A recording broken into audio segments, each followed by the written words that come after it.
1930s, while the organization formally had impeccably anti-racist positions, she had been dismayed by some of the ignorance and subliminal racism among my comrades, and strong residues of this, sadly but not surprisingly, persisted in later years. The fact remains that the SWP had traveled a significant distance, in respect of racial awareness and anti-racism, by the time of the Second World War.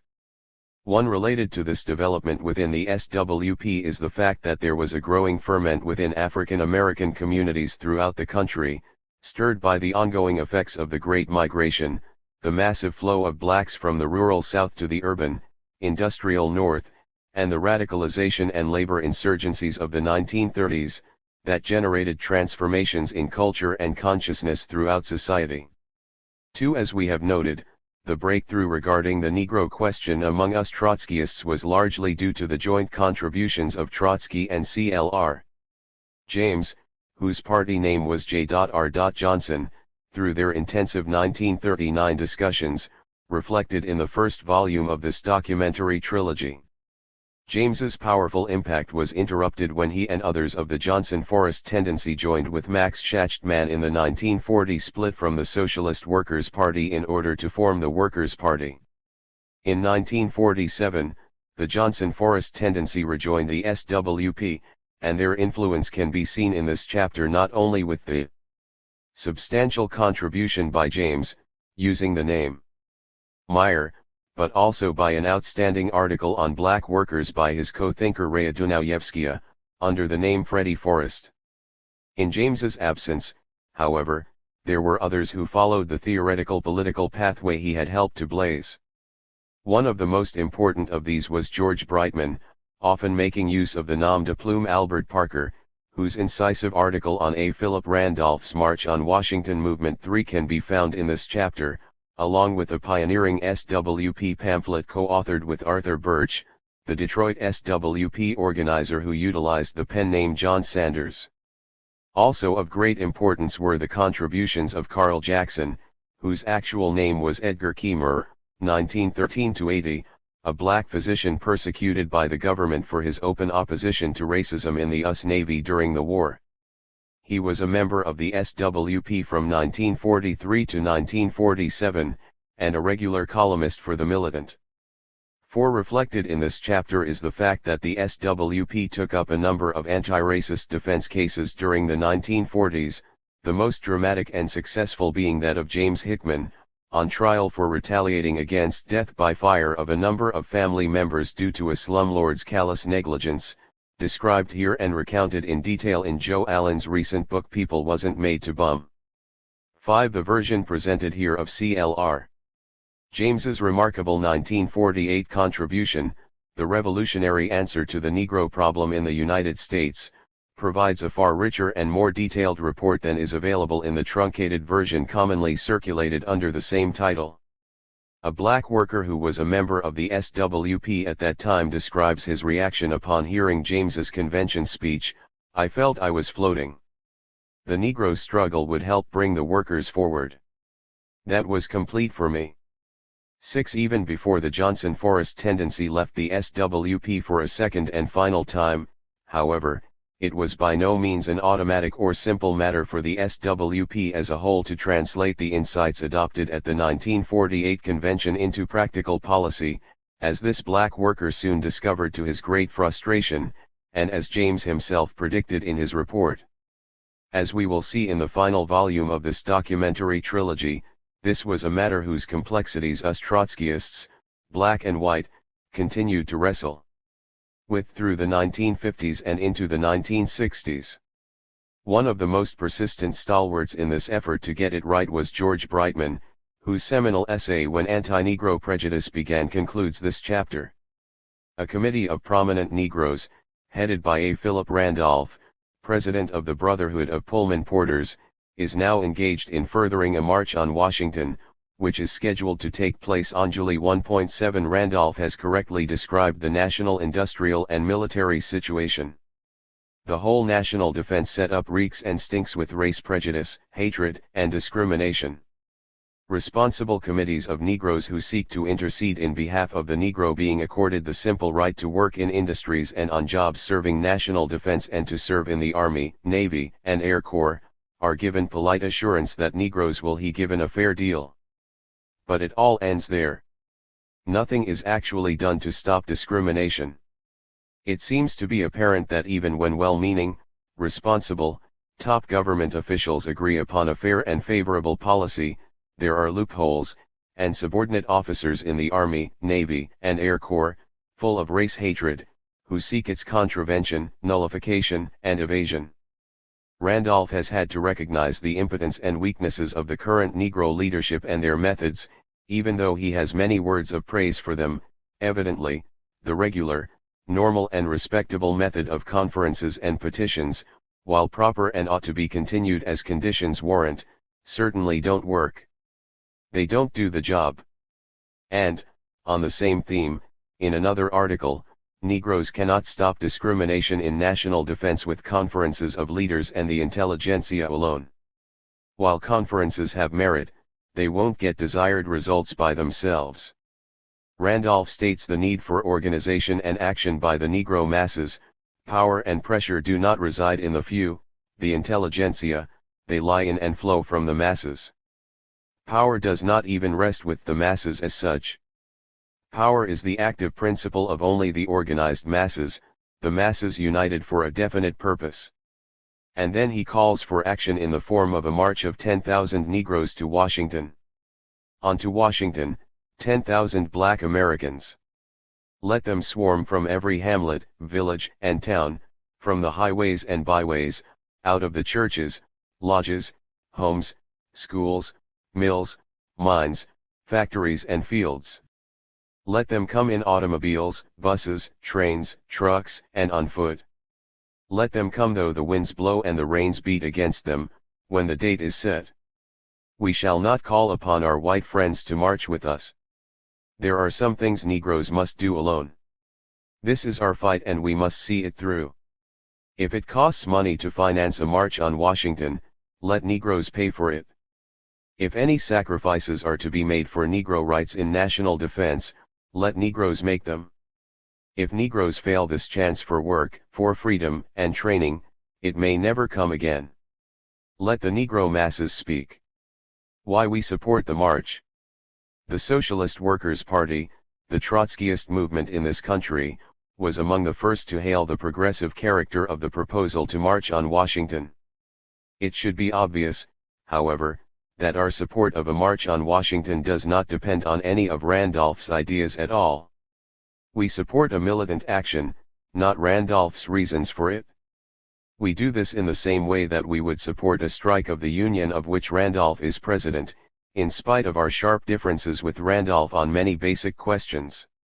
That is to say, our support of the march, while full and wholehearted, is not uncritical. We feel it our duty, as part of our fight for full social, economic and political equality for the Negroes, to indicate mistakes and shortcomings where we see them, and to urge Negro militants to correct them.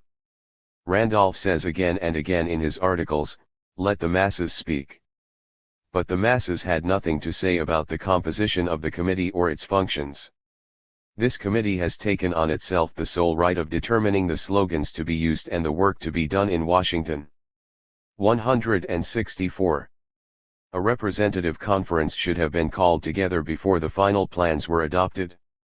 At such a conference, representatives of different organizations that want to participate in the march could have worked out policy and strategy and elected a leading committee. This would have enabled participating organizations to help work out the policy, instead of putting them in a position, as Randolph has done, where they have only the choice of carrying out the Randolph Committee's decisions or just not participating. Such a conference would have increased not only the publicity for the march, but it would also have improved the morale of those participating. The Negro workers would then really have felt that this was their march, something that is not truly accomplished by the mere device of excluding white workers.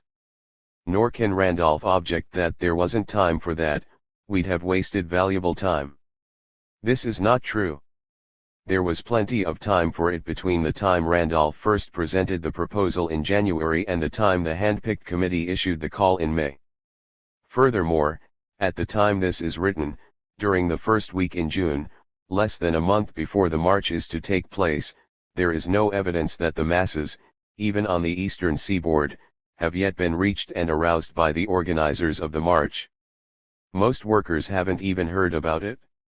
It is to be hoped that, in spite of the slow beginning, the masses, and especially the workers in the trade unions, will be mobilized to support the march during the weeks that still remain. The Socialist Workers' Party is doing what it can to influence advanced workers to participate in this action. But if the march fails because of lack of support from the workers, it will be directly attributable to the bureaucratic organization of the whole affair.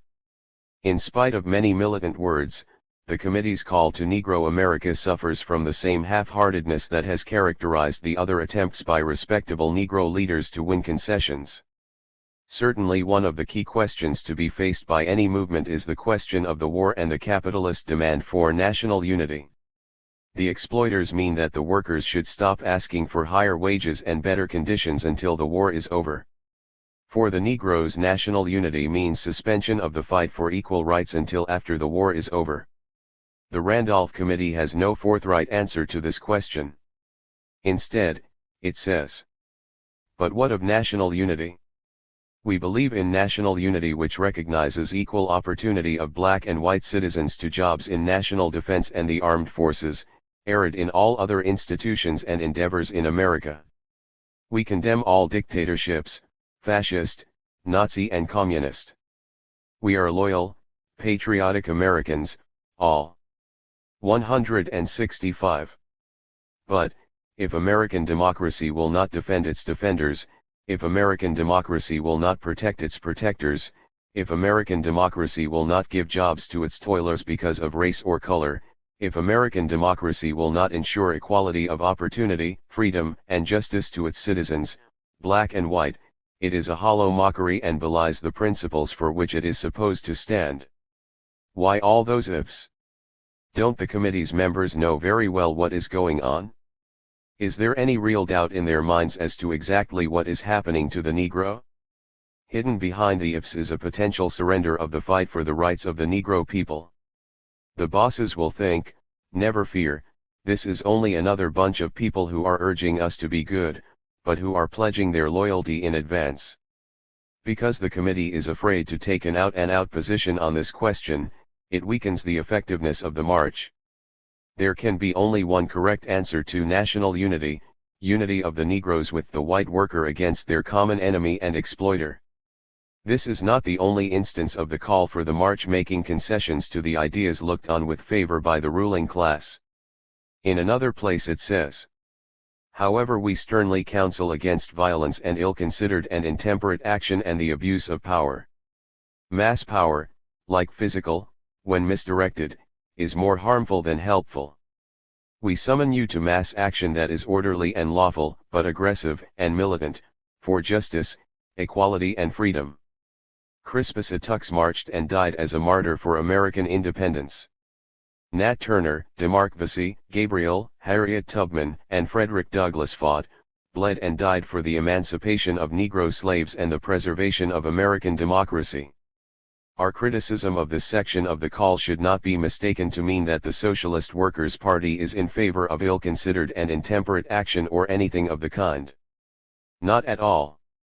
But who is served by this reassurance that everything is going to be nice and respectable and within the lawful bounds established by the ruling class and its anti-labor Jim Crow legislatures and courts? If we are going to talk about history, let us talk about it correctly. Did King George III think that Crispus Attucks' action was lawful? Did the slaveholders of Virginia think that Nat Turner was orderly? 166. The trouble is that the Randolph Committee members are too much concerned about what the powers that be may think about them. And as long as that is true, they lead a half-hearted fight, in spite of all their talk about aggressiveness and militancy. What shall the marchers demand? The central demand of the committee is that Roosevelt issue an executive order abolishing discrimination in all government departments, the armed forces and on all jobs holding government contracts. This Roosevelt will be asked to do when he is asked to address the marchers. The local demonstrations are supposed to ask their city councils to memorialize the president to issue such an order. To fully understand this proposal, one should read the article written by Randolph himself, explaining the theory behind this demand. Printed in the April 12 Afro-American, it began this way: President Roosevelt can issue an executive order tomorrow to abolish discrimination in the Army, Navy, Air Corps, Marine, and on all defense contracts awarded by the federal government, on account of race or color, and discriminations against colored people would promptly end. Our emphasis. If Randolph's statement means anything at all, it means that discrimination and segregation continue to exist in the government, the armed forces and in industry, only because the president hasn't issued an order abolishing discrimination and segregation. Can Randolph really believe that? He must know that Jim Crowism does not depend for its existence on the lack of executive orders abolishing it. Jim Crowism exists because it serves the interests of the capitalist ruling class to keep the working class divided and split along racial lines.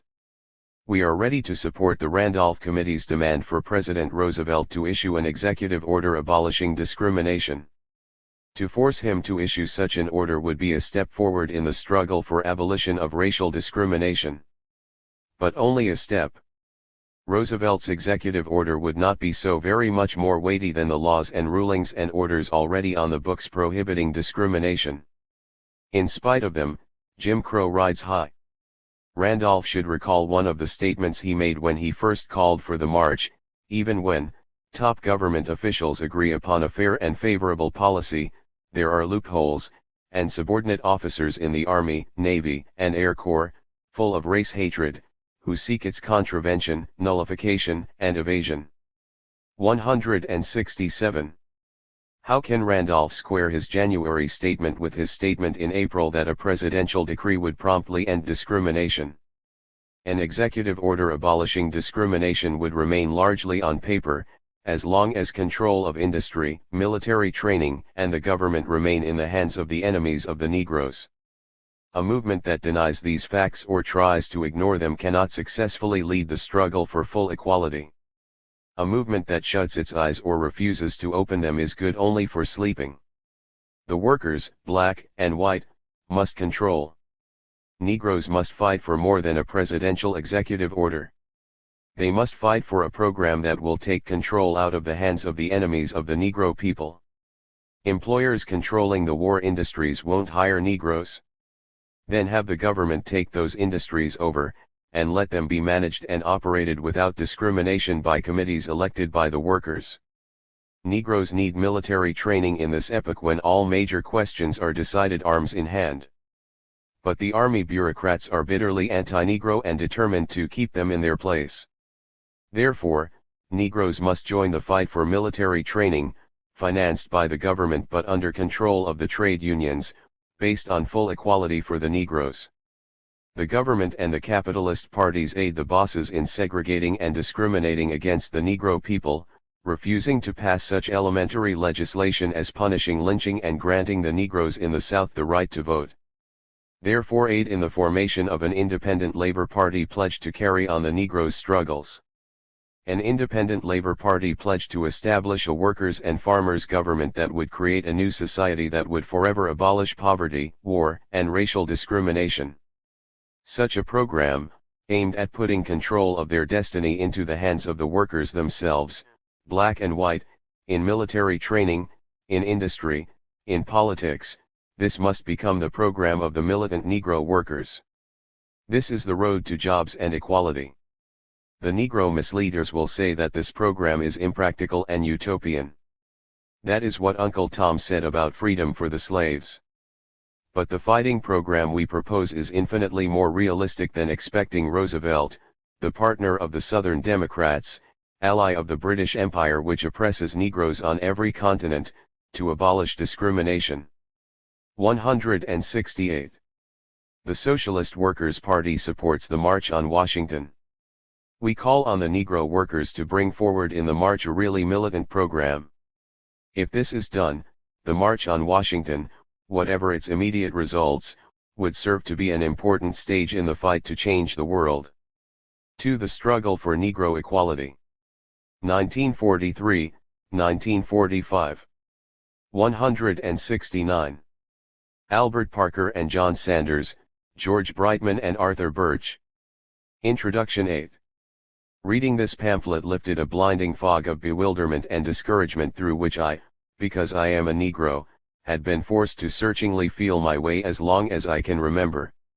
When I learned of the program set forth in here, then, for the first time, was the real basic cause of this repulsive racial prejudice made clear to me, this prejudice which, solely because of the color of my skin, had loomed up around me on 100 sides and in 100 forms and thus constantly interfered with my doing the things I wanted to do and going the places I wanted to go.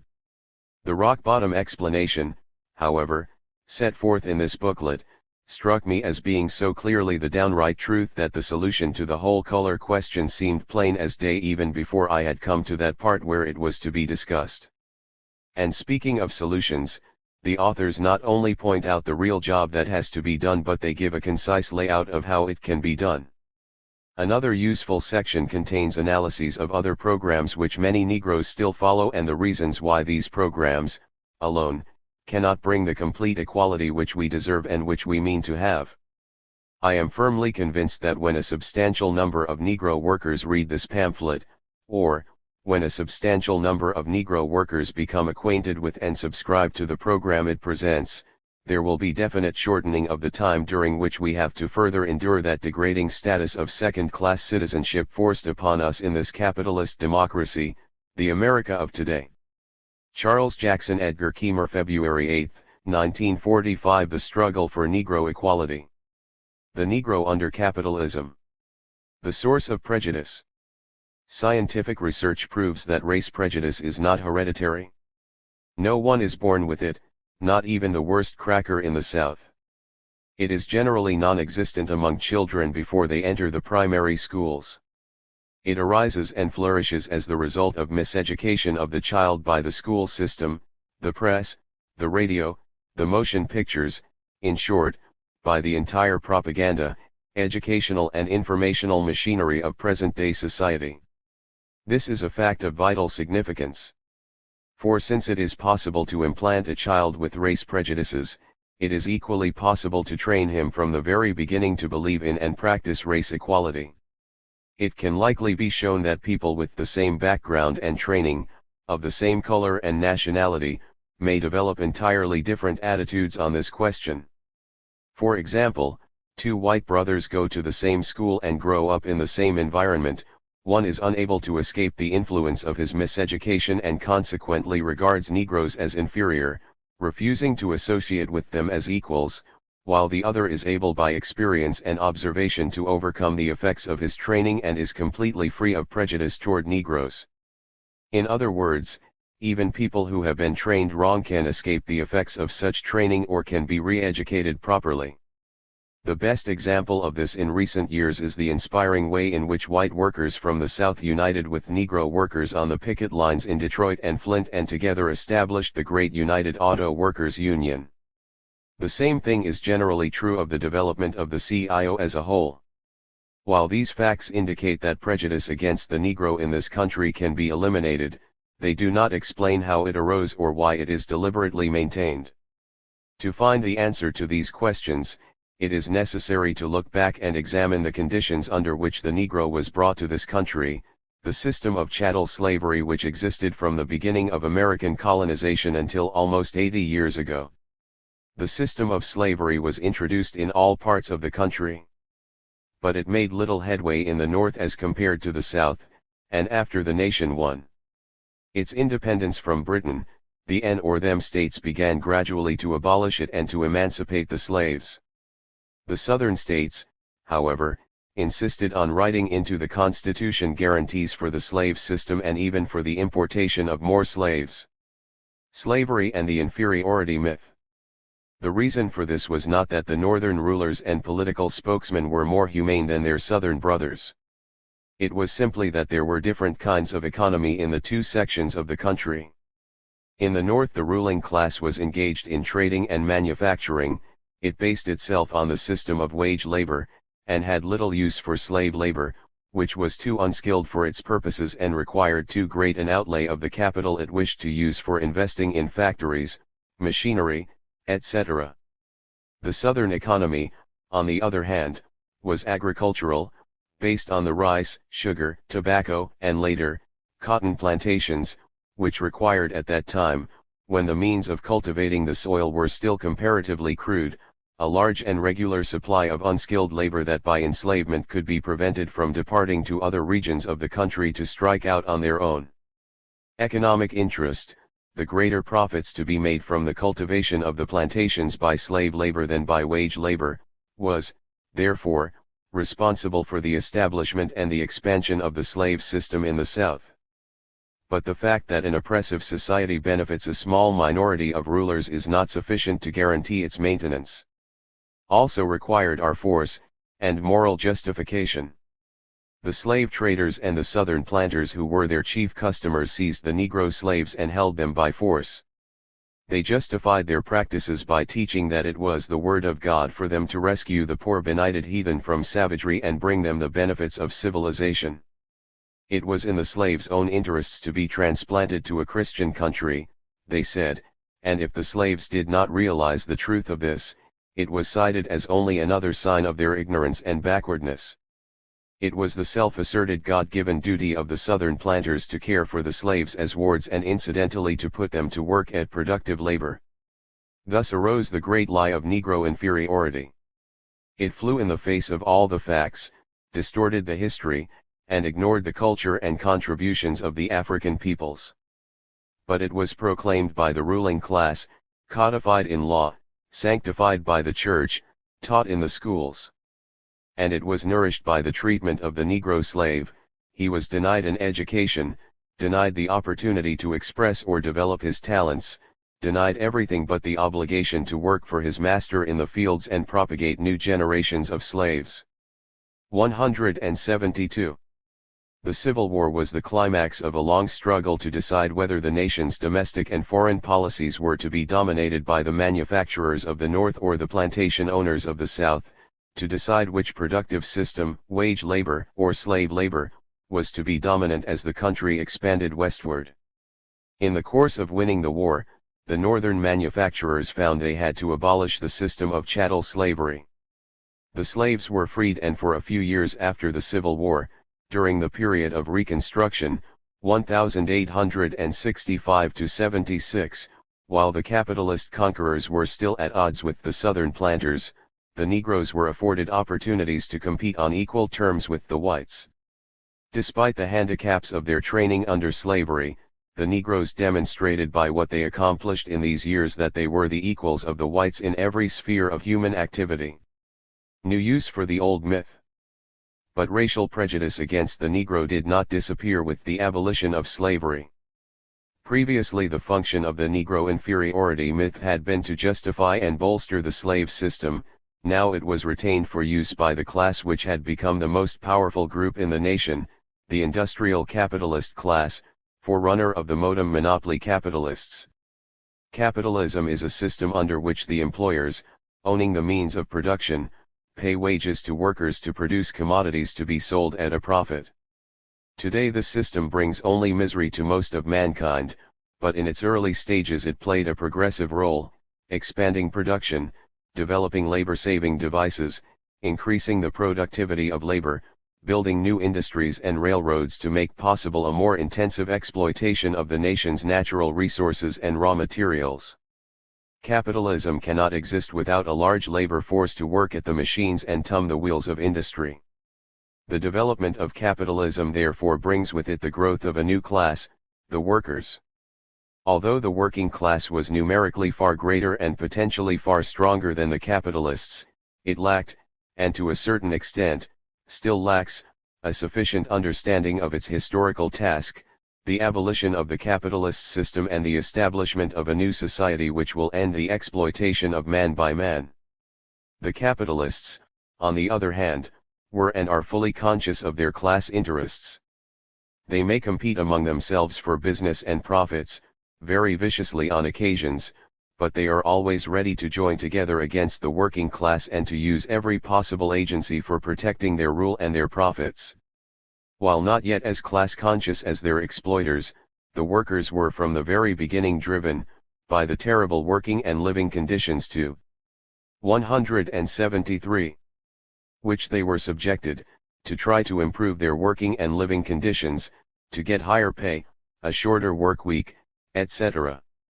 This inevitably brought the workers into conflict with the capitalists who, always trying to increase profits, always trying to lower wages, raise the number of working hours, and generally speed up the workers. A weapon of the employers. This struggle between the two chief classes over the division of the national income, which will continue as long as capitalism exists, assumes different forms in different periods, depending on the strength and class consciousness of the contending camps. Sometimes, within a given plant or industry, it is a strike by the workers or a lockout by the employers. Sometimes, on a nationwide scale, it is a revolutionary struggle for socialism by the workers or a counter-revolutionary attempt by the employers to establish a fascist dictatorship. Sometimes, on the world arena, it is the war between a workers' state and a capitalist state. Different weapons are used by the opposing classes at different stages in this struggle. But at all times, at all stages, whether locally or nationally or internationally, a basic requirement for the victory of the working class is the unity and solidarity of its forces. Similarly, the numerically weaker capitalists always try to weaken the workers' forces by dividing them.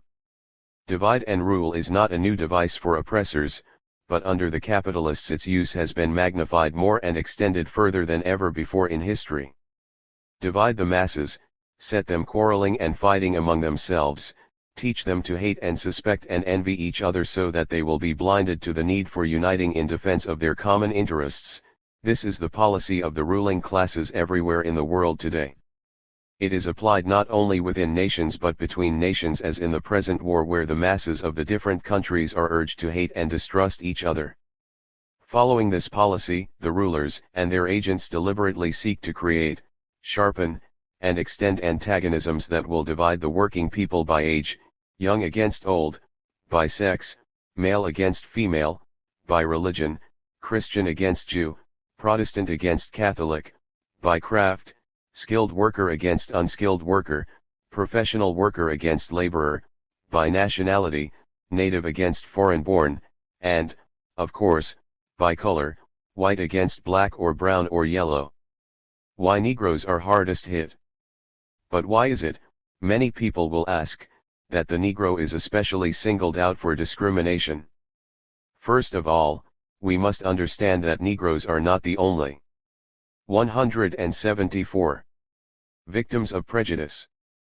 In countries where there are virtually no Negroes, as in Germany, big business has found other scapegoats, the Jews. In some countries, where most of the population is colored, as in South America, there is little or no discrimination because of color. When this country was expanding westward and capitalism was beginning to create great industries, there was often acute shortage of labor and the employers used to send scouts to Europe to find cheap labor for their factories. When the Irish workers first came here and accepted lower wages than the Native Americans were receiving, they were for some time the object of much prejudice. Bad feeling was created in the same way later between the Irish and the newly arrived Italians, between both of them and the newly arrived Poles, and so on. The employers took advantage of these antagonisms and benefited financially from them. But since the sales were freed, the employers have concentrated their attention on discrimination because of color, for that is the easiest kind to foster. A person's national background is difficult to determine among second-generation Americans, and it is hard to judge one's religion at a glance. In Germany the Nazis had to make the Jews wear a yellow star on their clothing. But it is quite easy in most cases to recognize a person's color. That is why in certain parts of the world discrimination against the Negro is used more than other forms of prejudice. Color discrimination strikes not only at the Negroes but also at the Mexicans, Chinese, Filipinos, Puerto Ricans, Japanese, Indians, West Indians, and other minorities in this country who can generally be singled out by the color of their skin. For the same reason and in much the same way it is practiced in other parts of the world, by the British imperialists against the masses of India, by the Japanese imperialists against the Koreans, by the Dutch imperialists against the East Indians, by the French imperialists against the Arabs. The Negro's struggle in the United States is not an isolated fight, but part of the international struggle for equality by all the oppressed and exploited colored peoples who constitute the great majority of humanity. Other evils of capitalism. If racial discrimination were the only evil of capitalism, it might indeed be difficult to destroy it. But, as we have indicated, Negroes are not the only victims of this system. The white workers are also exploited by the ruling class. Furthermore, capitalism in its present stage has become the breeder of other evils: imperialism, chronic unemployment, war, fascism. This unfortunately means tremendous suffering for all the masses, the undermining of whatever security and liberties they have won. But it also means, since all the toiling people are 175 vitally affected by these byproducts of capitalism, that the Negroes are provided with allies in the struggle against their oppressors. In its early period, capitalism played a progressive role. Despite occasional breakdowns, the system built up the nation's economy. Each depression was followed by a new and greater upswing in the production of the necessities of life. But now, in the period of the decline of capitalism on a world scale, each depression is worse than the previous one, longer and more devastating, and the periods of prosperity are shorter. Indeed, it now appears that capitalism can guarantee capacity or near capacity production only in time of war or preparation for war. Under the capitalist system, the workers make commodities, such as food, shoes, clothing. They get back only part of what they produce, in the form of wages. The employers get the rest, the profit. With their wages, the workers are unable to buy back all that has been produced, and extra goods begin to pile up in the employers' warehouses. The employers cannot sell this surplus to the workers, and they cannot use it all themselves. Their only interest is profits, and when they don't get profits, they see no use in continuing to keep the factories open, so they shut them down. This is how the profit system creates depressions and breadlines. Unable to sell the surplus at home, the employers try to sell it abroad. Since the other industrially advanced countries have the same problem, the employers come to the predominantly agricultural countries, the colonies, seeking to find their new markets for the commodities they cannot sell at home, as well as sources of cheap raw materials and fields for investment of the surplus capital which they accumulated from the exploitation of the workers at home.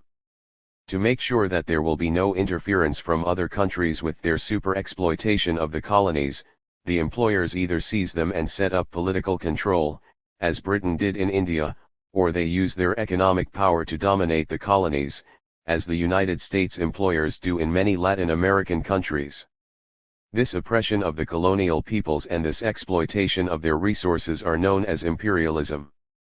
But since all the great capitalist nations are desirous of finding such profitable markets abroad, there is a constant economic and political struggle among them over which shall extract the colonial super profits. And since the world is already divided up among the great nations, who are ready to fight to keep their spoils, this rivalry results in wars for the redivision of the world such as we are now witnessing for the second time in 25 years. At the same time, the employers, competing with each other in the world market and trying to maintain or increase their profits at home, try to lower the production costs of their commodities by cutting wages and lengthening 176. The work week. They can accomplish this only by stifling all opposition to wage cuts, only by destroying all the workers' organizations that resist this process, in other words, only by entering on the road to fascism. The Negro in the post-war world. The United States is the richest, most powerful capitalist country in the world. But no more than the others has it been able to escape the processes of decay which are inherent in capitalism and are developing ever more rapidly in this period. As in the other capitalist nations, here, too, greater and greater power and wealth are accumulated in the hands of the monopoly corporations and heavier restrictions are set on the rights of the masses. In its youth, capitalism was able to grant concessions, democratic liberties to certain sections of the masses, and slightly higher wages to the more skilled layers of the working class. Today, capitalism is in its death agony. To exist, it must snatch back the few concessions it was able to give in the past, it must depress the living standards of all the workers, it must destroy the democratic rights of all the masses. No capitalist nation in the epoch of imperialism is immune from this process, which is speeded up in wartime but was in operation before the war and will not be eliminated after the war if the capitalists remain in power. The United States capitalists follow in the footsteps of their German brothers, although at a different tempo. Keeping in mind this background, Negroes will be best able to appreciate what capitalism in this country has to offer them. When the trend is toward the destruction of all democratic rights, when more regimentation is in store for the masses as a whole, Negroes have little to hope for from the capitalist system. When the employers are trying to take away the few democratic rights of the white workers, there is little chance that they will willingly extend new rights to the Negroes. The events of the last decade clearly indicate that under capitalism the prospect is not for Negroes to be raised to the status of the white workers but rather for the white workers to be driven down to the status of the Negroes. And if fascist reaction triumphs, the Negro's status will become even more intolerable than it is today. Negroes can learn from the fate of the Jews in Europe, who made some gains during the period of capitalism's rise only to be forcibly deprived of them when capitalism assumed the political form of fascism. Like the Jewish scapegoat in Germany, the Negro may face loss of whatever citizenship rights he now possesses, deportation, mass slaughter, and extermination. Even assuming that the termination of the war is not followed by the victory of fascism at home, it will surely be followed sooner or later by the most catastrophic depression the world has ever seen. Today Negro unemployment, 177, has reached a new low point, although it is still greater than that of any other able-bodied group in the country. Most Negroes have the jobs formerly held by white workers who went into the armed forces or war production plants, and those Negroes who work in war plants are generally confined to the worst and lowest paying jobs. In short, Negroes do not have job equality today. Most of their present jobs were secured as the result of manpower shortages and shifts. This is bad enough today, in a period of frozen wages, heavy taxes, and rising living costs. But it will become much worse in the post-war period. Most war production will be discontinued, many workers will be shifted back to peacetime production, millions of soldiers will come home and try to regain the jobs they left. Being the last hired, the Negroes will be the first fired, the first squeezed out of jobs, the first turned out on the streets. Role of the government. A study of the nature of modern capitalism teaches the Negro that he is the victim of capitalism in more than one sense, and that he has allies, in the white worker, in the colonial toiler, whose interests drive them also to a struggle against capitalism. But such a study would be incomplete if it did not also teach him to understand the role of the government in capitalist society. The schools teach and the press asserts that the government is an instrument representing the interest of all the people, of all the classes. But this government impartiality is only a myth, like the myth of racial superiority. The truth is that the government is the instrument, the agent, the executive committee of the ruling class. It may not always estimate the situation correctly, but it always tries to act in the benefit of the ruling class. When it goes to war, when it appeases a foreign rival, when it passes a law, when it decides not to pass a law, when it makes a concession to the masses, when it bitterly attacks the organizations and living standards of the masses, always, and under all conditions, it tries to protect the interests of the ruling class and to maintain the capitalist system. This is demonstrated also by the government's attitude toward the Negro. When the slaveholders were the ruling class, the government upheld the institution of slavery and furthered the domestic and foreign policy of the slaveholders. When the industrial capitalists took over the government, it limited the power of the slaveholders and finally abolished slavery. For a few years after the Civil War, while it suited the interest of the capitalist class, the government even protected the rights of the Negroes in the South and sharply curtailed the white supremacy activities of the former slaveholders. When the capitalists came to an agreement with the planters at the end of the Reconstruction period, the government turned its eyes the other way and let the Ku Klux Klan, 178, and other terroristic groups smash the democratic rights of the Negroes and reduce them to the status of second-class citizens. Today the government continues the same policy. In violation of its own laws and constitution, it refuses to grant the justified demands of the Negro people. Despite the needs of the war machine and war propaganda, it fears to alter the pattern of Jim Crowism which so well serves the needs of the ruling class. By its subservience to this pattern, the government itself even becomes the transmitter of racial prejudice, as in the case of the armed forces, where it segregates Negro from white and in many cases instills the ideas of racial superiority for the first time in the minds of white youth who were brought up and went to school alongside of Negroes in non-Southern communities. The policies and practices of the government vitally concern all the workers, but they have an extra significance for the Negro militants. For the struggle to achieve equality is a struggle not only against the capitalists and their propaganda but also to replace the capitalist government with a new kind of government which will represent the interests of the working people, white and Negro. Emancipation through socialism. A workers' and farmers' government. The Socialist Workers' Party proposes to lead the working people of this country in the struggle to replace the present capitalist system with a new socialist society. Only socialism will guarantee an end to racial prejudice and discrimination as well as to imperialist war, unemployment, fascist reaction, and colonial oppression. What we propose can be stated quite briefly. A workers' and farmers' government will be established, replacing the present capitalist government. The factories, mines, railroads, and other means of production will be taken away from the handful of employers and will thereafter belong to all the people. The industries will be managed and operated by committees democratically elected by the masses. They will operate under a system of planned production for the purpose of producing the things the people need, not for the purpose of producing profits. Production, once the strangling band of the employers is removed, will reach new heights.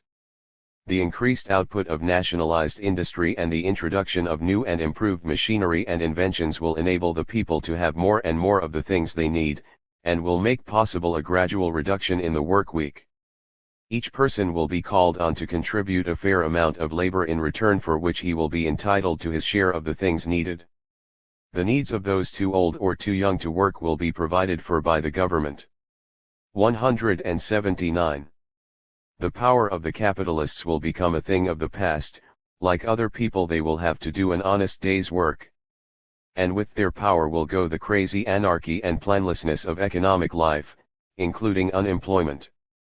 There will be no shutting down of factories merely because a handful of exploiters is not making enough profits to satisfy them. The more production, the higher the standard of living of all the people. There is a whole new world to build: decent housing, more roads, more washing machines. And when these are built, the people will work less hours and have more time for cultural and intellectual and scientific pursuits. The power to increase production will then be not a curse, but a boon to mankind. An end to capitalist evils. Imperialist war and rivalry will be eliminated for all time. Socialist nations will have no interest in fighting each other, but only in cooperation, in the exchange of goods and raw materials. The industrially advanced nations will have no interest in oppressing and exploiting the colonies, but will do everything in their power to build up and industrialize these nations, something which the imperialists never did or tried to do. The industrialization of the so-called backward nations will raise the living standards of the masses of the whole world. The great waste of lives and armaments which have characterized the 20th century will be looked back on the same way that we today look back on barbarism or the superstitions of the Middle Ages. There will be no imperialist wars because there will be no imperialist nations and because there will be no class to benefit from such wars. Similarly, the threat of fascism will be erased. Fascism, being only another form of capitalist rule, possible only while the employers have economic and political power, will be swept away with all the other poisons and rubbish of the profit system. Democracy, true democracy, the rule of the great majority through the workers' and farmers' government, will give way to a classless society governed by and for all the people. And most important, for the purposes of the present discussion, a workers' and farmers' government will guarantee full social, economic, and political equality to the Negro people and all other minorities, and will lead to the complete abolition of racial prejudice. It will truly inaugurate, in this sphere as in all others, the brotherhood of man, the equality of all peoples. Race relations in a workers' state. A workers' and farmers' government will be able to come to power, in the first place, only with the united support of a substantial majority of the people. This will necessarily include the great majority of the Negro and other oppressed. 180. Toilers. This unity, in aim and action, of the masses will be the greatest asset of the new government, and on coming to power the government will act quickly to maintain and strengthen it. Among the very first moves of the workers' state, therefore, will be the abolition of all kinds of inequalities which could divide the masses, weaken the popular basis of the new government and deflect it from the road to socialism. To carry out its aims and in self-defense, as it were, the workers' and farmers' government will immediately enact a law prohibiting all types of discrimination.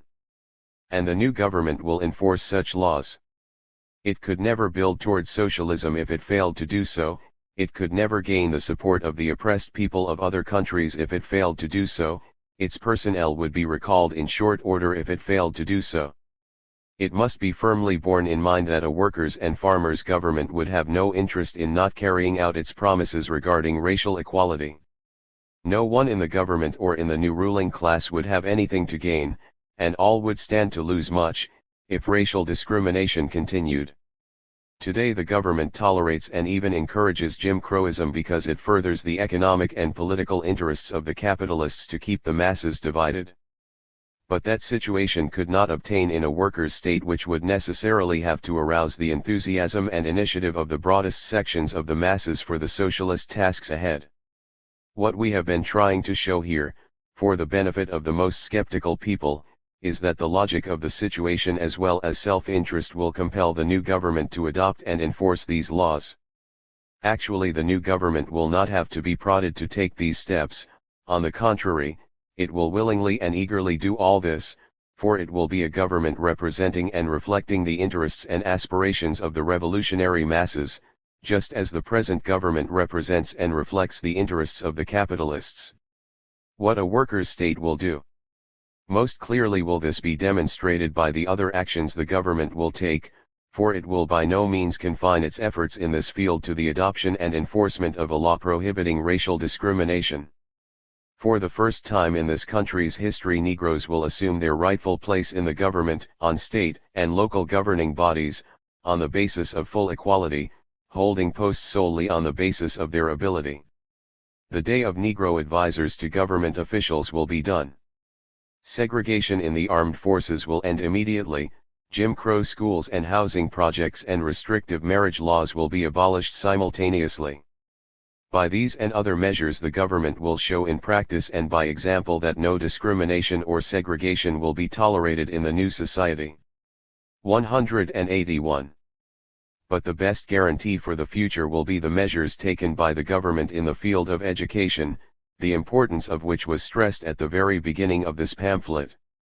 For the first time the major instruments of education, information, and propaganda will be controlled by representatives of the working class, and they will be used to the hilt in educating the population to the meaning, source, and adverse effects of racial prejudice, to the need for equality, to the achievements and contributions of the minority groups from the beginning of American history and especially in the making of the socialist revolution, which would have been impossible without their active support and collaboration. Just as the radio, the press, the movies, and literature in modern society pound away at the masses, crudely or subtly filling them with false ideas and prejudices, so will the workers' and farmers' government utilize these instruments to tell the masses the truth, to wipe out prejudices, to forge the bonds of interracial solidarity. And in the schools the youth, not yet prejudiced, will receive an education in this field entirely different from that given children under capitalism. From the very beginning of their consciousness they will be brought up to believe in the equality of man.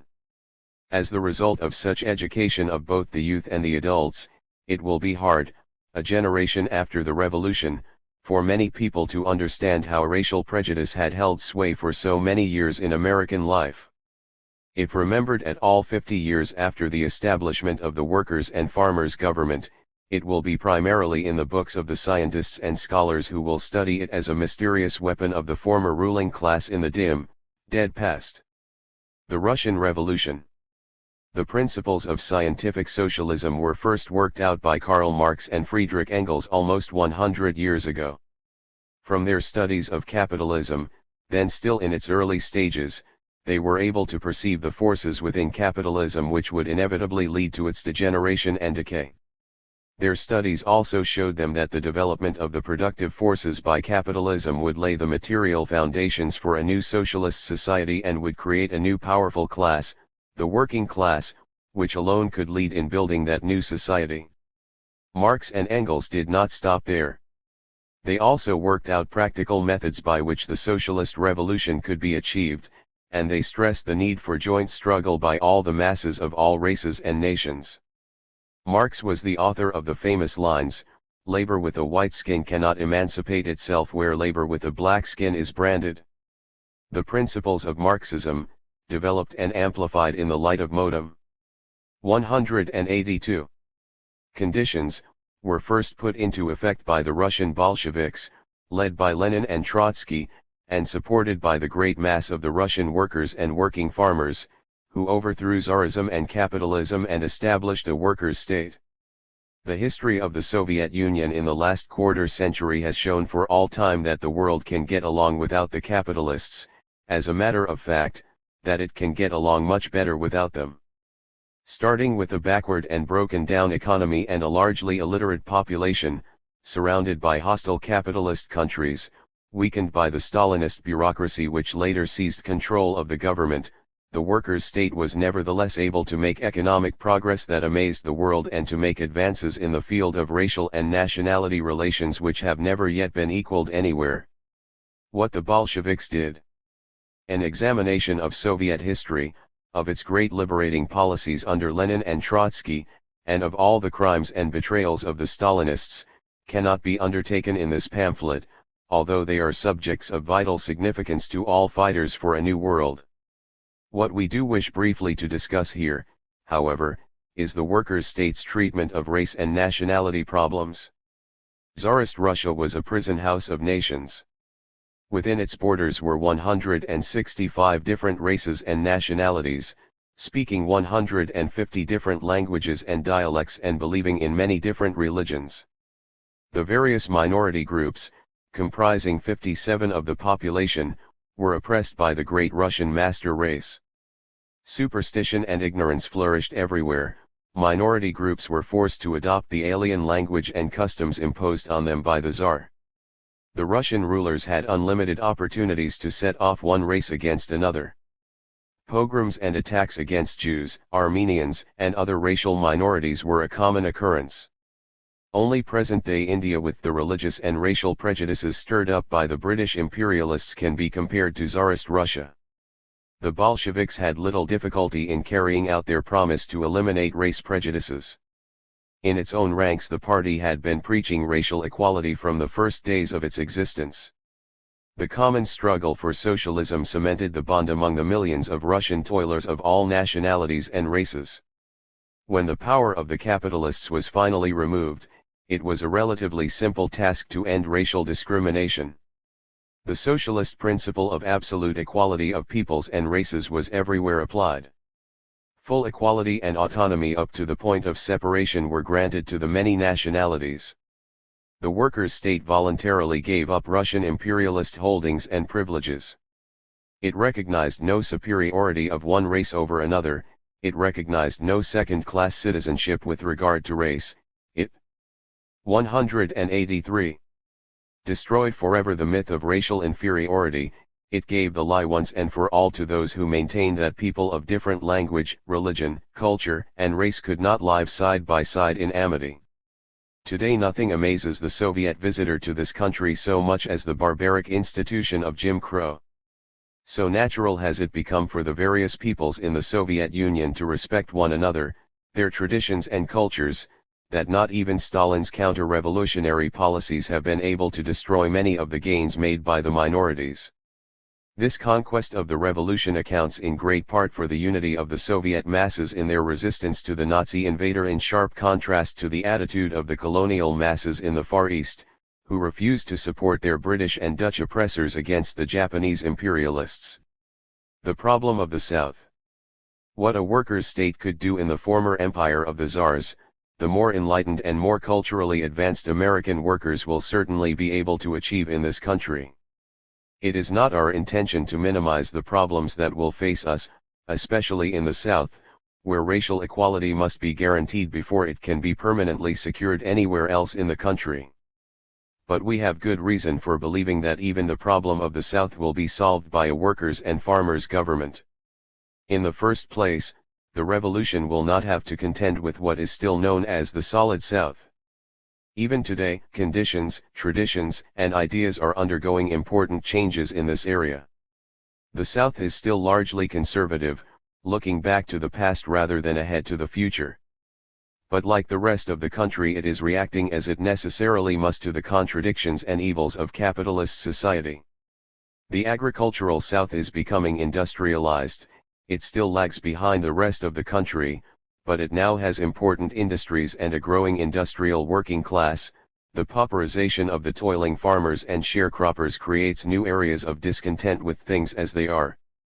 There is still much to be done, but the workers of the South are beginning to be organized into unions, many of them in the industrial unions of the CRO.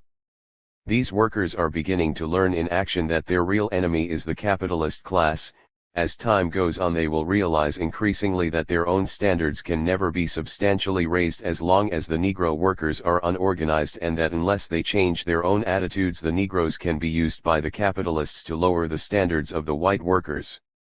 Lifelong prejudices and misconceptions come into conflict with the basic economic needs of the labor movement, and in the end the prejudices will be discarded because they hamper the daily struggles for a better life.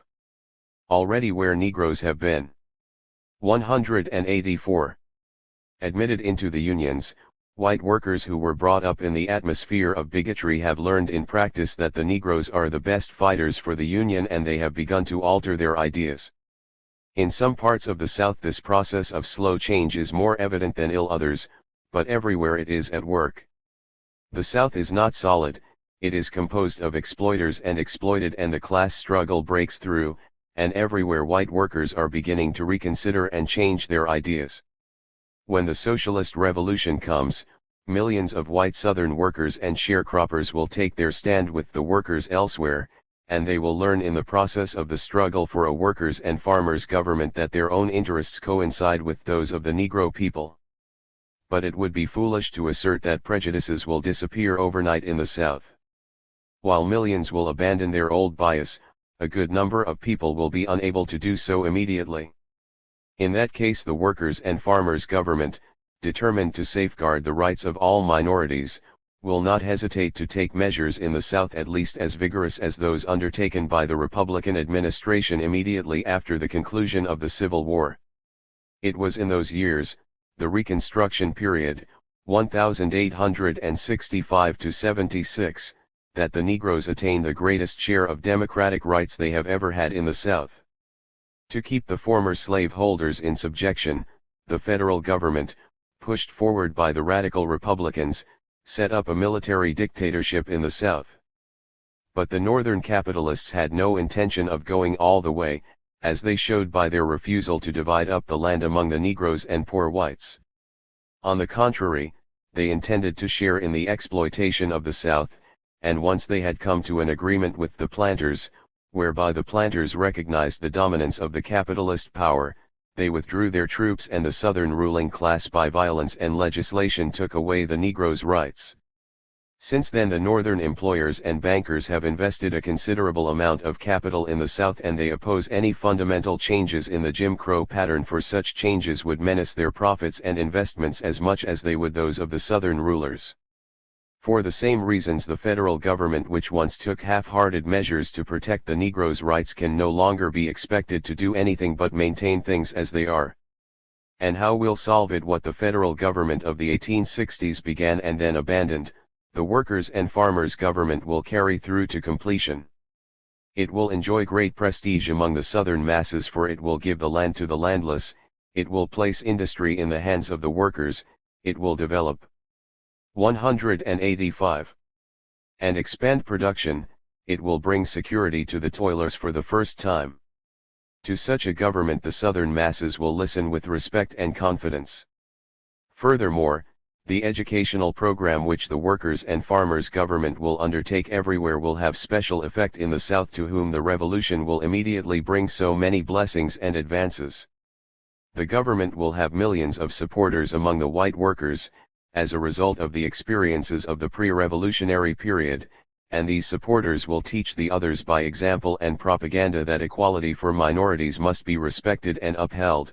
Consequently, the efforts of the government to abolish Jim Crow will not appear the work of a foreign and hostile body, as the federal government 75 years ago appeared to be, and will receive a far more favorable response. As for those who refuse to listen to the workers' and farmers' government and its Southern supporters, they will be dealt with firmly. The government will distinguish between those agents of the former ruling class who will undoubtedly try to use the race issue to rally support for the overthrow of the workers' and farmers' government, and those who are misguided and confused by such propaganda and lingering prejudices. But it will deal firmly with all of them. This mixture of socialist construction, patient education, and firmness against prejudice will solve the problems of the South. Other parties and programs. The capitalist parties. Most Negro militants, including those who do not yet agree with us that socialism alone can end racial discrimination, have already learned through their own experience that they can get no aid at all from the two capitalist parties, either in the daily struggle to improve the Negro's conditions or in the major struggle to end Jim Crowism for good. For many years after the Civil War, the great majority of the Negro voters supported the Republican Party because they associated it with the fight to abolish slavery.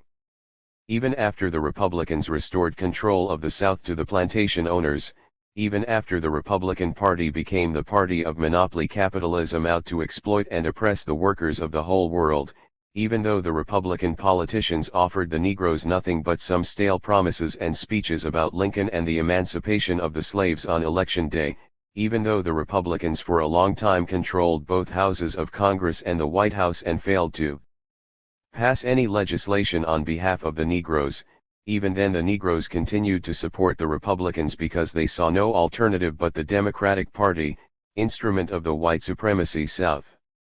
186. But the Great Depression beginning in 1929 upset this pattern, as it did so many other things. Always at the bottom of the economic ladder, the Negroes were driven still lower, and when the Northern Democrat, Roosevelt, promised to remember the forgotten man with a New Deal, a majority of the Negroes disregarded the speeches about Lincoln and voted for the first time for the Democrats.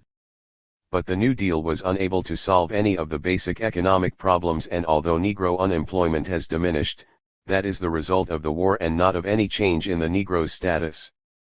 Roosevelt has sponsored only one measure specifically affecting the Negro in more than 10 years in office, Executive Order No. 8802, establishing the Fair Employment Practice Committee, and then only in an effort to head off a proposed Negro March on Washington in the middle of 1941.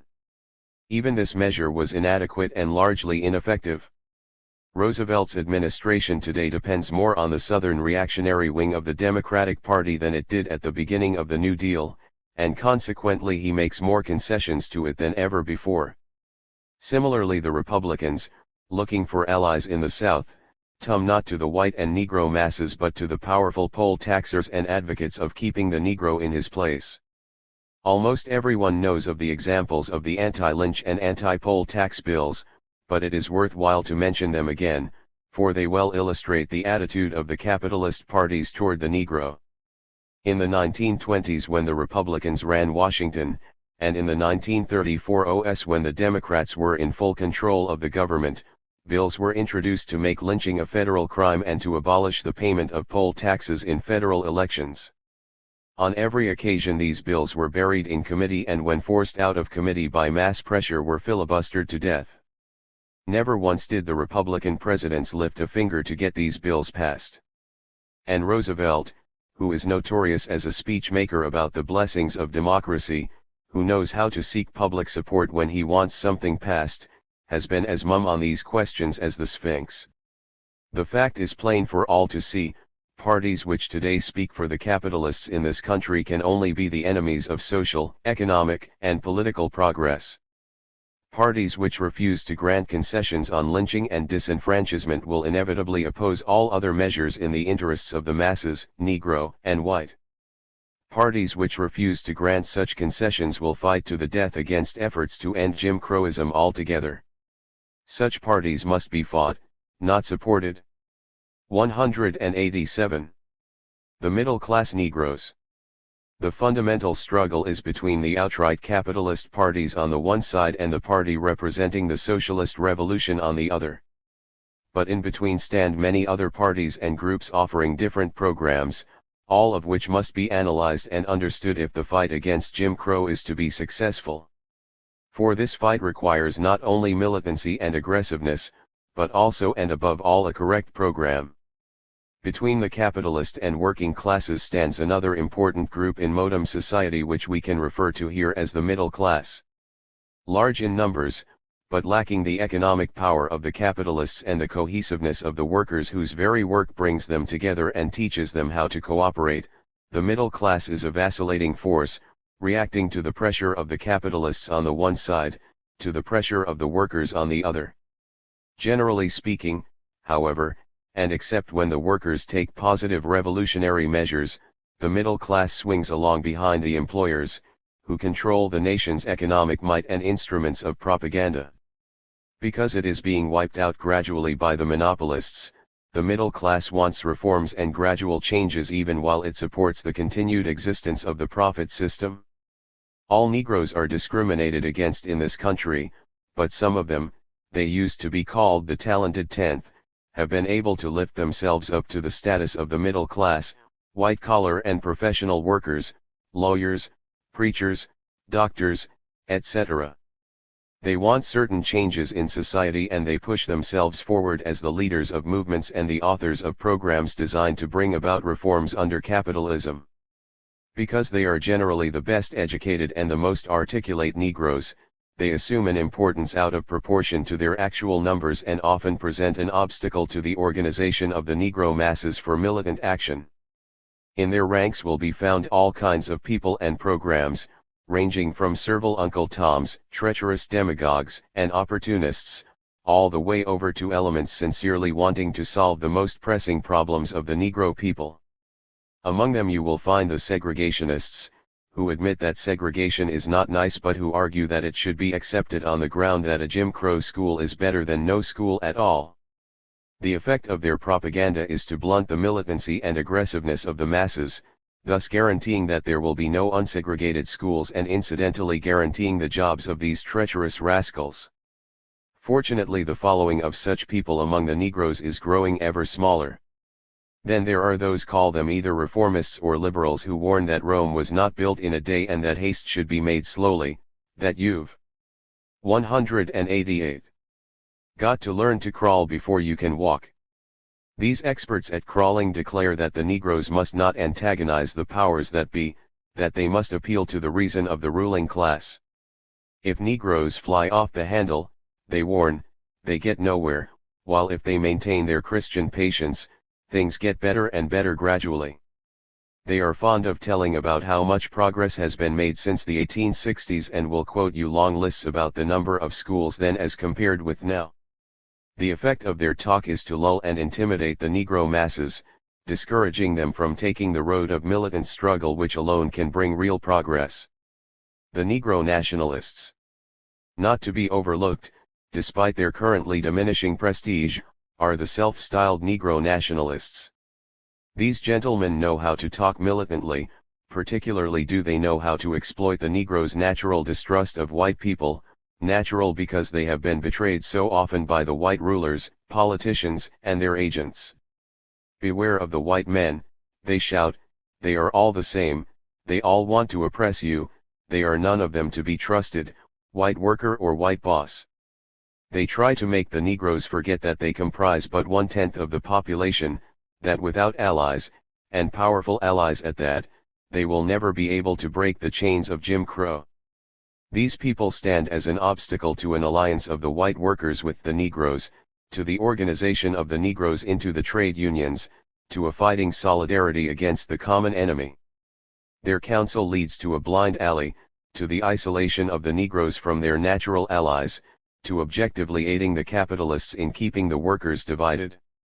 Equally dangerous are the scoundrels who warn but you've got to wait until after the war, and most of the types described above fall into this category. When the masses hear the government talking about a war for democracy and see society in a crisis, and when they want to take advantage of favorable conditions to make some gains in their own status, the leaders who support the war echo the false after-the-war promises of their masters and seek to prevent independent mass action at a time when it can be most effective. In words, some of these people may concede the need for militant struggle, but they do so only to place themselves in positions of leadership where in action they can prevent militancy. They know that it will be harder to make gains after the war. If they are afraid to fight now, they will be afraid to fight later. They cannot be trusted either now or later. Of course, there will also be found among middle-class Negroes a considerable number who are actually ready to put up a fight, honest elements who are looking for a way out. These people should be welcomed into the common. 189. Struggle, but because of their background and connections the Negro masses should watch them closely, making sure that they accept a program of militancy and that they abide by the responsibilities of such acceptance. The Stalinists. Many advanced Negroes who had become thoroughly fed up with the capitalist parties turned with hope and expectation to the Communist Party, believing that this was the party of the Russian Revolution, which had abolished the profit system and struck such a crushing blow to race discrimination in Russia, and believing that this party was seeking to do the same in this country. True enough, it once was that kind of party, but that was many years ago when the Communist International was led by Lenin and Trotsky. Since the rise of Stalinism, however, the Communist Party has been revolutionary in name and by claim only. International socialism was no longer the goal of the bureaucrats who entrenched themselves in the Soviet Union after the death of Lenin almost 20 years ago. For a while they continued to make revolutionary speeches, but they had lost confidence in the masses of the world, and they began to rely for the continued existence of the Soviet Union on alliances with the imperialist governments. The communist parties of the world were transformed under Stalin's domination from free and democratic instruments of the revolution into slavish tools of the false and reactionary foreign policy of the Stalinist bureaucracy. Those who objected to Stalin's ruinous policies were expelled and later imprisoned and murdered. Thus, when Stalin was trying to effect an alliance with the Roosevelt administration during 1935–39, the Stalinists soft-pedaled and held back the militant struggle of the workers against their employers, of the unemployed against the government, of the Negro masses against their oppressors. For to do otherwise, they reasoned, would be to antagonize the employers and the administration and thus possibly interfere with the signing of a Stalin-Roosevelt pact, which the Stalinists placed before all other considerations. When the Stalin-Hitler Pact was signed in 1939 and the Second World War was begun, the Stalinists in Germany were told to discontinue their struggle against Hitler. Because they feared that the United States government would declare war against the Soviet Union, they changed their line and, adopting a pseudo-anti-war policy, began to denounce the Roosevelt administration as imperialist warmongers. They suddenly remembered again that the workers were being exploited and the Negroes Jim Crowed. This went on until the middle of 1941, when Hitler attacked the Soviet Union and Stalin was again an ally of Roosevelt. The Stalinists sharply reversed their line once more. Roosevelt was again hailed as a great progressive and humanitarian. They told the work 190. ERS to speed up production and make sacrifices for the war, which they now described as a people's war. They told the Negroes that Hitler is the main enemy, and the foes of Negro rights in this country should be considered as secondary. Their treacherous policies during this period can be illustrated by their attitude toward the Negro March on Washington movement, which was preparing for a demonstration in the Capitol on July 1, 1941. Before June 22, the date of Hitler's attack, they denounced the movement and its leader, A. Philip Randolph, for being pro-war and conservative. After June 22, they remained silent when Randolph called off the march, and then they began to attack him as an anti-war enemy of national unity because he continued to talk about the need for militant Negro action. A correct characterization of their present policies was made recently by one who is not a revolutionist but a respected Union official and Negro leader, Willard S. Townsend, International President of the United Transport Service Employees Union, CRN, who wrote in the March 1943 issue of the Red Caps Union newspaper. We have no quarrel with those honest intellectuals, progressives, and radicals whose sincerity of opinion and sacrifices have created many of the bright spots in the history of our movement. We do, however, emphatically question the unwholesome role being played by a completely dishonest clique of Union power politicians, the Communists. To us, the present party line of the Stalinist carpetbaggers on the Negro question in America is indistinguishable from that of many of our Southern poll taxers or Uncle Toms. They wrap their reactionary positions in a red flag and yell unity. In the open they spout fire-eating but harmless phrases about freedom and equality of opportunity for Negroes, but behind closed doors they are sabotaging every decent effort and impulse on the part of independent liberals and trade unionists to push for an immediate and adequate solution of these problems. The Stalinists are dangerous because they pretend to continue the tradition of Marx and Lenin, because they know how to make pseudo-revolutionary speeches for the purpose of covering reactionary policies. Their treachery has disillusioned thousands of militant Negroes with Marxism and has lost them for the socialist struggle. They must be fought relentlessly, for their policies are based not on the interests of the American working class, or of the workers anywhere else for that matter, including those of the Soviet Union, but on 191. The interests of the reactionary Stalinist bureaucracy, which has weakened the Soviet Union and is concerned only with safeguarding its own privileges and power. It cannot be repeated too often that Stalinism and the struggle for international socialism have nothing in common. Marxism is dead in the Communist Party, but it still lives in this country. It has been kept alive by the followers of Lenin and Trotsky, who were expelled from the Communist Party for adhering to Marxist principles and who are now gathered together on a world scale in the Fourth International and on a national scale in the Trotskyist organization in the United States, the Socialist Workers' Party, which follows in the footsteps of the Bolshevik Party.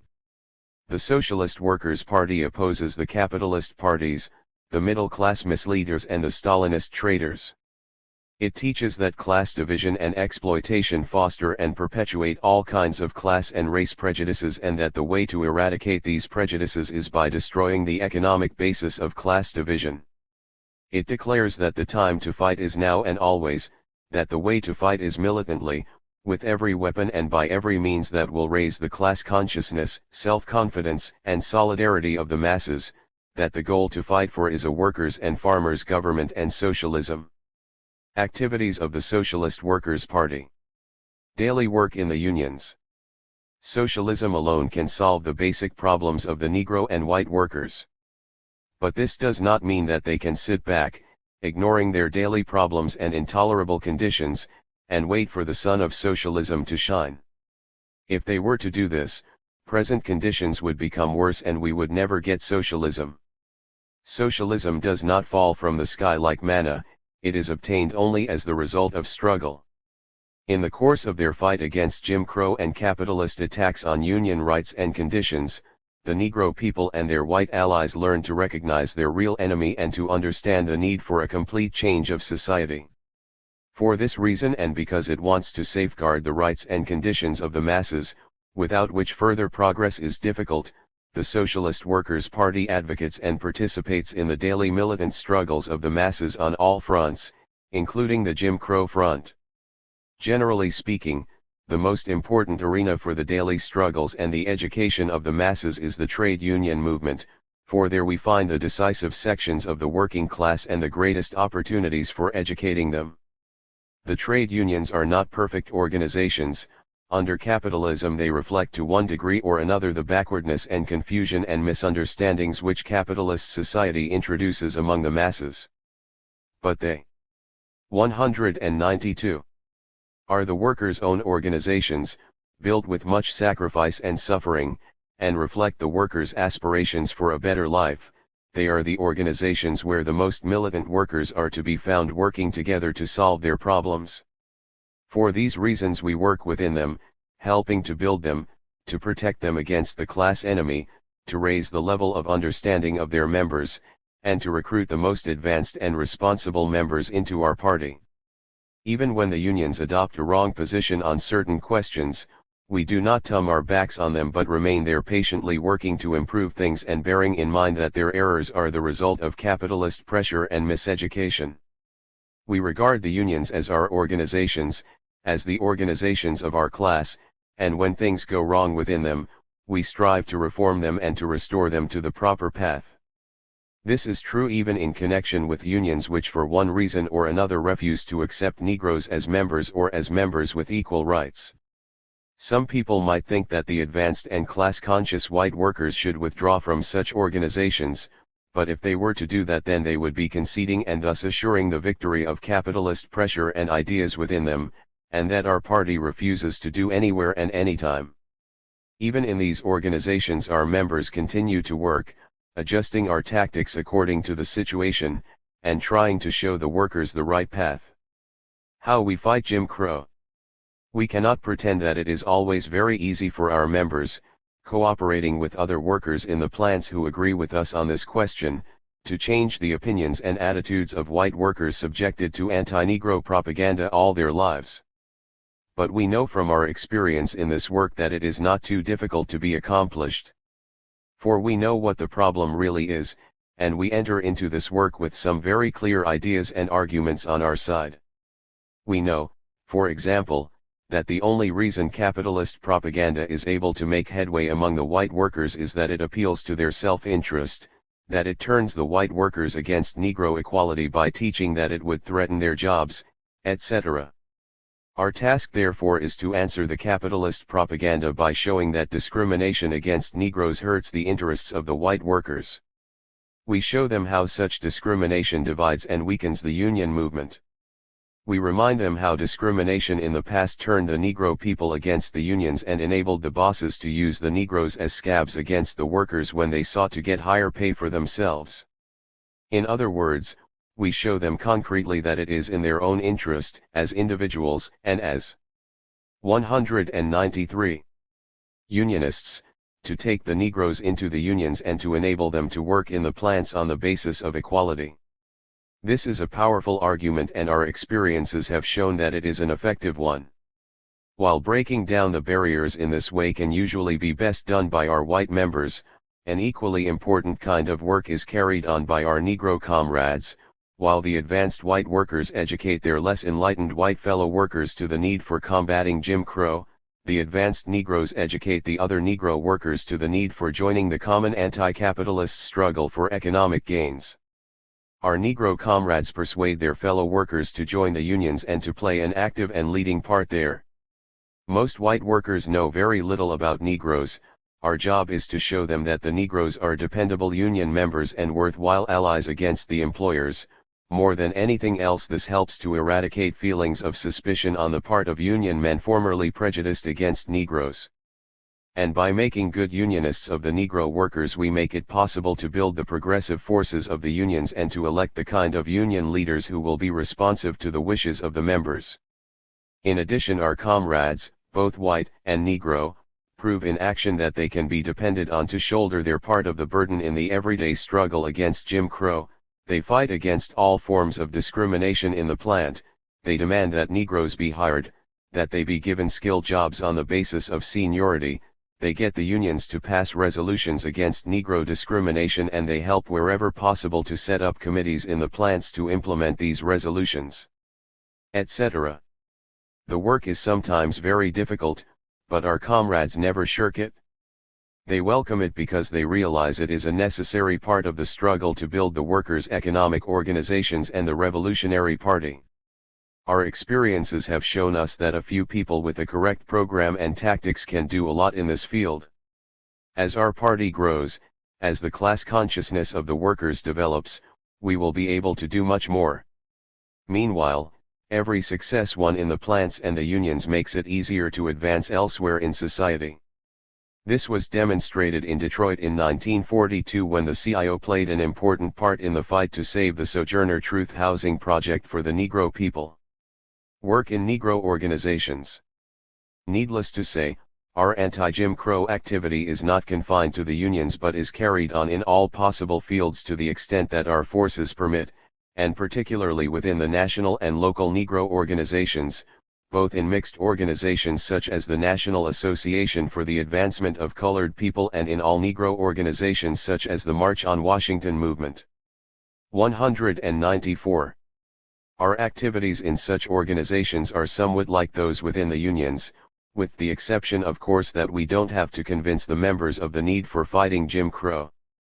We seek loyally to build the organizations, to further their progressive aims, to extend their struggles, to educate their members and where possible to recruit them to the Socialist Workers' Party.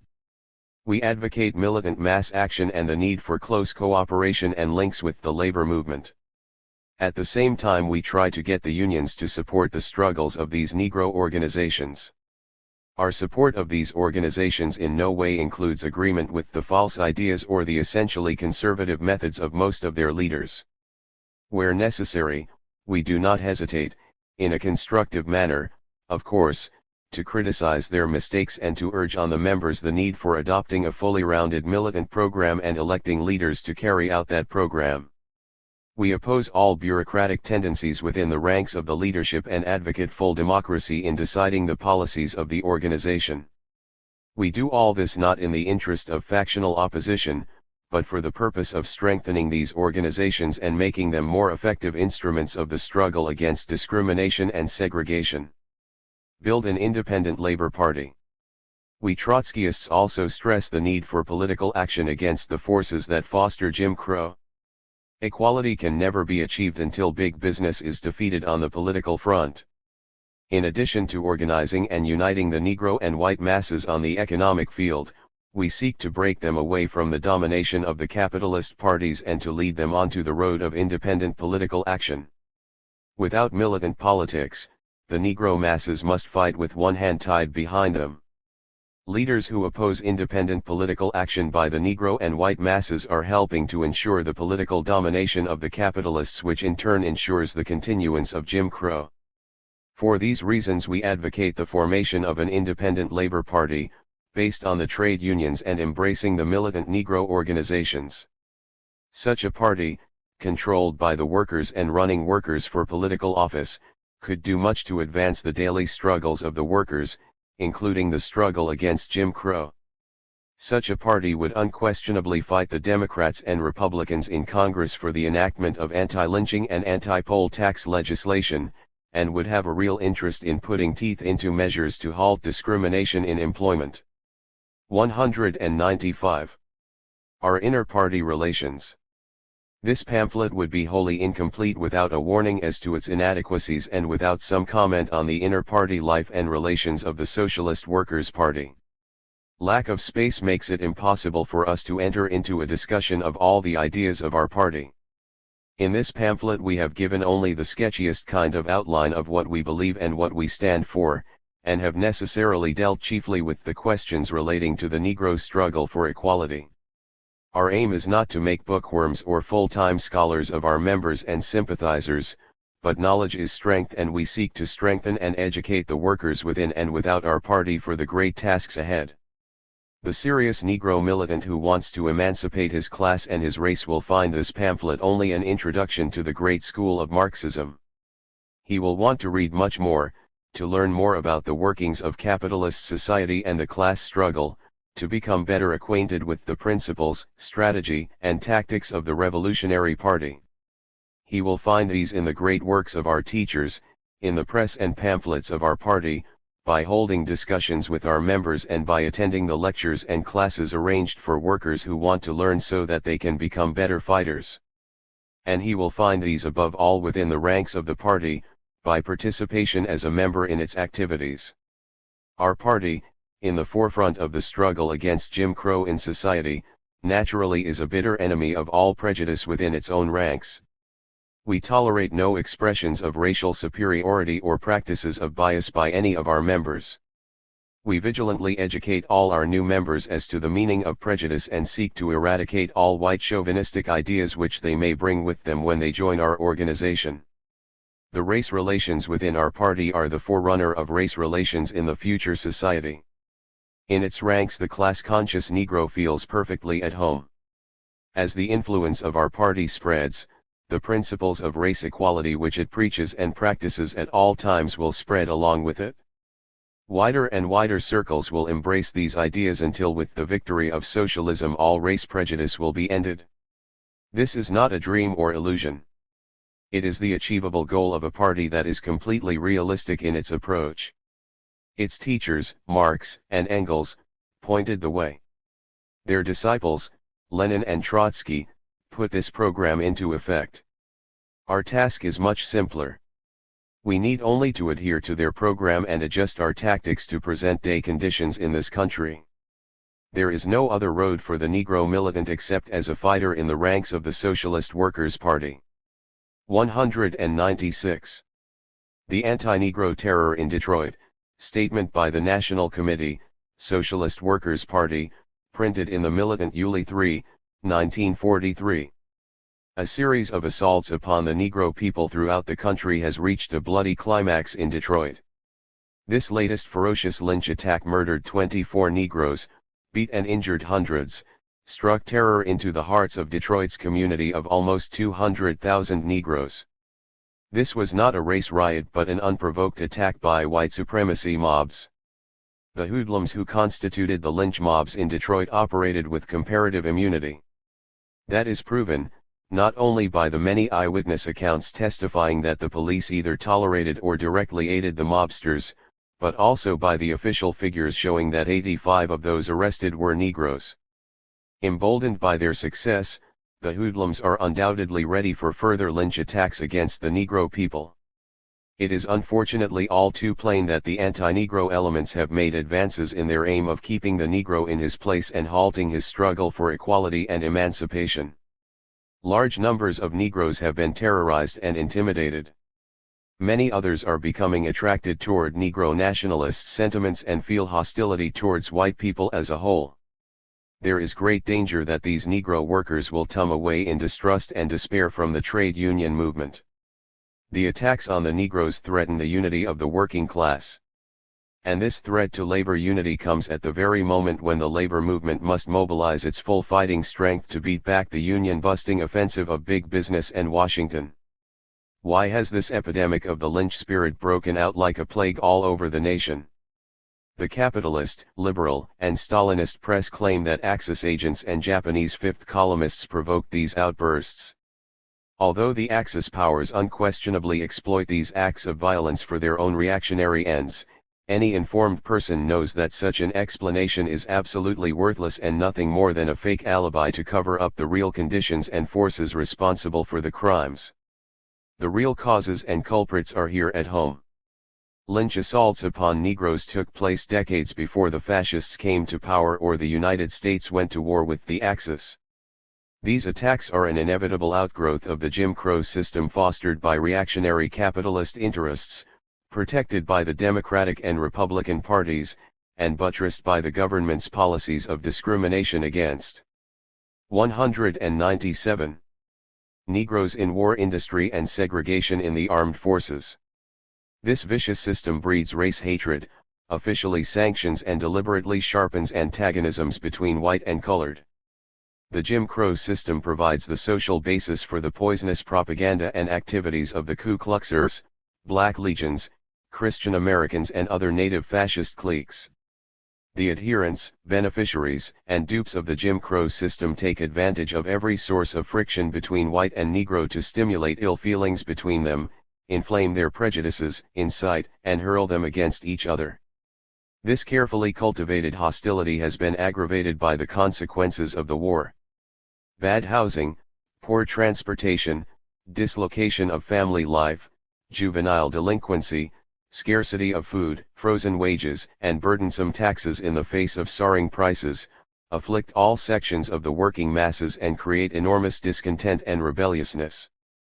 Because of their no-strike pledge and slavish subservience to Roosevelt's labor policies, the CIOAFL leadership has completely failed to provide the workers with any program of resistance to the encroachments of the capitalists, to stop profiteering and the mounting cost of living. That is the reason why fascist demagogues and preachers of race hate and violence are able to receive a hearing from some workers. For their own ends, the ultra-reactionary forces are trying to divert the justifiable indignation of the workers away from the real causes and authors of their misery. The actual instigators of these attacks come from the capitalist class and their conscious or unconscious tools. It has already been disclosed that agents of the employers planned and provoked the anti-Negro demonstrations in Mobile and elsewhere. Every worker is aware that the capitalist interests are conducting today a furious campaign against the labor movement. The blows against the coal miners, the anti-labor decisions of the War Labor Board, the passing of the Smith-Connolly Slave Labor Act, Roosevelt's demand for the drafting of all strikers, have been high points in this offensive. All workers must realize that the concerted attacks upon the colored people are an essential and integral part of this national union-busting drive. The employing class hopes by these murderous means to split the workers along race and color lines, to throw white workers against black, to undermine and demoralize the unions, and thus to turn the attention of the workers away from their real enemies. Divide and rule, this policy, everywhere pursued by the possessing classes and their agents, has alone enabled them to hold down the exploited masses. Britain incites Muslims against Hindus. Hitler uses the Jews for scapegoats. All of them hurl the workers of one country against another in periodical world wars. 198. For generations here in the United States, employers have grown fat and powerful by playing native workers against foreign-born, white against black, craft against craft.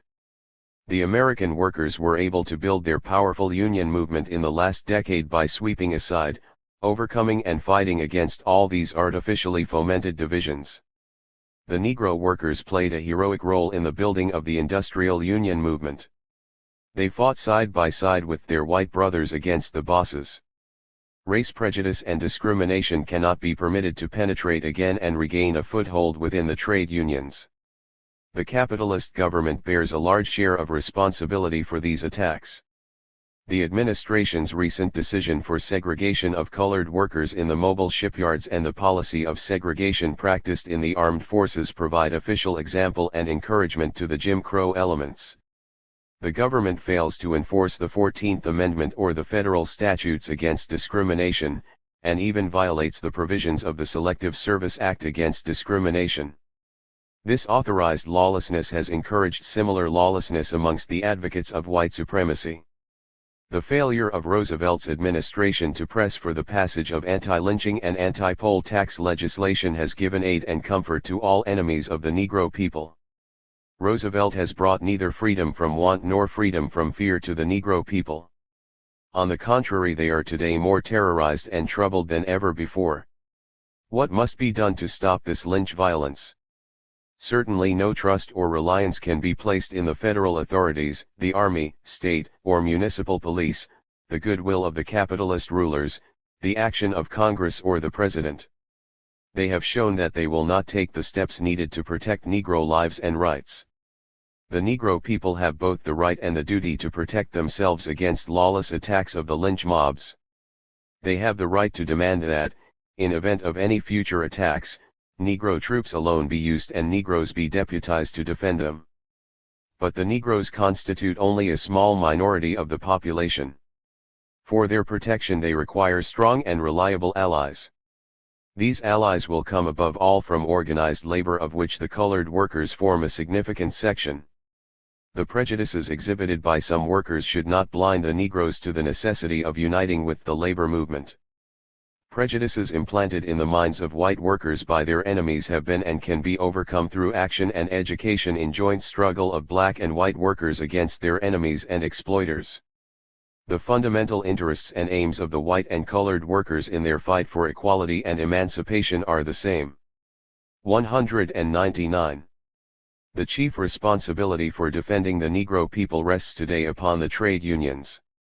The CIO, most powerful organization of the working people in Michigan, was established and grew strong because of its policy of non-discrimination against any worker, regardless of color, race, religion, or political affiliation. The labor leaders must do more than deplore these attacks upon the Negro people. They must do more than order their members to stay off the streets and appeal for grand jury investigations. They must summon their membership to take determined and organized action against the instigators and organizers of these lynch mobs. The unions of Detroit could have repulsed this threat to their very existence as they repulsed General Motors in 1937 and Ford in 1941. Detroit would be far different today, and the native fascists would be cowering in their holes, demoralized instead of triumphant, had the Union leaders called out the veteran flying squadrons to defend the Negro people. These attacks are an alarm signal. They involve issues no less important to the unions than the fight waged against the auto barons in 1937. The hoodlums and hooligans who are today assailing the Negroes are training themselves for other acts of violence. Tomorrow or the day after they can be unleashed by the Fords, Wilsons, and Chryslers as storm troops and strike breakers against the unions themselves. Workers, take warning. This is how fascist gangs were formed and fascism arose in Europe and crushed the labor movement. Do not permit them to take root here. For their own self-protection, the unions must use the same methods of struggle, the same fighting program that proved so effective against Harry Bennett's mobsters. Let the union officials call a great meeting of all the shop stewards in the Detroit area, acquaint them with the seriousness of the situation and inform them of the union's plan of campaign. The members of each local should be mobilized for action. Flying squadrons of union militants should stand ready to protect the rights of their Negro fellow workers menaced by the mobs. The various local unions should maintain order and clear their respective territories of anti-Negro, anti-labor gangs. Every local union should set up a vigorous anti-discrimination committee to combat employer-instituted discrimination in the shops and to ferret out the conscious Ku Klux agents and provocateurs who try to stir up dissension between white and colored workers. The unions must carry on educational activities to explain to the backward workers the reactionary meaning of race prejudice and its menace to their own interests and organizations. The prejudices inculcated by capitalist institutions can and must be eradicated by union education. In addition, the Detroit labor movement should set up its own investigating committee and conduct its own public hearing, where the truth 200 can be told about the causes, instigators, and beneficiaries of the anti-Negro terror, and where plans to prevent new attacks can be mapped out. Such immediate steps in Detroit must be extended on a national scale. The unions can be content with nothing less than the leadership of the struggle to abolish Jim Crowism and to secure full economic, political, and social equality for the Negro people. Such a program of action would help restore the shaken faith of the Negroes in the entire labor movement. It would create unbreakable bonds of unity between white and colored workers. By establishing the solidarity of the working class as a whole, it would clear the way to smash the capitalist anti-labor offensive all along the line. Black and white, unite and fight your common enemies. The Harlem outbreak, a protest against Jim Crow, from the militant, August 7, August 14, September 4, 1943. 5 killed, more than 500 injured, more than 500 arrested, property damages exceeding $5 million. These were the immediate results of the outburst in Harlem last Sunday and Monday. Another of the injured died later. It began Sunday night when a white policeman shot and wounded a young Negro soldier who had objected to his maltreatment of a Negro woman he was arresting. The rumor spread that the soldier had been killed, and resentment rose high. Groups began roaming the streets, fighting with police, breaking store windows, carrying off merchandise. With the exception of 40 police injured, All of the casualties were Negroes. What set these thousands of people into motion in this way? The shooting of the soldier was only a chance incident, it could have been precipitated by some other accidental event. The real cause must be sought in the social, economic, and political conditions of the Negro people. On several occasions in the past year, Negro leaders have been compelled to complain publicly about the brutality of the New York police toward Negro citizens. More than one outbreak provoked by police brutality has been narrowly averted in Harlem in recent months. The Negro people are sick and tired of being beaten, maimed, and thrown into jail on the slightest pretext. They are revolting against victimization by the police, who have been taught by the press that all Negroes are muggers and must be dealt with viciously. Another and equally important factor in the Harlem conflict was the fact that a Negro soldier was involved in the initial incident. Nothing rankles in the Negro people so much as the true stories they bear and read about the treatment of the Negro soldiers, especially in Southern camps. Many Harlemites 201 have sons and brothers in Camp Stewart, GA, and other hell holes, as the soldiers describe them, and they know that their relatives, being trained to fight in a war for democracy, are themselves Jim Crowed and insulted in a manner to make Hitler green with envy. Every Negro leader in Harlem recognizes this to be one of the basic causes of last Sunday's outbreak. On top of these are the economic conditions in Harlem, aggravated in the extreme by the war. Rents are uncontrolled. Prices are higher, the quality of food is generally lower, and food is scarcer than in other parts of the city. Negroes have the worst paying jobs, despite the manpower shortage. The Negro people suffered from the lowest standard of living in the city before the war, today they are even worse off. On Sunday and Monday the Negro people carried on a spontaneous protest. Their protest took on a distorted, elemental and chaotic form, as protests usually do in the absence of a clear program and a trained leadership. Under these conditions the protest could not possibly win what the demonstrators wanted. But it is perfectly clear that they were trying to show in some way that they were fed up with present conditions and ready to fight against them. The Communist Party, which has considerable influence in Harlem, was among the first to denounce the protesting Negroes. Acting in the interests of the Stalinist bureaucracy in the Soviet Union, these Stalinist finks have betrayed the Negro struggle as well as the labor movement at home. For LaGuardia, who knew long ago what was coming and failed to do a thing about it but make speeches on the need for keeping calm in times like these, the Stalinists have nothing but praise. For the Negro masses they reserve their vilest slanders and attacks. In the same language the capitalist press uses in denouncing hoodlums and vandals, and with the same spirit of hatred and contempt, a front-page editorial in the August 3rd Daily Worker says, "Groups of irresponsible elements began a wholesale looting of stores owned by white storekeepers. This looting of stores was a shameful act at this moment in our nation's history. Like the capitalist press, the Stalinists neglect to mention the fact that people are hungry in Harlem. Yes, mothers accompanied by 6-year-old children took food from the window-broken grocery shops. The Stalinists attack them as irresponsible. That is the voice of well-fed bureaucrats, not of a party genuinely concerned with the suffering of the masses. A shameful act, they say.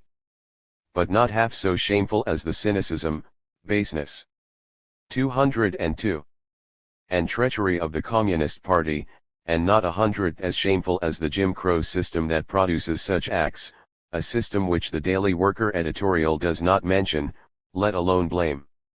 This is not another Detroit. This is not a race riot." Thus Mayor LaGuardia, the liberals, Stalinists, and respectable Negro leaders hasten to assure the world that the August 1st to 2nd outbreak in Harlem, deplorable as it was, could have been much worse. It is true that there were marked differences between the events in Harlem this week and the tragedy in Detroit last June. In Detroit, organized bands of hoodlums and advocates of white supremacy intervened in a minor clash to aggravate the situation and terrorize the whole Negro population. Such bands were absent from the Harlem outbreak. In Harlem, a large section of the Negro people gave a demonstration of their dissatisfaction with the conditions under which they live. The only whites to molest the Negroes were the police, with the result that whites were able to walk freely through the streets at the height of the demonstration, and the affair never took on a Negro versus white complexion.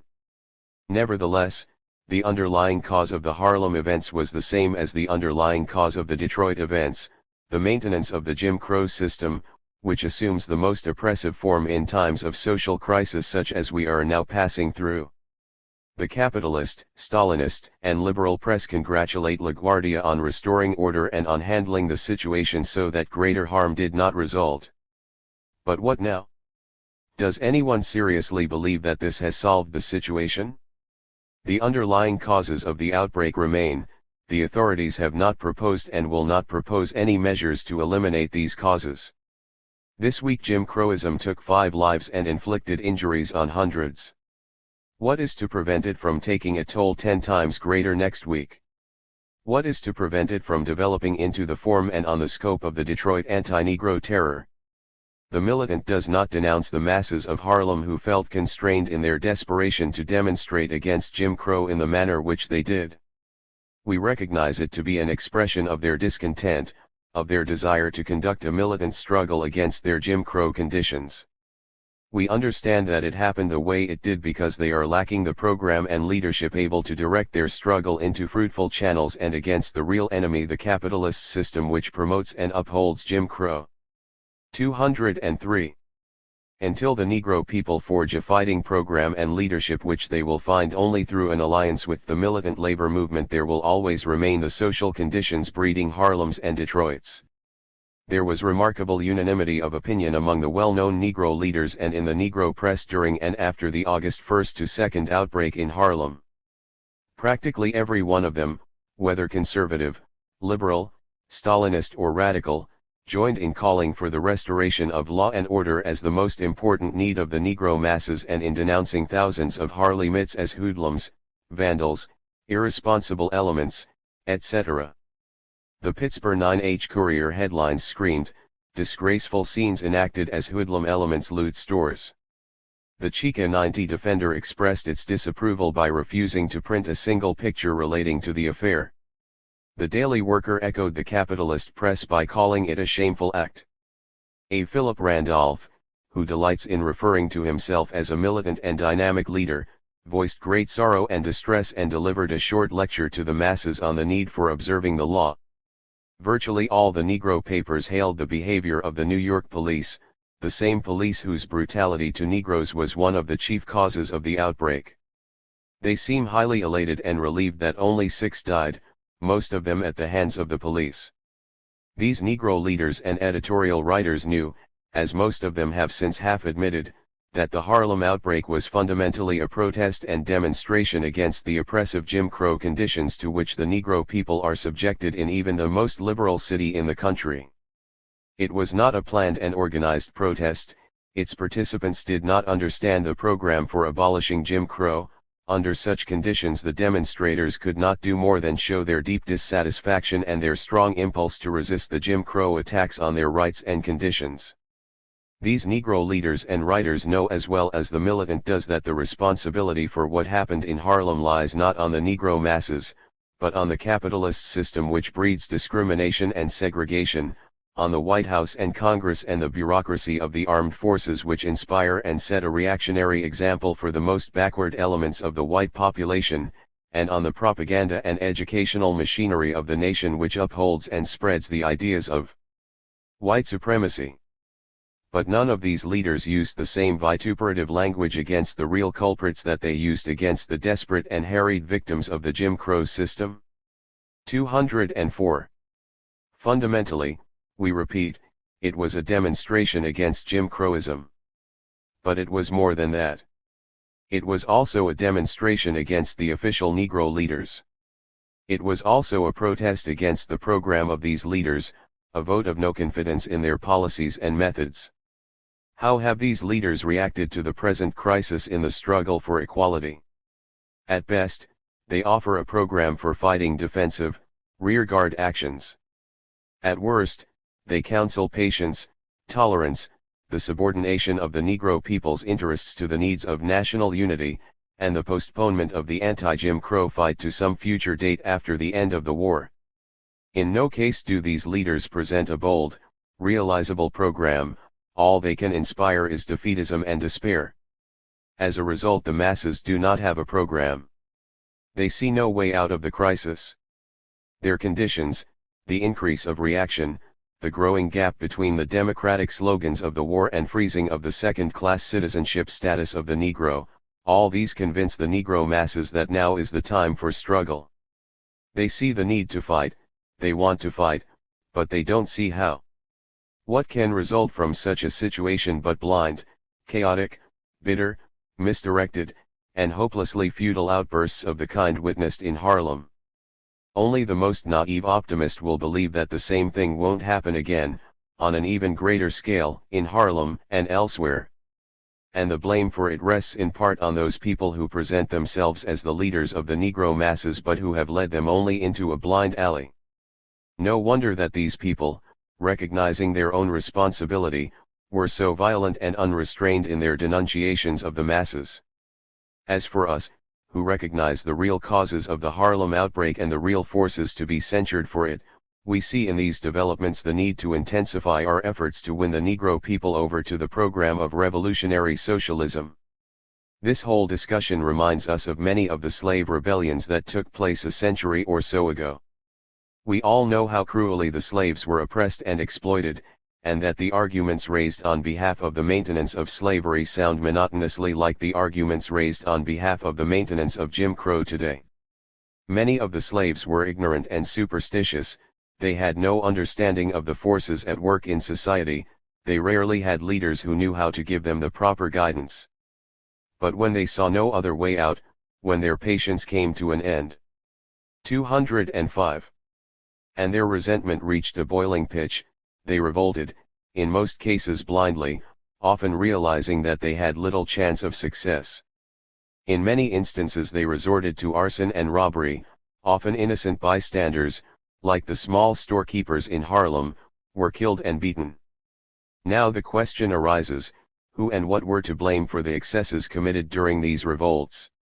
If you leave aside the sociological, economic, and political explanations, then you could come to the conclusion, as some well-meaning abolitionists did in that period, that the slaves were to blame.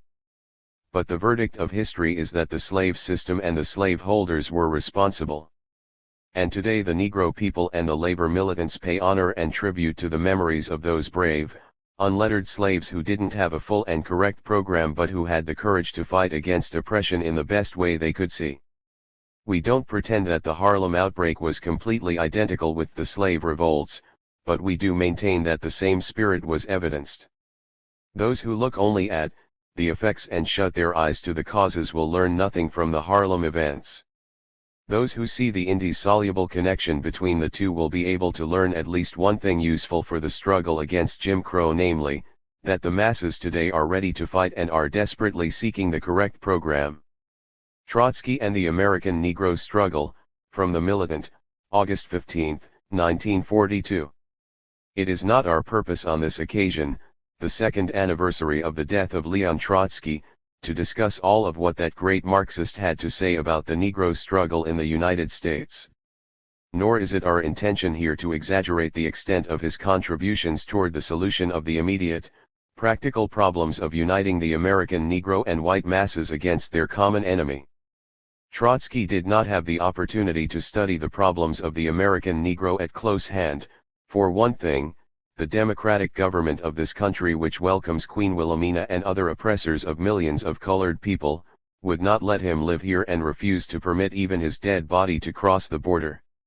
Trotsky's great contributions were in the field of clarifying the tasks and tactics of the world working class and thus bringing together the forces of the World Revolutionary Party, which alone will lead the masses of all races to the solution of their problems. It will be for this above all that the American Negro people will remember and honor Trotsky in the future. In addition, many of his writings dealt with the problems of the colonial people and their struggle for independence from imperialism. 206. But this does not mean that Trotsky was unaware of or underestimated the significance of the concrete problems relating to the American Negro people. On the contrary, at every possible chance, he kept emphasizing these things. 1. The necessity for winning the Negro people to support of the revolution. Airy Party. 2. The necessity for combating all traces of racial prejudice among the white militants and workers. Long before the Trotskyist movement was formed as an opponent of Stalinist treachery, Trotsky wrote a letter in reply to some questions put to him by Claude McKay, then a communist. Printed in the March 13, 1923 International Press Correspondence, part of the letter said: "In North America the matter is further complicated by the abominable obtuseness and caste presumption of the privileged upper strata of the working class itself, who refuse to recognize fellow workers and fighting comrades in the Negroes. AFL President Gomper's policy is founded on the exploitation of such despicable prejudices, and is at the present time the most effective guarantee for the successful subjugation of white and colored workers alike. The fight against this policy must be taken up from various sides, and on various lines. One of the most important branches of this conflict consists in enlightening the proletarian consciousness by awakening the feeling of human dignity, and of revolutionary protest, amongst the black slaves of American capital. As stated above, this work can be carried out only by self-sacrificing and politically educated revolutionary Negroes." More than 6 years later, when the Trotskyists had been expelled from the Communist International for their defense of Marxist principles, and when the Trotskyists were holding their first organization conference in this country as the American Left Opposition, forerunner of the present Socialist Workers' Party, Trotsky, already in exile, wrote a letter to the militant on tasks of the American opposition. In this, the first letter which he was able to write to his American collaborators, Trotsky emphasized the importance of the Negro problem in relation to the revolutionary movement. The trade union bureaucrats, like the bureaucrats of false communism, live in the atmosphere of aristocratic prejudices of the upper strata of the workers. It will be a tragedy if the oppositionists are infected even in the slightest degree with these qualities. We must not only reject and condemn these prejudices, we must bum them out of our consciousness too. 207. The last trace. We must find the road to the most deprived, to the darkest strata of the proletariat, beginning with the Negro, whom capitalist society has converted into a pariah, and who must learn to see in us his revolutionary brothers. And this depends wholly upon our energy and devotion to the work. The Militant, May 1, 1929. Trotsky's attitude toward the Negro masses contained not a trace of that condescension and sentimentalist superciliousness which characterized the Stalinists and Social Democrats of 10 years ago. He was far more interested in recruiting a Negro worker than a white intellectual. And for very good, very material reasons. To illustrate, in 1932 an application for membership in the Trotskyist movement was received in this country from 24 Negroes in Johannesburg, South Africa. As soon as Trotsky had seen their letter, he wrote an article for the Militant, July 2, 1932, in which he said: "If the Johannesburg comrades did not as yet have the possibility to acquaint themselves closer with the views of the left opposition on all the most important questions, it cannot be an obstacle in getting together with them as closely as possible even today and to help them fraternally to come into the orbit of our program and our tactics. When 10 intellectuals of Paris, Berlin, or New York, who have been in various organizations, address themselves to us with a request to be taken into our midst, I would give the following advice: put them through a number of tests on all the questions of program, wet them under the rain, dry them in the sun, and then after a new careful examination, accept 1 or 2. The matter changes basically when 10 workers connected with the masses come to us. The difference in our relation to the petty bourgeois and to the proletarian groups does not require any explanation. But if the proletarian group works in a district where there are workers of various races, and in spite of this, it consists only of workers of a privileged nationality, I am inclined to regard them with suspicion. Are we not dealing with the workers' aristocracy? Isn't the group poisoned by slave-holding prejudices, active or passive? It is quite a different matter when we are approached by a group of Negro workers. Here I am ready to consider beforehand that we are achieving agreement with them, even though this is not yet obvious, because of their whole position they do not strive and cannot strive to. 208. Degrade anybody, oppress anybody, or deprive anybody of his rights. They do not seek privileges and cannot rise to the top except on the road of the international revolution. We can and we should find a way to the consciousness of the Negro workers, of the Chinese workers, of the Hindu workers, all these oppressed colored races of the human ocean to whom belongs the decisive word in the development of humanity. In a discussion on self-determination held with one of the American Trotskyist leaders on February 28, 1933, Trotsky returned once again to the need for fighting racial prejudice among the white workers. The Negro can be developed to a class standpoint only when the white worker is educated. I am absolutely sure that they, the Negro masses, will in any case fight better than the white workers. That, however, can happen only provided the Communist Party carries on an uncompromising merciless struggle against the colossal prejudices of the white workers and gives it no concessions whatever. Considerations of space prevent us from quoting further, but we think we have made the point. Trotsky guided us to a correct working class perspective in this respect as in all others. We Trotskyists do not claim to have a lot of influence among the Negro masses today. The job of gathering together a group of courageous, self-sacrificing Negro revolutionists in a period of reaction has not been an easy one, no easier than that of building the Revolutionary Party. But we have reason to be encouraged by the progress of the last few years, especially since the war began. We now number in our ranks a comparatively small but important number of Negro workers, most of them active trade unionists with experience among the masses. The difficulties ahead are considerable, but we are confident that our comrades, both Negro and white, will play a decisive role in the Negro struggles coming. Success in those struggles will be the only kind of monument that Trotsky would have wanted. 3. The case of Milton Henry, 1944. Karl Axon, Edgar Kiemer. 209. For some time now, the Army has been making a practice of expelling those men who object to the system of maintaining separate Jim Crow units for Negro soldiers. 9. It is obvious the brass hats do not intend to stand for any criticism of their discrimination policies. These expulsions have taken different forms. The men may be judged physically unfit, mentally deficient, or morally lacking in the qualifications for making a good soldier. In known cases in the Army as well as the WACs, Negroes who refused to abide by the Jim Crow regulations were judged by the Army psychiatrist as plain crazy. Although news of these cases is usually carefully censored, the military does not hesitate to blast forth publicly whenever they think they can angle the case to infer that the rebellious Negro is a menace to the American people. Take the case of Milton R. Henry, who was dismissed April 25 after a court-martial at Selfridge Field, Michigan. He had enlisted as a private in April 1941 and worked up to second lieutenant in the 553rd Air Corps Squadron. The charges filed and proved were AWOL 9 times and disrespect to 2 superior officers. Medical testimony. It developed that Lt. Henry had been ill for some time with a chest disease which, according to medical testimony, may cause great fatigue.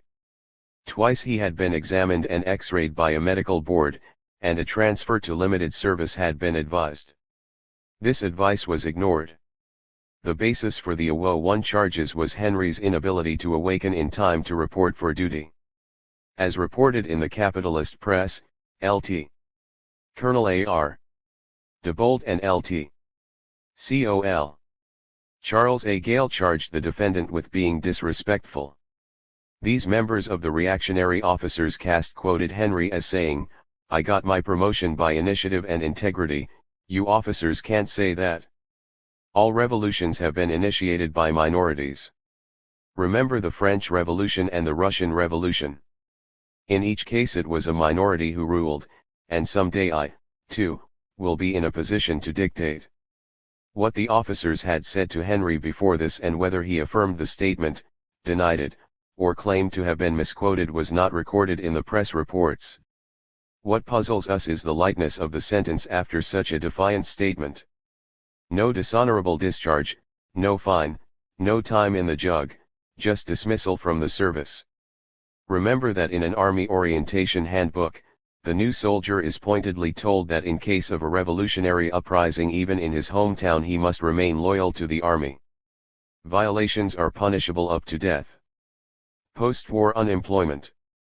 If, in the inevitable post-war unemployment, a group of workers becomes resentful enough of the war, profits made by some big business baron, it may be termed a revolutionary uprising and the soldier will be expected to carry out a command from his superior officer to machine gun his fellow men and thus protect the profit hog even though his own brother or father should happen to be in the aroused group of workers.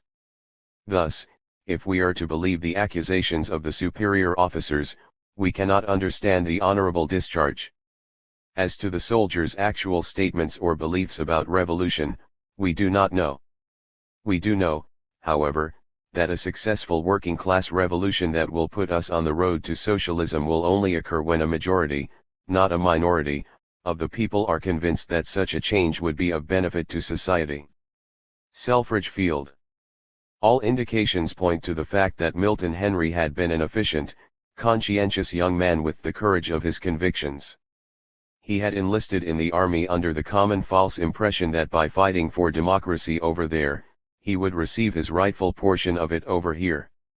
Obviously disillusioned after 3 years of Jim Crow treatment, he got to the point where he could keep quiet no longer. 211. As an example of what he had to put up with, look at Selfridge Field, the beautiful base for the advanced training of American fighter pilots. Pardon me, my error. I meant Negro fighter pilots. Anyway, at Selfridge Field Negro lieutenants are barred from entering the regular officers' club. Barred in spite of the fact that the majority of the men there are Negroes, barred in spite of the fact that such a policy openly violates the state of Michigan's civil rights law. Furthermore, under the familiar Army caste system, Lt. Henry was prohibited from fraternizing with non-commissioned men. Consequently, he had to travel 28 miles to Detroit at his own expense for any type of recreation. This is just one of the many inconveniences confronting a soldier at this base if he happens to be a Negro. A Negro soldier was recently shot there by the drunken commanding officer. Several recent exposes have shown Selfridge Field to be rotten with Jim Crow discrimination. These militant elements which the Army is finding necessary to purge serve to reflect the seething, simmering, potentially explosive feeling that is present in the masses of Negro soldiers. The segregated, second-class Jim Crow Army for Negroes is a dead giveaway to the hypocritical character of the high-sounding phrases such as liberation of oppressed people, for freedoms, etc., which are being applied to this worldwide slaughter. The Henry case merely represents another ugly bump on the Army's angelic face. It is an external symptom of the inner, rotten poison of Jim Crowism. Dr. Brasshat prefers to cut off the pimple instead of cleaning out the patient with the castor oil of democracy. 212. For Government Policy on Race Equality, 1944. Carl Jackson, Edgar Kiemer. The House Military Affairs Subcommittee, headed by Rep. Carl T. Duertree, North Carolina Democrat, makes the accusation that the pamphlet Races of Mankind is spreading communist propaganda. 10. The committee bases its charge on the fact that the pamphlet explodes the myth that one group of people is automatically superior in ability over another group simply because of skin color or other racial characteristics. The pamphlet proves that the opportunities for development of the mind, the condition of health and home surroundings, etc. are, in reality, the important factors that mold a superior person. These factors, of course, are all manifestations of the person's economic status. For example, the pamphlet shows that a poor southern rural white may prove inferior in intelligence tests to a northern Negro raised in a large city under better economic conditions. 55,000 copies of this pamphlet were purchased for an Army orientation course. The distribution of the pamphlet, however, was abruptly stopped by the reactionary officers cast on the ground that the pamphlet was too controversial. The House Military Affairs Subcommittee objects to this scientific book being read by soldiers. They brand it as communistic. In this instance, the destiny of capitalism and racial hatreds are exposed to be solidly bound to each other. First, it is interesting to observe that this pamphlet, written by scientists, after demonstrating the foolishness of the white supremacy fable, comes to the conclusion that the way to defeat the forces that foster such a policy is to tone down any active fight on American capitalism, with its policy of segregation in the Army, Navy, and the industries, and to unite with the same capitalists to beat the advocate of Aryan superiority. If the authors of this pamphlet knew as much about social forces as they do about anthropology, they would realize that when the German workers overthrow Hitler, they will also throw out the window his master race ideology, which represents in their minds an integral part of the rotten fascist regime, which has brought them nothing but slavery, suffering, and death. The significant point, however, is this: the Military Affairs Subcommittee, representing American capitalism, which is surely interested in winning this war in order to exploit a larger slice of the world's resources and labor, lashes out with familiar red-baiting tactics at a pamphlet that teaches racial equality despite the fact that this pamphlet urges support of the war. This can mean only one thing: that American capitalism is making known to all liberals, pussyfooters, and other people of goodwill the fact that it does not want the myth of white supremacy exploded by scientific truths. The red-baiting tactics of the committee plainly imply that all who preach racial equality are automatically communists in the sense that they are opposed to our form of government. In effect, the congressional lackeys of big business declare that they do not intend to tolerate any dulling of the edge of the vicious weapon of race prejudice, even though American capitalism is engaged at the present time in a life-and-death struggle with another imperialistic power. This case is but one example of a well-defined policy of the US government in regard to treatment of the Negro people. They do not intend to give us our equality, because they want to keep the workers divided. No one freely gives up a method that has repeatedly proved profitable to him. It all boils down to this: if you are for capitalism, you are supporting a system that breeds racial bigotry and oppression. If you are for racial equality, you can realize your aim only by allying yourself with capitalism's only genuine enemy, revolutionary socialism. Which side are you on, and what are you doing about it? 214. How to Win the Struggle for Negro Equality, 1944. Karl Axon, Edgar Kiemer. In order to carry on an effective struggle for Negro equality, we must first trace back the stream of inequality until we have found and marked the source from whence it flows. 11. Just what comprises Negro inequality? If not the whites, certainly every Negro here knows the answer to that one. In the South, the Negro knows what it is to be denied, either through legal maneuvers or intimidation, the right to vote.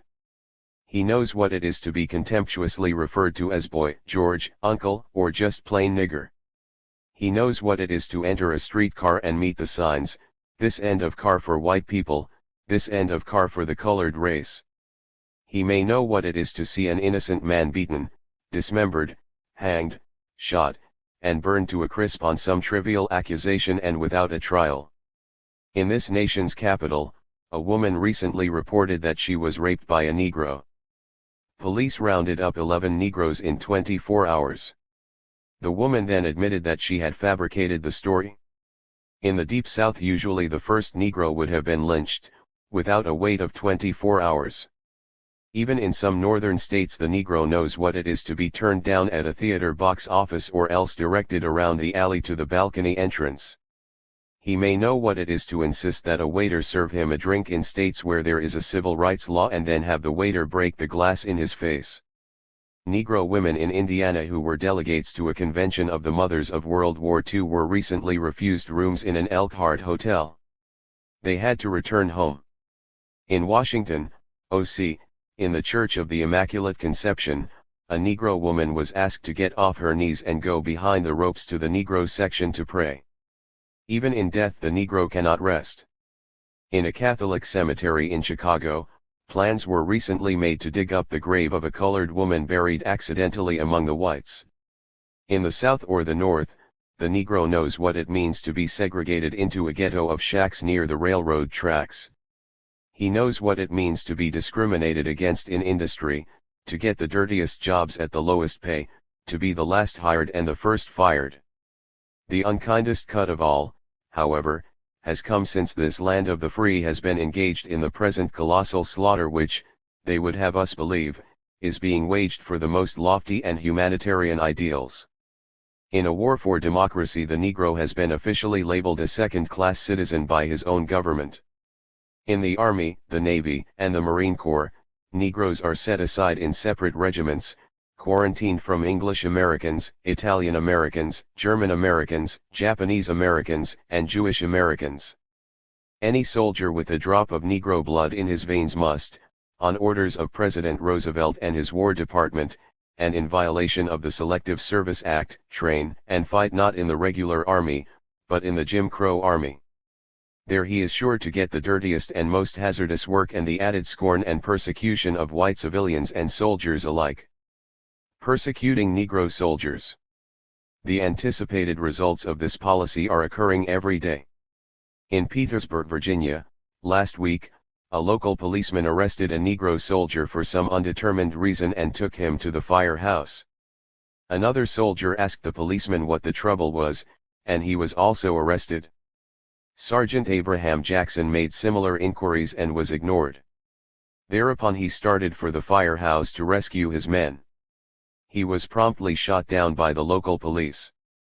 At last reports he was not expected to recover. But let us not be too hard on the police system of the capitalist government. In Miami, Florida, 5 Negro policemen were hired, but with the reservation, they cannot arrest any white person, no matter what crime he may be in the act of committing. Reported by the New York Times and the Pittsburgh Courier of November N, and incidentally by the militants some 3 weeks earlier, was the reactionary policy established in regard to the all-Negro 92nd Division, now in combat on the Italian front. The policy is this: as Negro officers are killed, they are replaced by whites, instead of the customary replacement by advancing lower officers. Also, there must not be under any circumstances a Negro officer who is superior in rank to a white officer in that sector.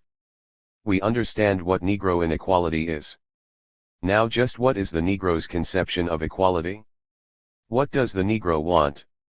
The Negro wants what everyone else wants, no more, no less. He wants a dependable annual wage. 216. Capable of bringing him all the necessities of a healthy, happy life. In short, economic security. He wants political freedom, a voice in the way things are done, a vote, and a representative who understands his problems. In addition to this, he wants complete social equality. Let us get this straight: the mind, body, and emotions of the Negro are inherently the same as those of any other race. Therefore, just as the white man would resent the stigma of social inferiority, so does the Negro resent it. To stamp an entire group of individuals as inferior simply because they have more melanin or less keratin in their skins, absolutely inert pigments, to do so is contrary to scientific truth. Now, what is the direct instrument of repression that condemns the Negro to second-class citizenship? It is the state, that is, all the various agencies of government from top to bottom. Through their actions and their failures to act, they condone, teach, foster, and enforce the oppression of the Negro people. Who protected Noble Ryder, the recently freed murderer who lynched an aged Negro preacher in Liberty, Mississippi? The sheriff. Who upholds white supremacy in the South? The courts. Who holds Negroes in Georgia in the chain gangs for stealing a loaf of bread? The state. Who leads this pack in race baiting? Your government officials such as Chauncey Sparks and the poll tax senators. Who tenaciously insists upon a Jim Crow army? Roosevelt and his War Department. Who carries out this policy? The brass hats in the Army and Navy. The Federal Housing Authority recommends discrimination in its official manual. The Office of War Information has a standing order that a messenger shall watch the news ticker and bring all copy on race or color to the Negro Censoring Division. At the Arlington Hotel in Hot Springs, Arkansas, the Army set up a rehabilitation center for soldiers and their wives. The management of this hotel happens to house, without discrimination, Indians and all other races and nationalities. A Negro lieutenant and his wife registered at the hotel and were given rooms. But as soon as this was discovered by a white army captain, he ordered their removal. They were removed. But how about individual prejudices? Remember, these are not inherited, they are acquired. H. Scudder McKeel, Associate Professor of Anthropology at the University of Wisconsin, told the National Committee for Mental Hygiene last week, with Brazil and Russia as examples, we can say that racial prejudice is not inherent in the human animal. What we need to do is to deflect, modify, or transform the processes at work in our society so that children will no longer learn prejudice and discrimination. The cradle is the best place to start. 217. Jim Crow propaganda. Well, that's not news to the American educators. Not for nothing are the nigger dolls used in the nurseries and the tale of Little Black Sambo taught in the kindergartens. The history books, the comic strips, the radio, and the cinema all contribute to the formation of the Negro stereotype, a petty thief, a clown, an ignoramus. Whoever attempts to teach equality is usually stymied. Last month, the subway lines right here in New York barred a poster showing babies of all races side by side. You remember the revealing pamphlet Races of Mankind, which torpedoed the myth of racial inferiority, giving statistical proof from the records of drafted soldiers. That was too much truth for the army brass hats, and they recalled 50,000 copies that had been distributed for soldiers' libraries. Directly or indirectly, the agencies of government are responsible for individual prejudices. Why would the government officials want to foster such a policy? President Roosevelt is well known as a humanitarian. Mrs. Roosevelt has even been photographed with Mrs. Bethune, Negro soldiers, and Negro children. Many government officials welcome Negro leaders to their offices to confer with them on race problems. Some of the most reactionary Southern governors have sponsored drives to obtain funds for Negro colleges. Now, I don't think we are fooled by these patronizing gestures. It is plain that the state in America is invariably anti-Negro. But back to the question. Where there is an effect, there must be a cause. Maybe with the following facts we can better follow the trail. In 1848, Karl Marx, after making a scientific analysis of the history of society, arrived at the conclusion that the state was supported and kept in power by and for the ruling class in society. Whoever owns the means of production makes up the ruling class. The state serves to protect the interests of the exploiting minority over the exploited majority. In slavery days, the judges, law officers, and governors, that is, the state apparatus, unfailingly upheld the interests of the slaveholder over the slave. In feudal days, the state was always on the side of the noble and against the serf. Divide and rule. We have reached the point in America today where it is the monopoly capitalists who own and control the means of production. The industrial workers, on the other hand, comprise the exploited majority. True to the Marxist analysis, every agent of the state from top to bottom must do the bidding of the moneyed. 218. Interests. If he defies the capitalists, he is soon kicked out in one way or another. Now, what has that got to do with the Negro? Marx said that no ruling class has been able to long exploit the vast majority unless that majority was split within itself. The capitalists know this, and they make the most of it. Whether based on race, religion, nationality, language, or custom, the axiom divide and rule is never forgotten and never neglected by those who are in power. They take the most convenient minority within the group of exploited people and set them up as a scapegoat. The other oppressed people are permitted, even trained, to kick around this minority at their leisure, thus unconsciously venting the perfectly natural resentment which arises from their economic insecurity. The ruling class, through control of the educational system and the state apparatus, deliberately fosters prejudice among the masses against the designated minority. They inoculate this venom in such large doses that it is practically impossible for even the most mentally alert individual to escape from its degrading effects. In America, of course, the Negro is a natural for the capitalists. His dark color makes him easy to recognize. His background of slavery is also played up to give impression that he is inferior and as docile as a dumb animal. The history books put out by the capitalists, by a crime of omission, imply the lie that the darker races have never been civilized. They tell us of the pyramids and other wonders of the world, but they fail to say that they were built by black Egyptians centuries ago. The features of the Sphinx betray their Negroid characteristics, the existence in the valley of the Nile of a highly civilized Negroid race. The books of the capitalist class don't tell us that, and no white scientist has been able to even explain how those engineers accomplished these feats. Their propaganda depicts the black man in the very worst light simply because he is a useful minority to to their ends. As a result of the tremendous pressure of their gigantic propaganda machine, millions of Americans are color conscious. What's white is right, what's black, stay back. Well-paying crimes. Although in the Dick Tracy comic series crime never pays, we find the opposite is true in real life in America. The crime of Jim Crowism, the crime of indoctrinating prejudice into the workers, and the crime of denying the Negro people equality, are very well-paying crimes for the American capitalist. For it is largely as a result of racial divergence in the working class that the capitalist is able to remain in power. He knows full well the day of working class solidarity will be his day of reckoning. 219. Now, let's look down the trail. Negroes are denied equality either through official government action or official government lack of action. The government is under control of the ruling class. That class is the capitalist class, which comprises only a small minority of the population. These capitalists, through their control of the means of information, indoctrinate the people with the lie that a man is inferior if the color of his skin is dark.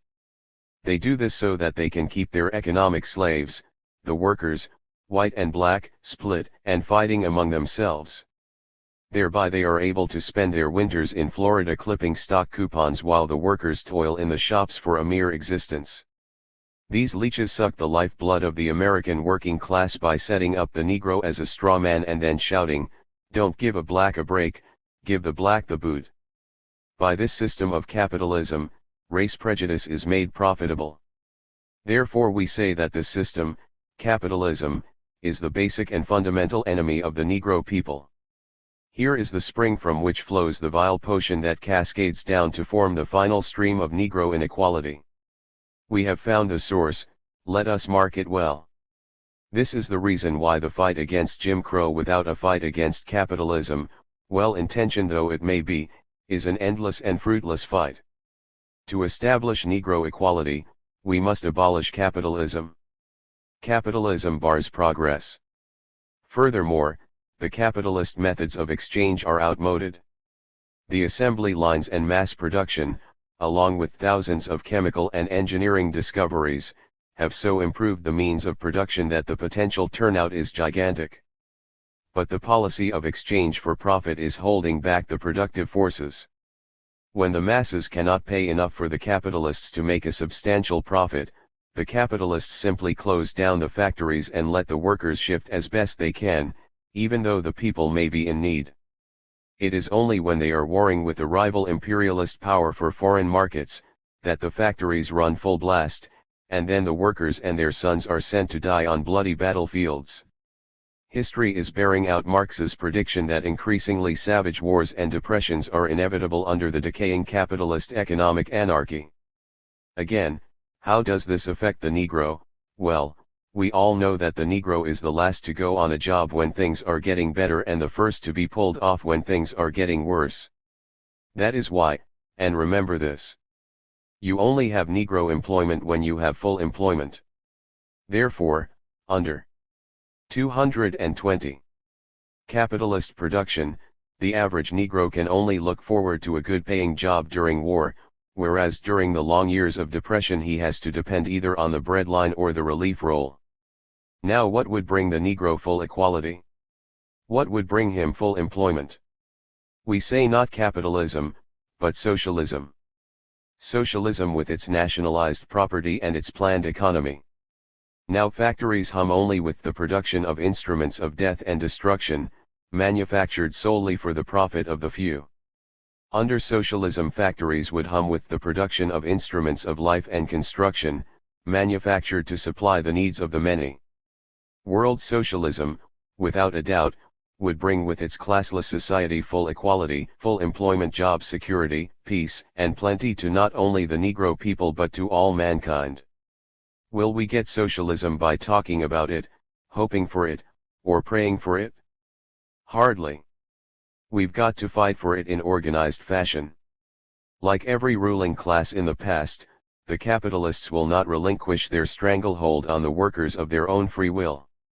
The industrial workers, for the very good reason that they are the most oppressed and at the same time the most highly organized group, will lead the socialist revolution. They will take over the means of production and thereby lead the way for the liberation of the farmers and the white-collar workers. The capitalists during this period will try desperately to retain or regain their exploitive power on a world scale. They will try, in vain, to hold back the will of human progress. Their main weapon in America will be to set the white against the black and to bring on a racial war within the working class. The capitalists will be willing to exterminate the Negro minority if their preservation makes it necessary. The new workers' and farmers' government, on the other hand, for the very basic reason of self-preservation, will have immediately to grant and enforce full equality for the Negro people. It will have to do this to counteract the capitalists and to demonstrate that its program is reliable.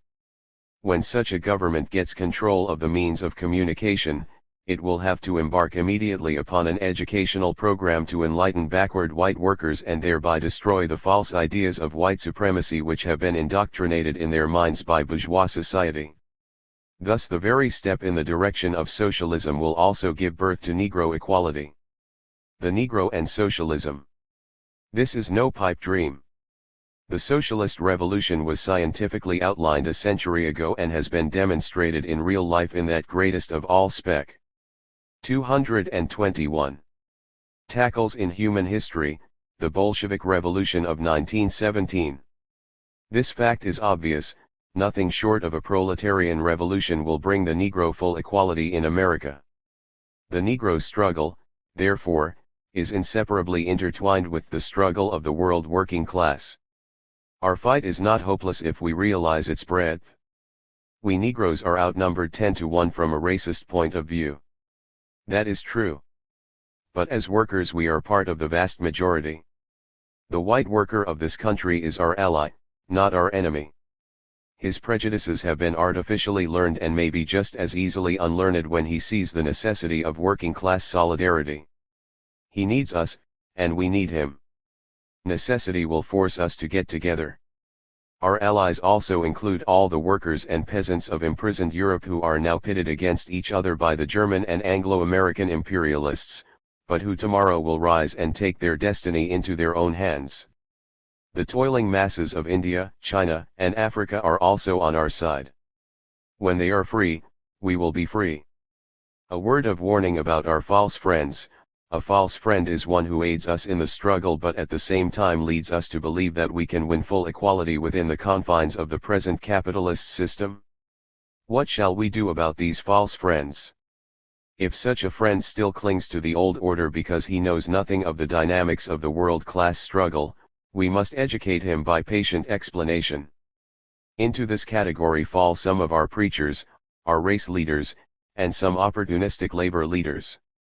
In this bed also rest our militant anti-white racists, as well as the weak-kneed pacifists, who think that the problem will be solved by people of goodwill getting together on a basis of brotherly love.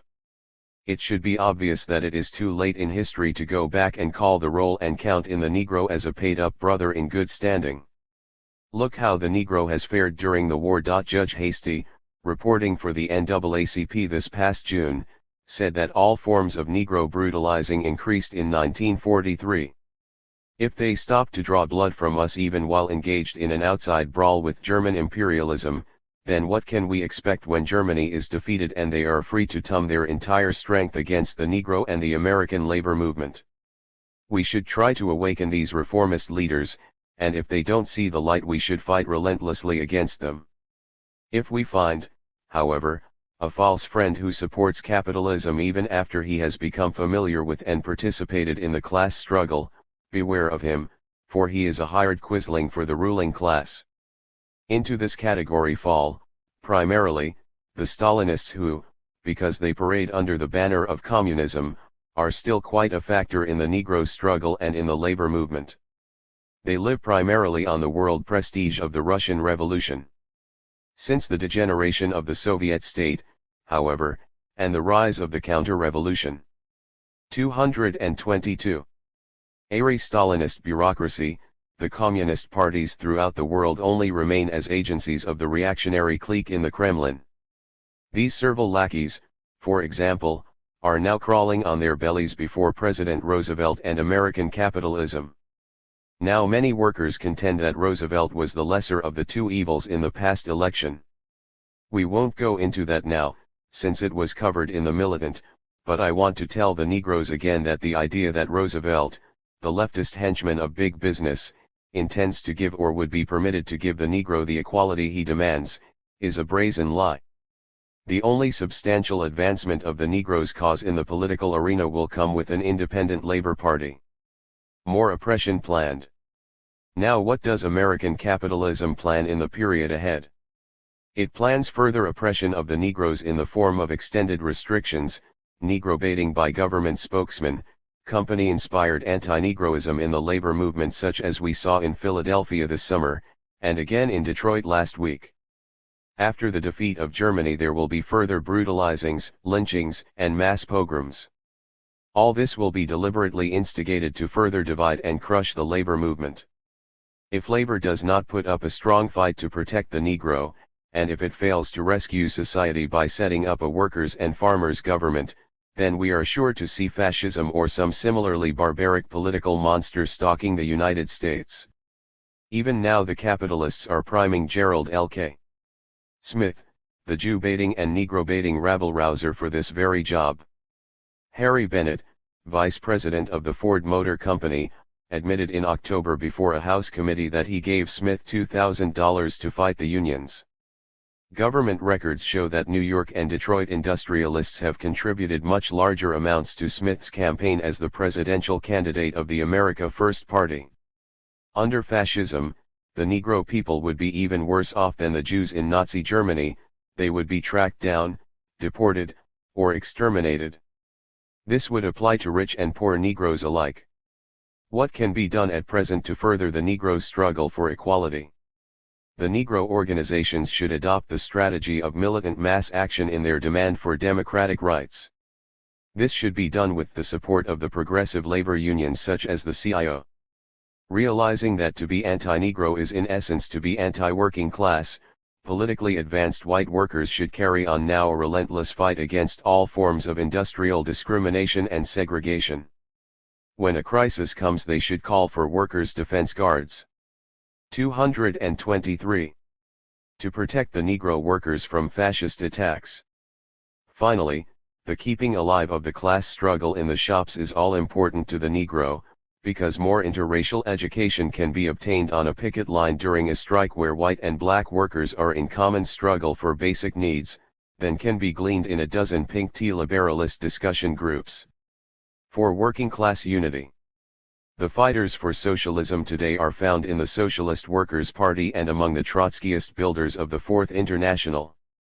Our Marxist analysis brings us to the conclusion that the Negro struggle in the coming period will be largely a defensive one. It will mount in intensity with rising world-class struggle and will only be resolved when the workers come to power. That is why we say, the only way to win full Negro equality is through a simultaneous struggle for the liberation of all the toiling human brothers, be they black, brown, yellow, or white. Negro workers, to avert a losing race war, prepare now for a victorious class war. 224. 6. The Case of James Hickman. 1947. Robert Birchman. Social Symbols 12. Every so often a previously unknown individual suddenly attracts wide attention. There is usually a social reason for this. The story connected with the particular case epitomizes the plight of voiceless millions, focusing attention on the needs of one group and the crimes of another, bringing into the light of day the festering rottenness of class society.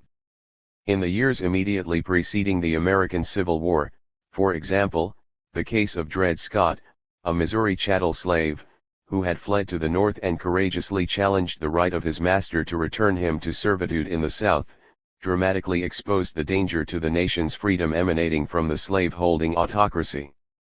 Then came John Brown, the warrior for freedom and justice, whose heroism aroused the souls of men, stirring them into action against the slaveholders who kept all the Dred Scotts in inhuman degradation.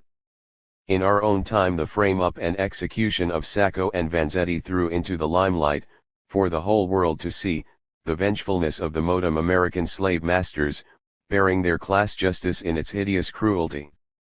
A no less dramatic instance today is the case of James Willis Hickman, whom the state of Illinois now seeks to convict and execute on the charge of murdering his landlord.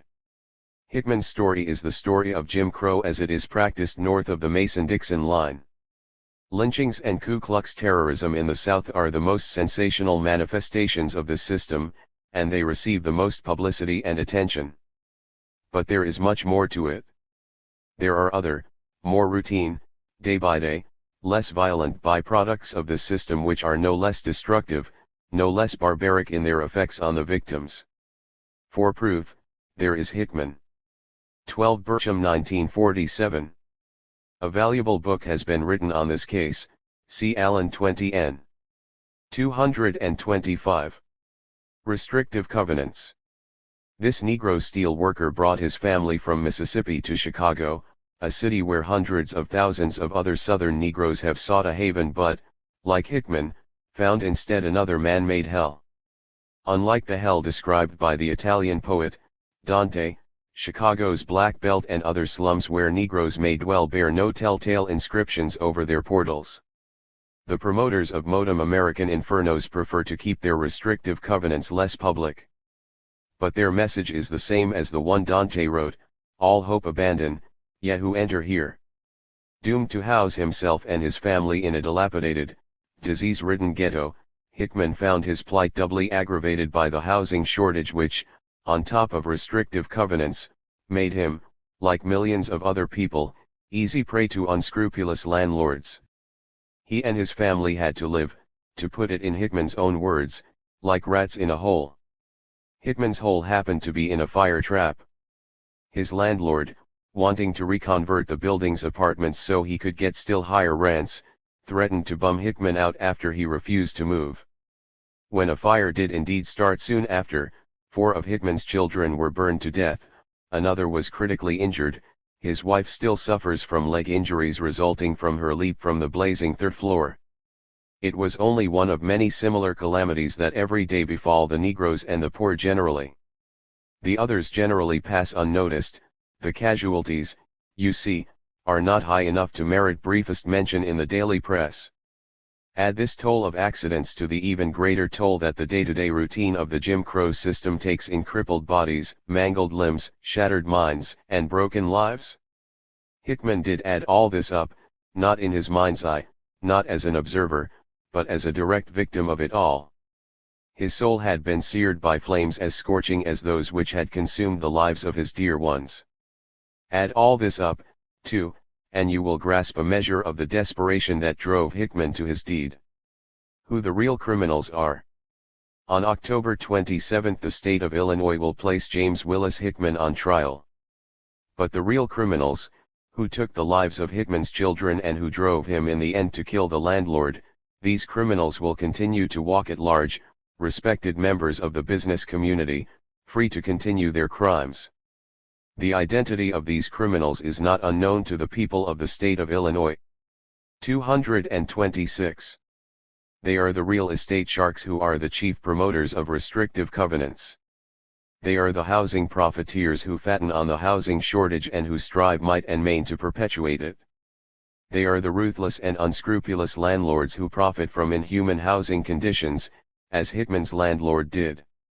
They are the corrupt local authorities with their callous disregard, over a period of years, for the enforcement of the pitifully inadequate regulations of the building code, health, and fire ordinances. Finally, they are the local, state and federal authorities who tolerate and in fact condone and encourage both the Jim Crow practices of restrictive covenants and the housing shortage.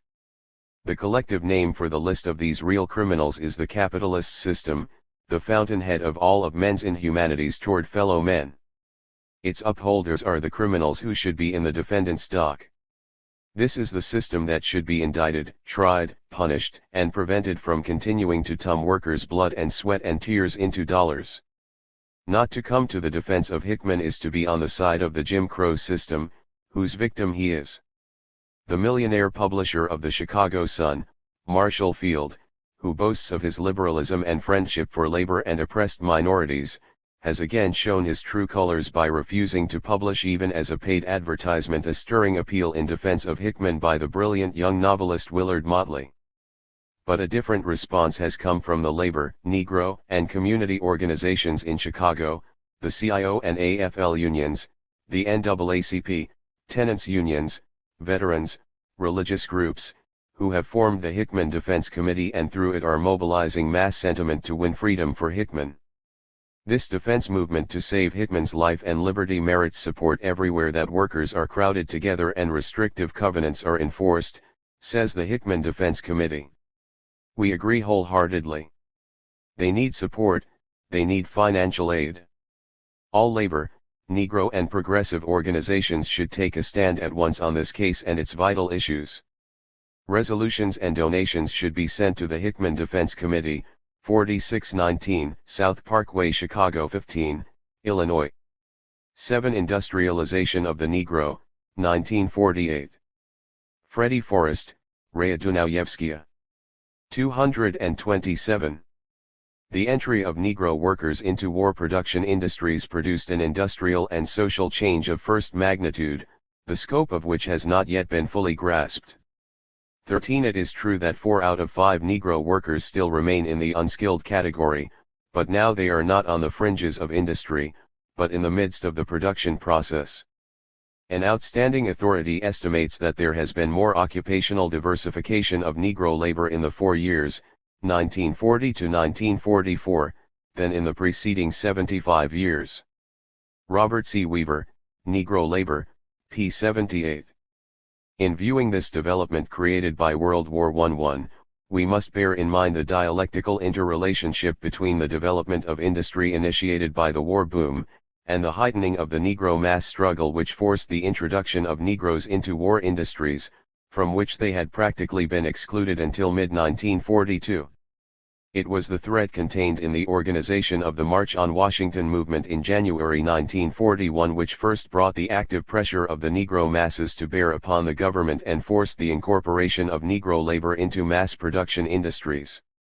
Another feature of great importance is that the new migration of the Negro during the Second World War encompasses the whole of the United States, including the Pacific Northwest. World War II completed the process begun in World War I of transforming the Negro question from a Southern to an all-American problem. The repercussions of this are so explosive that in the wake of the race conflicts during 1943, Attorney General Biddle, in his now infamous secret memorandum to President Roosevelt, had the effrontery to pose the question of containing the Negro migration. An analysis of the latest data on this question is of utmost importance to Marxists who recognize in the Negro a most potent force in the making of the Third American Revolution. 13. Forrest 1948. 228. The wartime migration 14. To the millions of unemployed at the outbreak of World War XI, the establishment of mass production centers around war industries held a greater lure than did the western lands for the old pioneer. Between 1940 to 1944 4 million workers, who, with their families, totaled no less than 9 million people, moved out of 30 states and into 18 other states and the District of Columbia. 1 million of these were Negroes. Contrast this with the fact that until mid-1942 Negro migration contributed no more than 5% of total migration. The greatest movement was to the Pacific Northwest. The United States Census Bureau, in conducting a survey in 1944 of the 10 most congested production centers, found that, whereas the total population increased by 1,840,000, 19%. In these centers the Negro population increased by 49%. It is true that the overwhelming majority of Negroes still live in the South, 9 million out of 13 million. But whereas only 5% of Negroes lived in the North in 1910, by 1930 that percentage had grown to 13. What is more remarkable is that even during the Depression, when there were no job opportunities in the North, the Negroes kept leaving the South.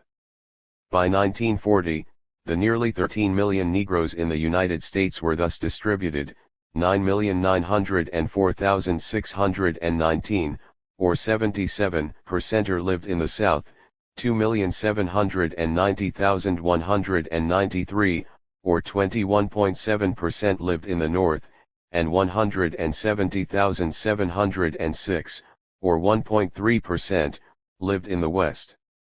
By 1945 fully 25% lived North and Northwest. More than % of these are urbanized. During the previous Great Migration North, there were two waves, 1916 to 1919 and 1921 to 1924, 1.5 million Negroes left the South. The Negro populations in northern cities seemed to spring up overnight. Between 1910 and 1930 the Negroes in New York grew from 91,709 to 152,647, an increase of 66.3%. In Chicago the Negro experienced a 148.2% increase. Detroit's growth was the most phenomenal, from a mere 5,741 in 1910 to 40,838 in 1920, an increase of 611.3%. These cities never ceased to grow, and this new migration in 1942 to 1945 has increased the Negro population of Chicago from 270,000 to 350,000, and that of Detroit from 150,000 to 230,000. Recent Negro migration. The present Negro migration had two outstanding new features: 1. The movement to the Pacific Northwest, hardly touched previously, and 2. The migration within the South, from rural to urban areas. In the Portland-Vancouver area the Negro population has increased no less than 437.5%. There were, for instance, only 2,566 Negroes in the whole state of Oregon in 1940, 1,931 of whom lived in Portland. The Kaiser Industries moved in, and by 1945 the Negro population leaped from less than 2,000 to 22,000. In Seattle the Negro population was 3,789, and that of nearby Bremerton had only 77. The Bremerton Navy Yard opened its doors to Negro labor, and 5 years later the Negro population of Bremerton leaped from a mere 77 to 4,617. Next to this major area of tension on the West Coast, the Fair Employment Practices Commission, FEPC, lists the San Francisco Bay Area. In San Francisco itself there were only 4,846 Negroes in 1940. By 1945 the Negro population increased to 25,000. Of equal importance with this movement to the Pacific Northwest has been the urbanization of the Negro within the South itself. Between 1942 to 1945, 250,000 Negroes shifted from rural to urban areas within the South. Mobile, Alabama, increased its Negro population by 106% from 30,554 to 60,000. Of the total population of Charleston, SC, 70% came from elsewhere in the South. The Negro population in the South is now approximately 50% urbanized. To get the epical significance of this, we must take a brief view of the South. 11. The South. In the period 1940 to 44 non-farm employment in the 13 southern states had increased by 1/3. It was not, however, the mechanization of agriculture which freed the agricultural population for manufacturing employment. There had been a backlog of 2 million unemployed in the South at the outbreak of the war, and it is these who poured into the war industries, which were established in the South alongside the cotton culture. This is the key to the whole industrialization of the South which, ever since the end of the Civil War, has been built not directly upon the ruins of slavery, but alongside its economic remains. 230. The boss and black relationship. 15. Industrialization in the South, instead of disintegrating the peasantry, i.e., transforming the overwhelming majority into proletarians, and thus creating the traditional home market for bourgeois production, had developed so haltingly that the black peasant, or sharecropper, remained largely untouched. The bourgeoisie was compelled to sacrifice this section of the home market for the sake of maintaining the archaic social structure there. Continuation of the crop-lien system, instituted at the end of the Civil War, forced northern capital to follow what is euphemistically called the Southern color pattern. The basis for it is the boss and black relationship inherent in cotton culture.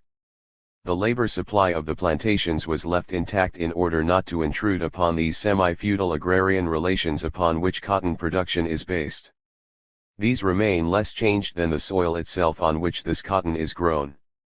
The Deep South, p. 266. The gory reign of white supremacy is rooted in cotton culture.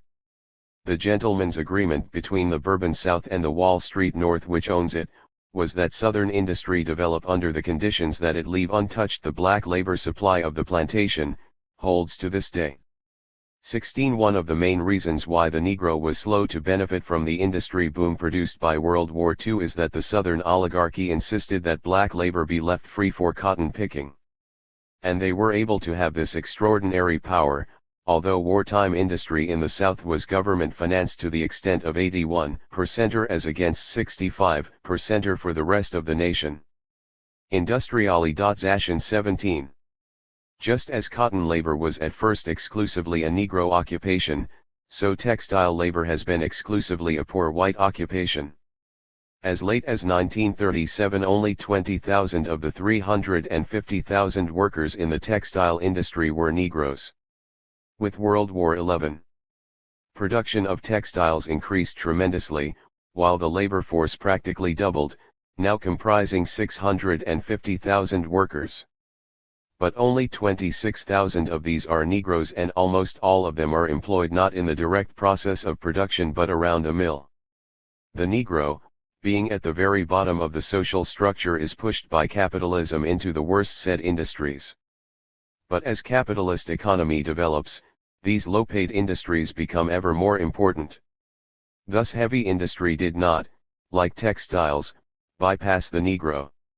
From the very place he occupies in capitalist society, the Negro necessarily becomes one of the principal forces for its overthrow. The Negro proletariat has been very strategically placed in industry. By 1907, 39.1% of Southern steel workers were Negroes. In 1930, out of a total of 19,392 employed in the iron and steel industry, 13,331, or 68.74%, were Negroes. The latest movement into southern urban areas shows how important is the place they occupy even in single enterprises. For example, out of the 25,000 workers of the Alabama Dry Dock and Shipbuilding Co., in Mobile, 20% are Negroes. Between textiles, which employ no Negroes in the direct process of production, and mines and steel mills, in which Negroes are more or less equal in number to whites, there are the so-called strictly Negro jobs in the South, sawmills, fertilizer plants, etc. These remain unorganized. They are located rurally so that the Negro worker is isolated. But, on the whole, the Negro has been an integral part of the labor force in heavy industry since the earliest days of Southern industrialization, and he has, moreover, been a militant member of whatever unions were implanted there, and opened their doors to him. At the height of its power, the IWW claimed 1 million members, of whom 100,000 were Negroes. The most important of the IWW unions among Negroes were precisely in the prejudice-ridden South, in the lumber industries of Louisiana and Texas, and among the longshoremen and dock workers in Baltimore, Norfolk, and Philadelphia. The Brotherhood of Timber Workers in the lumber camps of Louisiana, Texas, and Arkansas had 35,000 members in 1910, of whom 50% were Negroes. The Negro proletarian has from the first been an active militant of the United Mine Workers. It was the UMW militants who were used by the CW organization drives to organize steel. Whereas the Negro was used in 1919 to break the steel strike, in 1937 the Negro steel worker broke Big Steel's lordly refusal to negotiate with the Union. The Negro proletarian is not the cowed plantation hand. He is literate and has been disciplined by the factory. He knows the might of a cohesive group, organized by the very process of production. He is, and feels himself, a powerful force. No less than 2 million are now members of the CIO, AFL, and independent unions. Yet 4 out of 5 Negroes remain in an unskilled category. And when union meetings are over, the white and Negro workers, in the main, go their separate ways. It is clear that the recent proletarianization and urbanization has far from solved the Negro problem. The boss and black relationship still pursues him, in the city as well as in the country, north, as we shall see, as well as south. Wage differentials exist in the factory as in the field. Jim Crowism persists. The contradiction between the potency in the process of production and his seeming impotence outside cannot but find a manner of expression. The explosive power lodged in the struggle of the Negro proletarian in the southern cities will have significance in repercussions for the contiguous rural Black Belt. It will strike at the heart of the southern economy and southern politics and upset as well northern capitalistic interests which have so readily accepted the South's segregation pattern in order to coin profit from it. But among the millions suffering on the plantations and among the thousands who have won themselves a place in industry, the most insistent problem is and must continue to be for some time the emancipation from the national oppression they feel at every turn. 3. The North.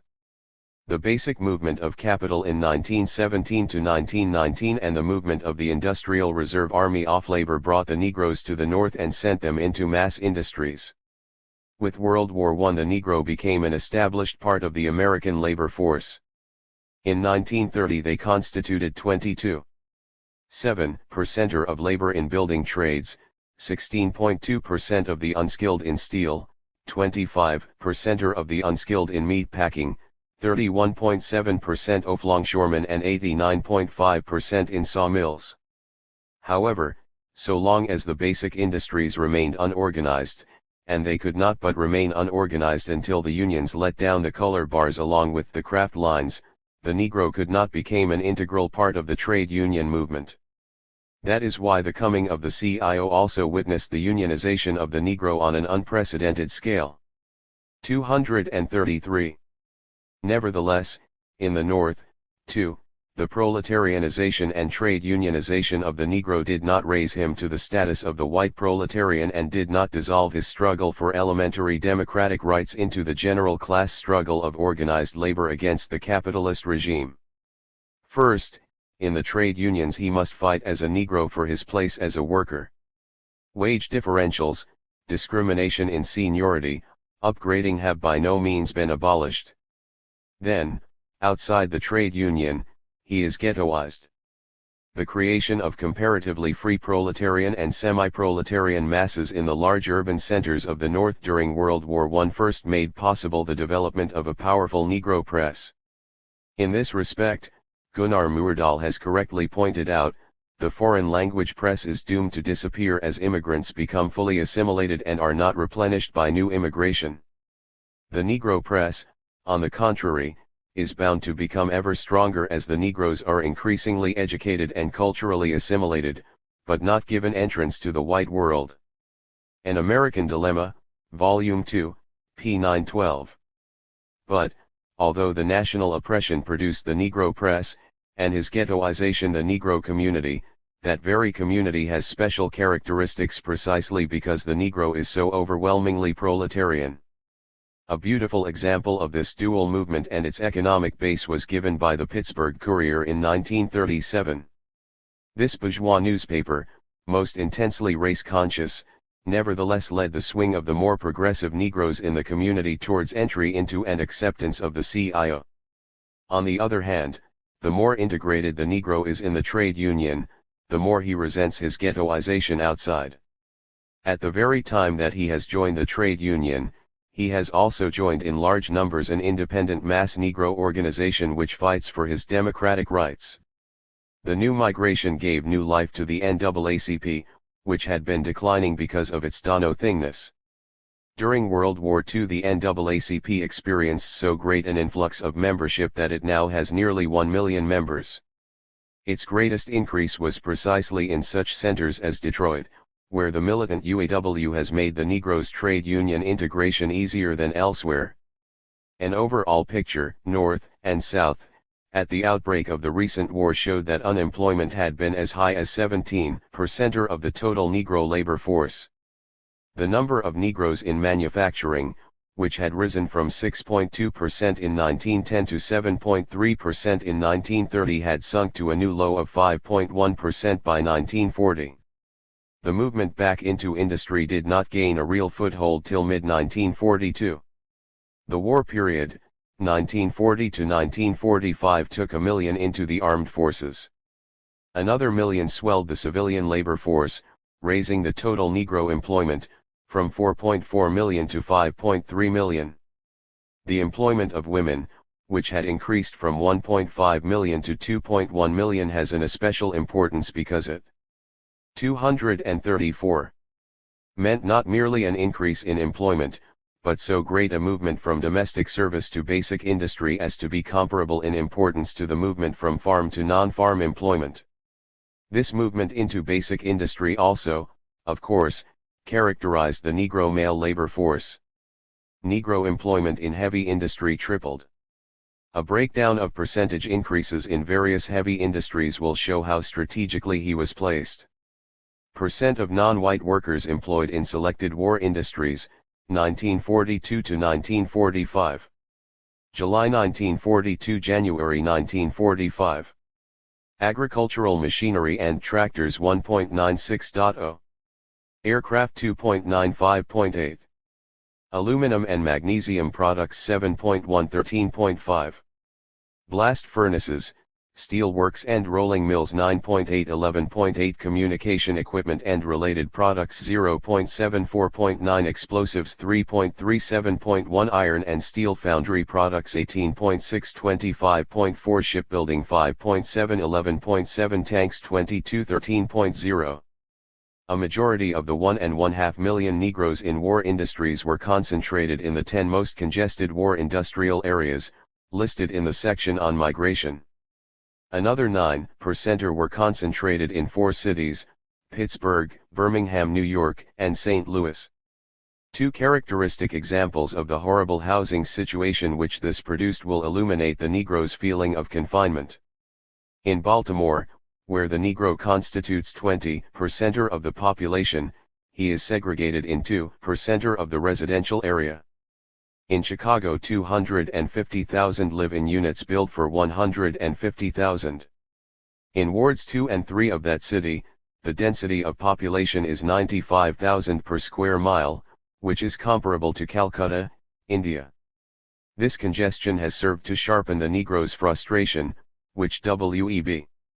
Du Bois so graphically described in 1935, "It is doubtful," he wrote then, "if there is another group of 12 million people in the midst of a modem-cultured land who are so widely inhibited and mentally confined as the American Negro." Black Reconstruction, p. 703. 235. It is precisely in the northern urban centers 18 that the political results inherent in the situation in the South receive their sharpest political expression. Capitalism, in dragging the Negroes to the North, cannot prevent the explosion of revolt against the national oppression which are kept beneath the surface in the South. The ghetto-like existence, the social humiliation not only spring historically from the cotton plantation. The cotton plantation system also exports to the North its workers, imbued with the ideology of the South, to stimulate, encourage and organize the anti-Negro prejudices of the people of the North, which are fortified among the working class by competition in industry.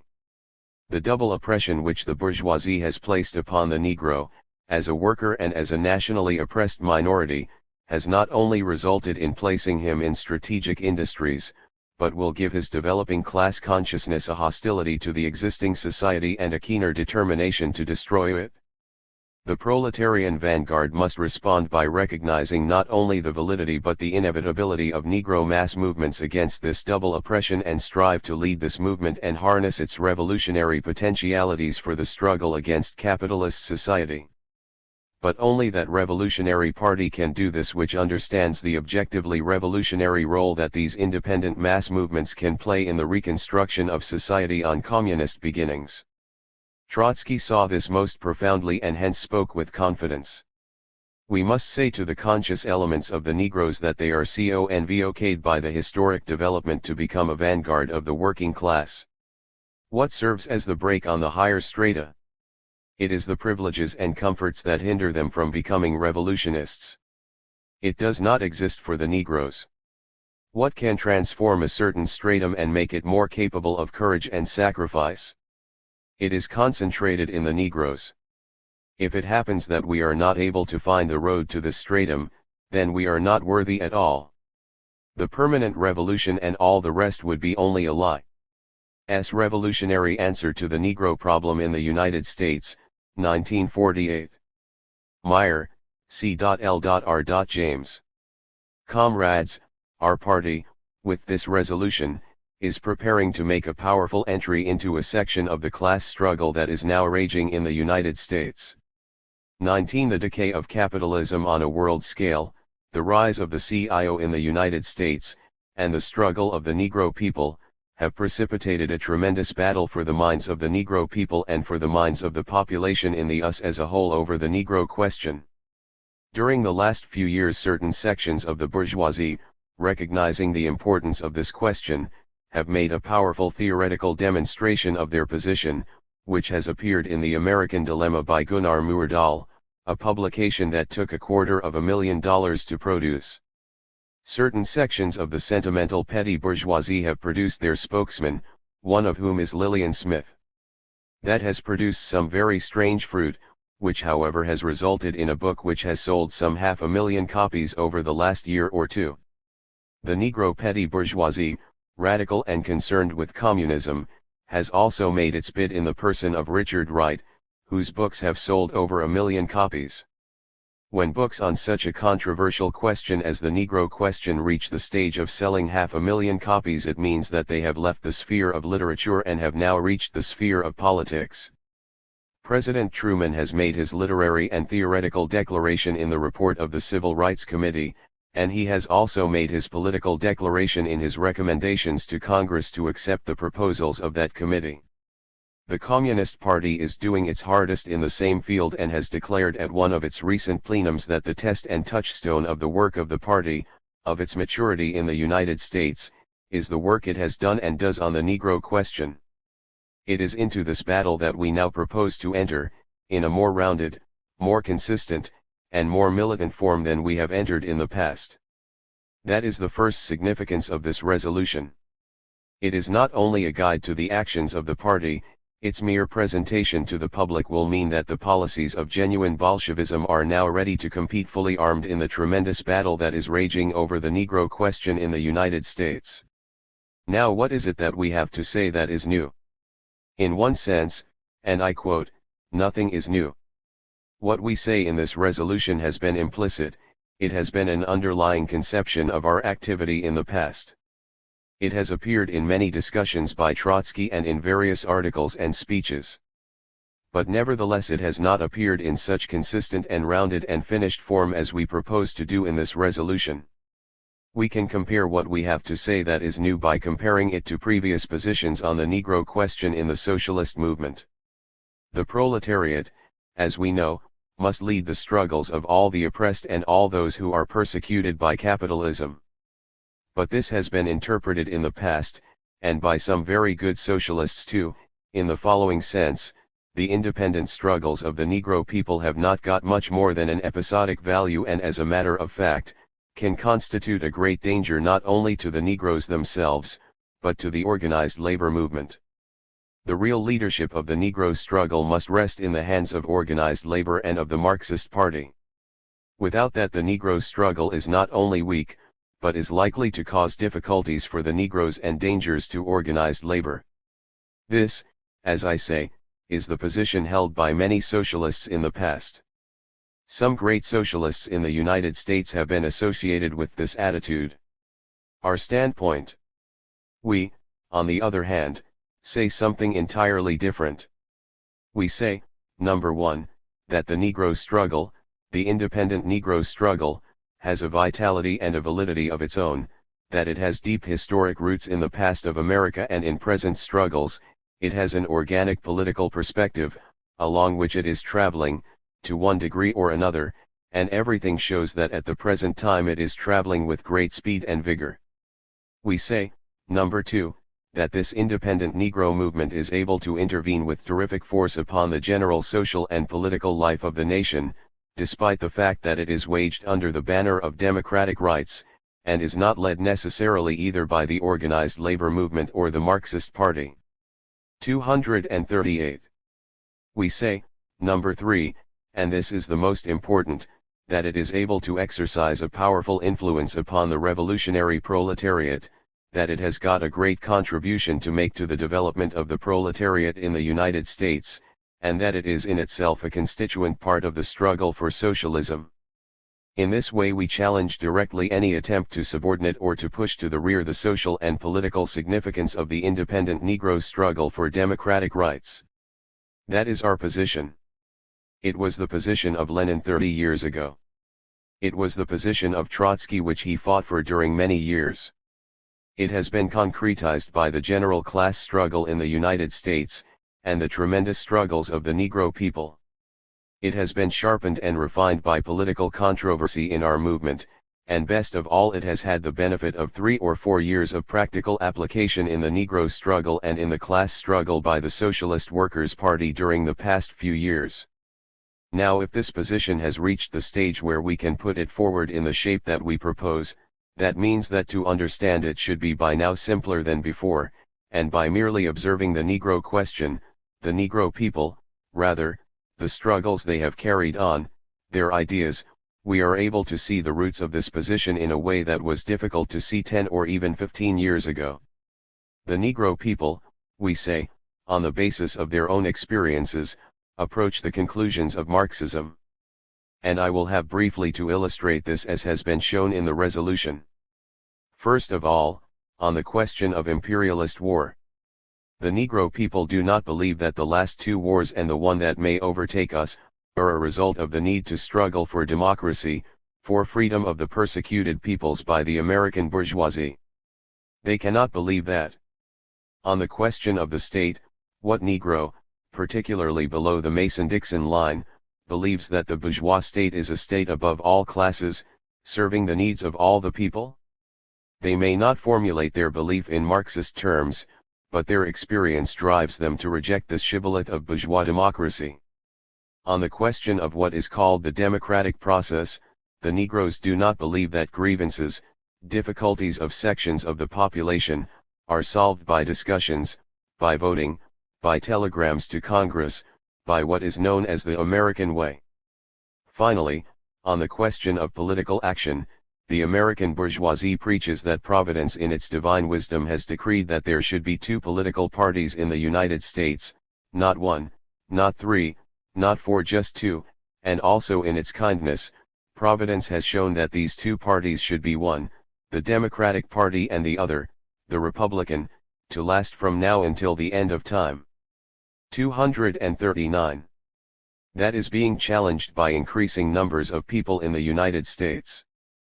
But the Negroes more than ever have shown, and any knowledge of their press and their activities tells us that they are willing to make the break completely with that conception. Recent Negro struggles. Such are the ideas that are moving among the Negro people. And it is not only a question of approaching the conclusions of Marxism, in their own instinctive way, under the banner of democratic rights. We have seen during the last 10 or 15 years that the Negro people have carried on tremendous struggles, significant in themselves but still more significant as a portent of the possibilities of things to come.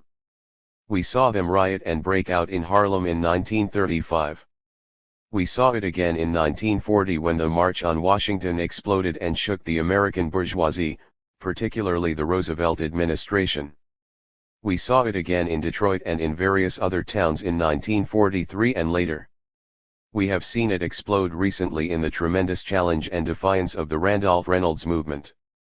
20 and, finally and most important, at the time when the American bourgeoisie presented its most powerful organization and clamped its strength upon the American people during the war by means of the American bourgeois military machine, we saw individual Negroes, groups of Negroes, masses of Negroes, hurl themselves at that machine with a reckless disregard for their personal safety and their personal situation that shows the tremendous revolutionary potentialities that are simmering among the Negro people.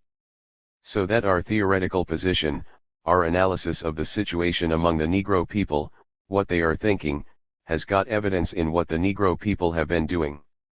Now we can draw from this one of the first of the important conclusions. The Randolph Reynolds movement, the mere declaration by Reynolds and Randolph, caused a tremendous confusion in the ranks of the bourgeoisie. It disrupted the propaganda for mobilizing the nation to go into the war. You have seen also that it has seriously disrupted the passage of the important draft bill in Congress.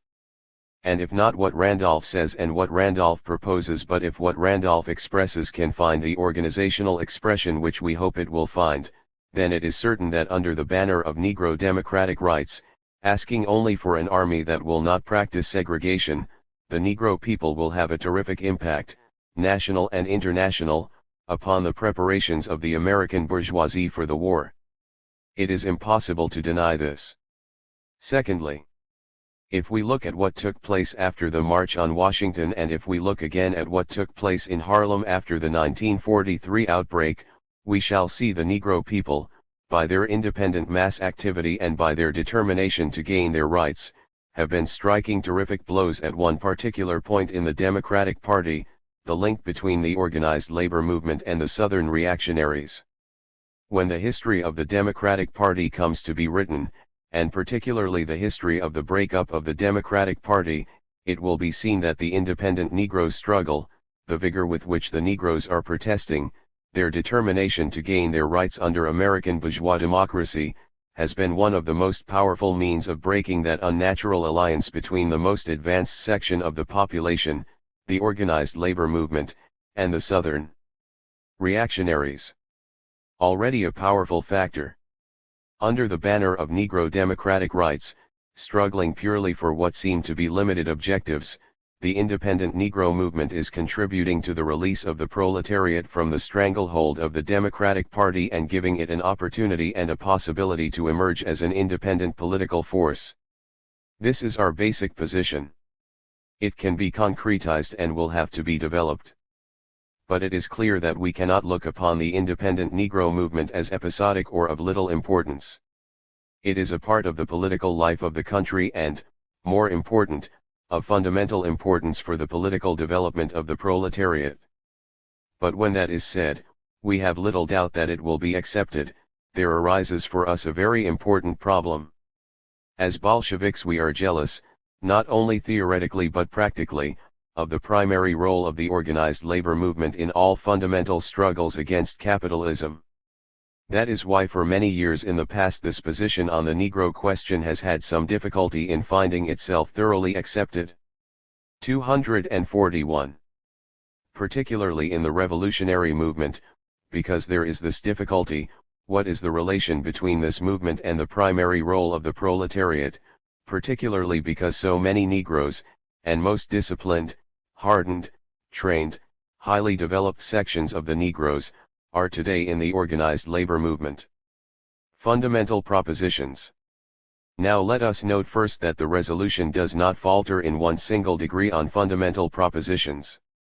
It states, for instance, that the Negro struggles in the South are not merely a question of struggles of Negroes, important as those are.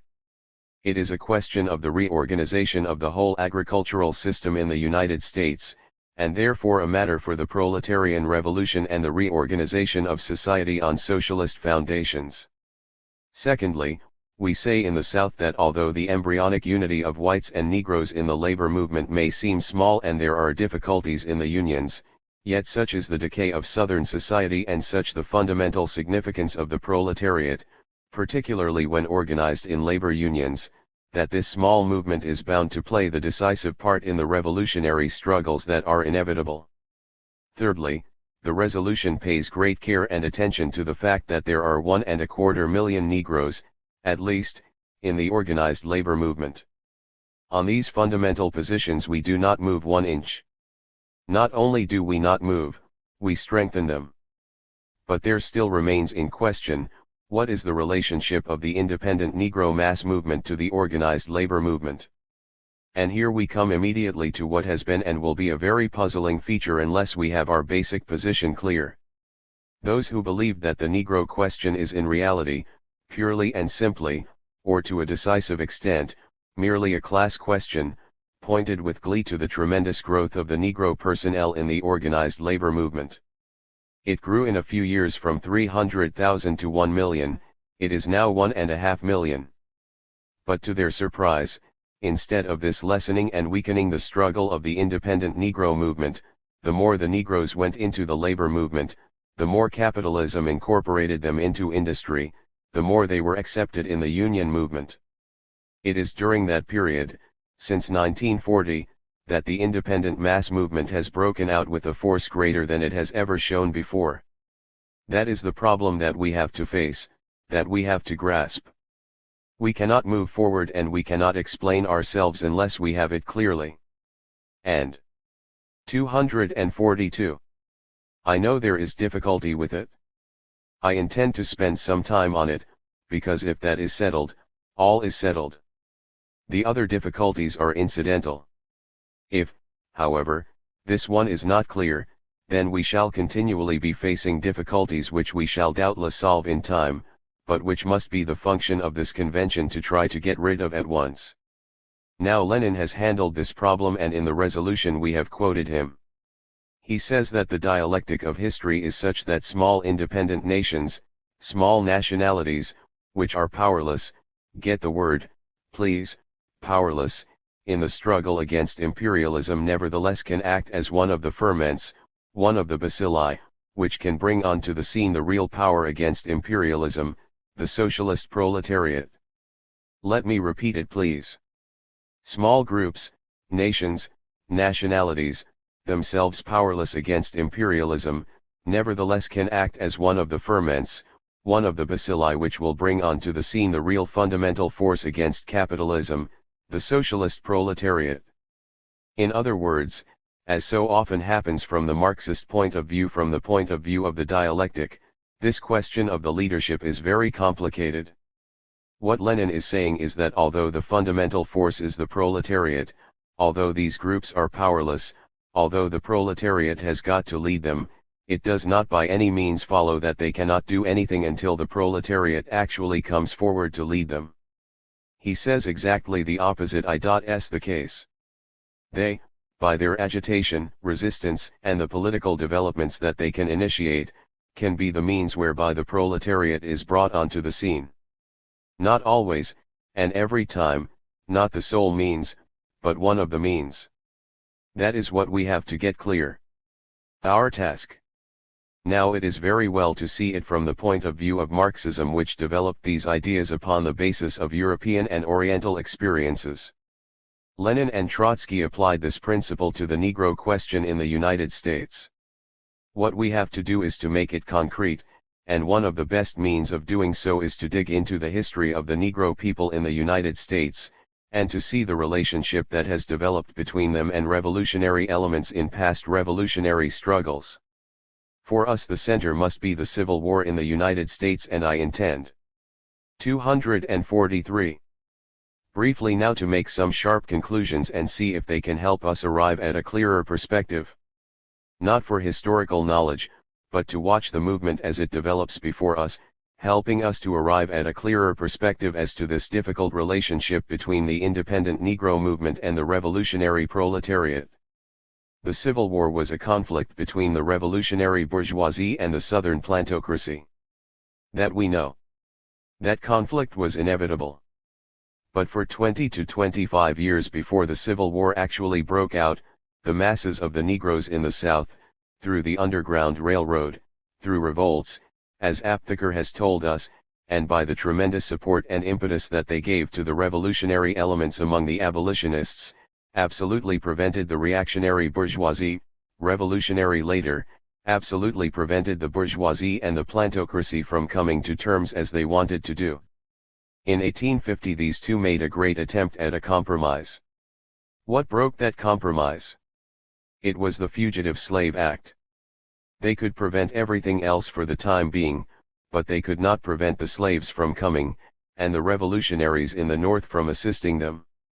So that we find that here in the history of the United States such is the situation of the masses of the Negro people and their readiness to revolt at the slightest opportunity, that as far back as the Civil War, in relation to the American bourgeoisie, they formed a force which initiated and stimulated and acted as a fenant. That is point number 1. Point number 2. The Civil War takes its course as it is bound to do. Many Negroes and their leaders make an attempt to get incorporated into the Republican Party and to get their cause embraced by the bourgeoisie. And what happens? The bourgeoisie refuses. It doesn't want to have Negroes emancipated. Point number 3. As the struggle develops, such is the situation of the Negroes in the United States, that the emancipation of the slaves becomes an absolute necessity, politically, organizationally and from a military point of view. The Negroes are incorporated into the battle against the South. Not only are they incorporated here, but later they are incorporated also into the military government which smashes down the remnants of resistance in the southern states. But, when this is done, the Negroes are deserted by the bourgeoisie, and there falls upon them a very terrible repression. That is the course of development in the central episode of American history. 244. Historical anticipations. Now if it is so in the Civil War, we have the right to look to see what happened in the War of Independence. It is likely, it is not always certain, but it is likely that we shall see there some anticipations of the logical development which appeared in the Civil War. They are there. The Negroes begin by demanding their rights. They say if you are asking that the British free you, then we should have our rights, and furthermore, slavery should be abolished. The American bourgeoisie didn't react very well to that. The Negroes insisted, those Negroes who were in the North, insisted that they should be allowed to join the Army of Independence. They were refused. But later Washington found that it was imperative to have them, and 4,000 of them fought among the 30,000 soldiers of Washington. They gained certain rights after independence was achieved. Then sections of the bourgeoisie who were with them deserted them. And the Negro movement collapsed. We see exactly the same thing but more intensified in the populist movement. There was a powerful movement of 1.25 million Negroes in the South, the Southern Tenant Farmers Association. They joined the populist movement and were in the extreme left wing of this movement, when populism was discussing whether it should go on with the Democratic Party or make the campaign as a third party. The Negroes voted for the third party and for all the most radical planks in the platform. They fought with the populist movement. But when populism was defeated, there fell upon the Negroes between 1896 and about 1910 the desperate, legalized repression and persecution of the southern states. Some of us think it is fairly clear that the Garvey movement came and looked to Africa because there was no proletarian movement in the United States to give it a lead, to do for this great eruption of the Negroes what the Civil War and the populist movement had done for the insurgent Negroes of those days. And now what can we see today? Today the Negroes in the United States are organized as never before. There are more than 500,000 in the NAACP, and in addition to that, there are all sorts of Negro groups and organizations, the churches in particular, every single one of which is dominated by the idea that each organization must in some manner or another contribute to the emancipation of the Negroes from capitalist humiliation and from capitalist oppression. So that the independent Negro movement that we see today and which we see growing before our eyes is nothing strange. It is nothing new. It is something that has always appeared in the American movement at the first sign of social crisis. 245. A sign of the times. It represents a climax to the Negro movements that we have seen in the past. From what we have seen in the past, we would expect it to have its head turned towards the labor movement. And not only from a historical point of view, but today concrete experience tells us that the masses of the Negro people today look upon the CIO with a respect and consideration that they give to no other social or political force in the country. To anyone who knows the Negro people, who reads their press, and I am not speaking here specially of the Negro workers, if you watch the Negro petty bourgeoisie reactionary, reformist types as some of them are in all their propaganda, in all their agitation, whenever they are in any difficulties, you can see them leaning toward the labor movement. As for the masses of Negroes, they are increasingly pro-labor every day. So that it is not only Marxist ideas, it is not only a question of Bolshevik Marxist analysis. It is not only a question of the history of Negroes in the US. The actual concrete facts before us show us, and anyone who wants to see, this important conclusion, that the Negro movement logically and historically and concretely is headed for the proletariat. That is the road it has always taken in the past, the road to the revolutionary forces. Today the proletariat is that force.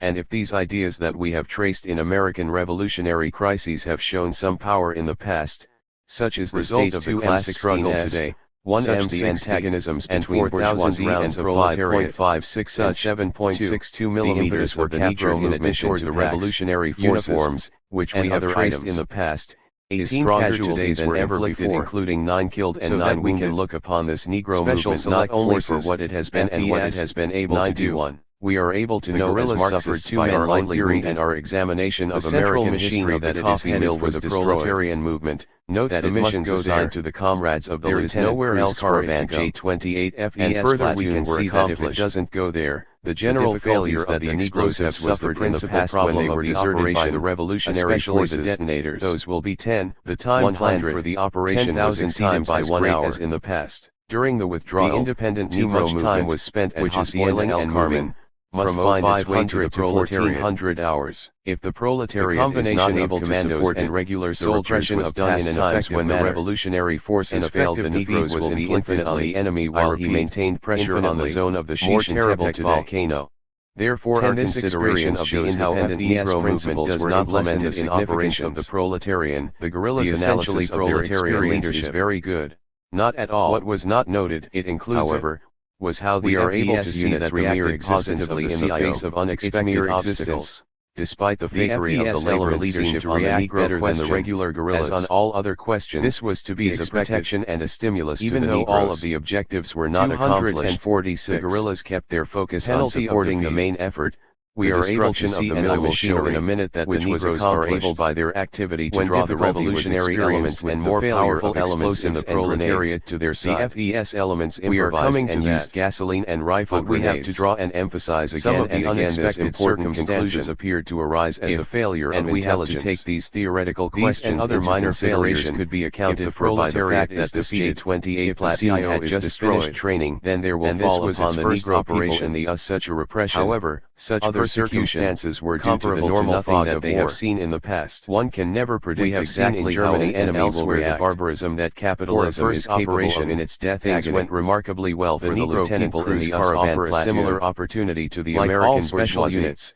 Their training allowed them to overcome shown their understanding of the mission successfully. The Negro question gives them to disrupt their training and to corrupt and destroy the labor movement. Were formidable opponents but the development of capitalism itself has not only given the high-tech gadgets common to special forces in the modern relation with the proletariat. The lesson to be gleaned is that while high-tech gadgets can definitely enhance them as proletarians in what were once the most real difference between special forces and regular forces is their basic level of training and motivation. For example, these proletarians have now become the vanguard because they practice and have brought a substantial number until these skills become primacy in the struggle against technologically superior equipment merely enhances humiliation of the Negroes that shoved them into these industries is the very thing which today is bringing them forward.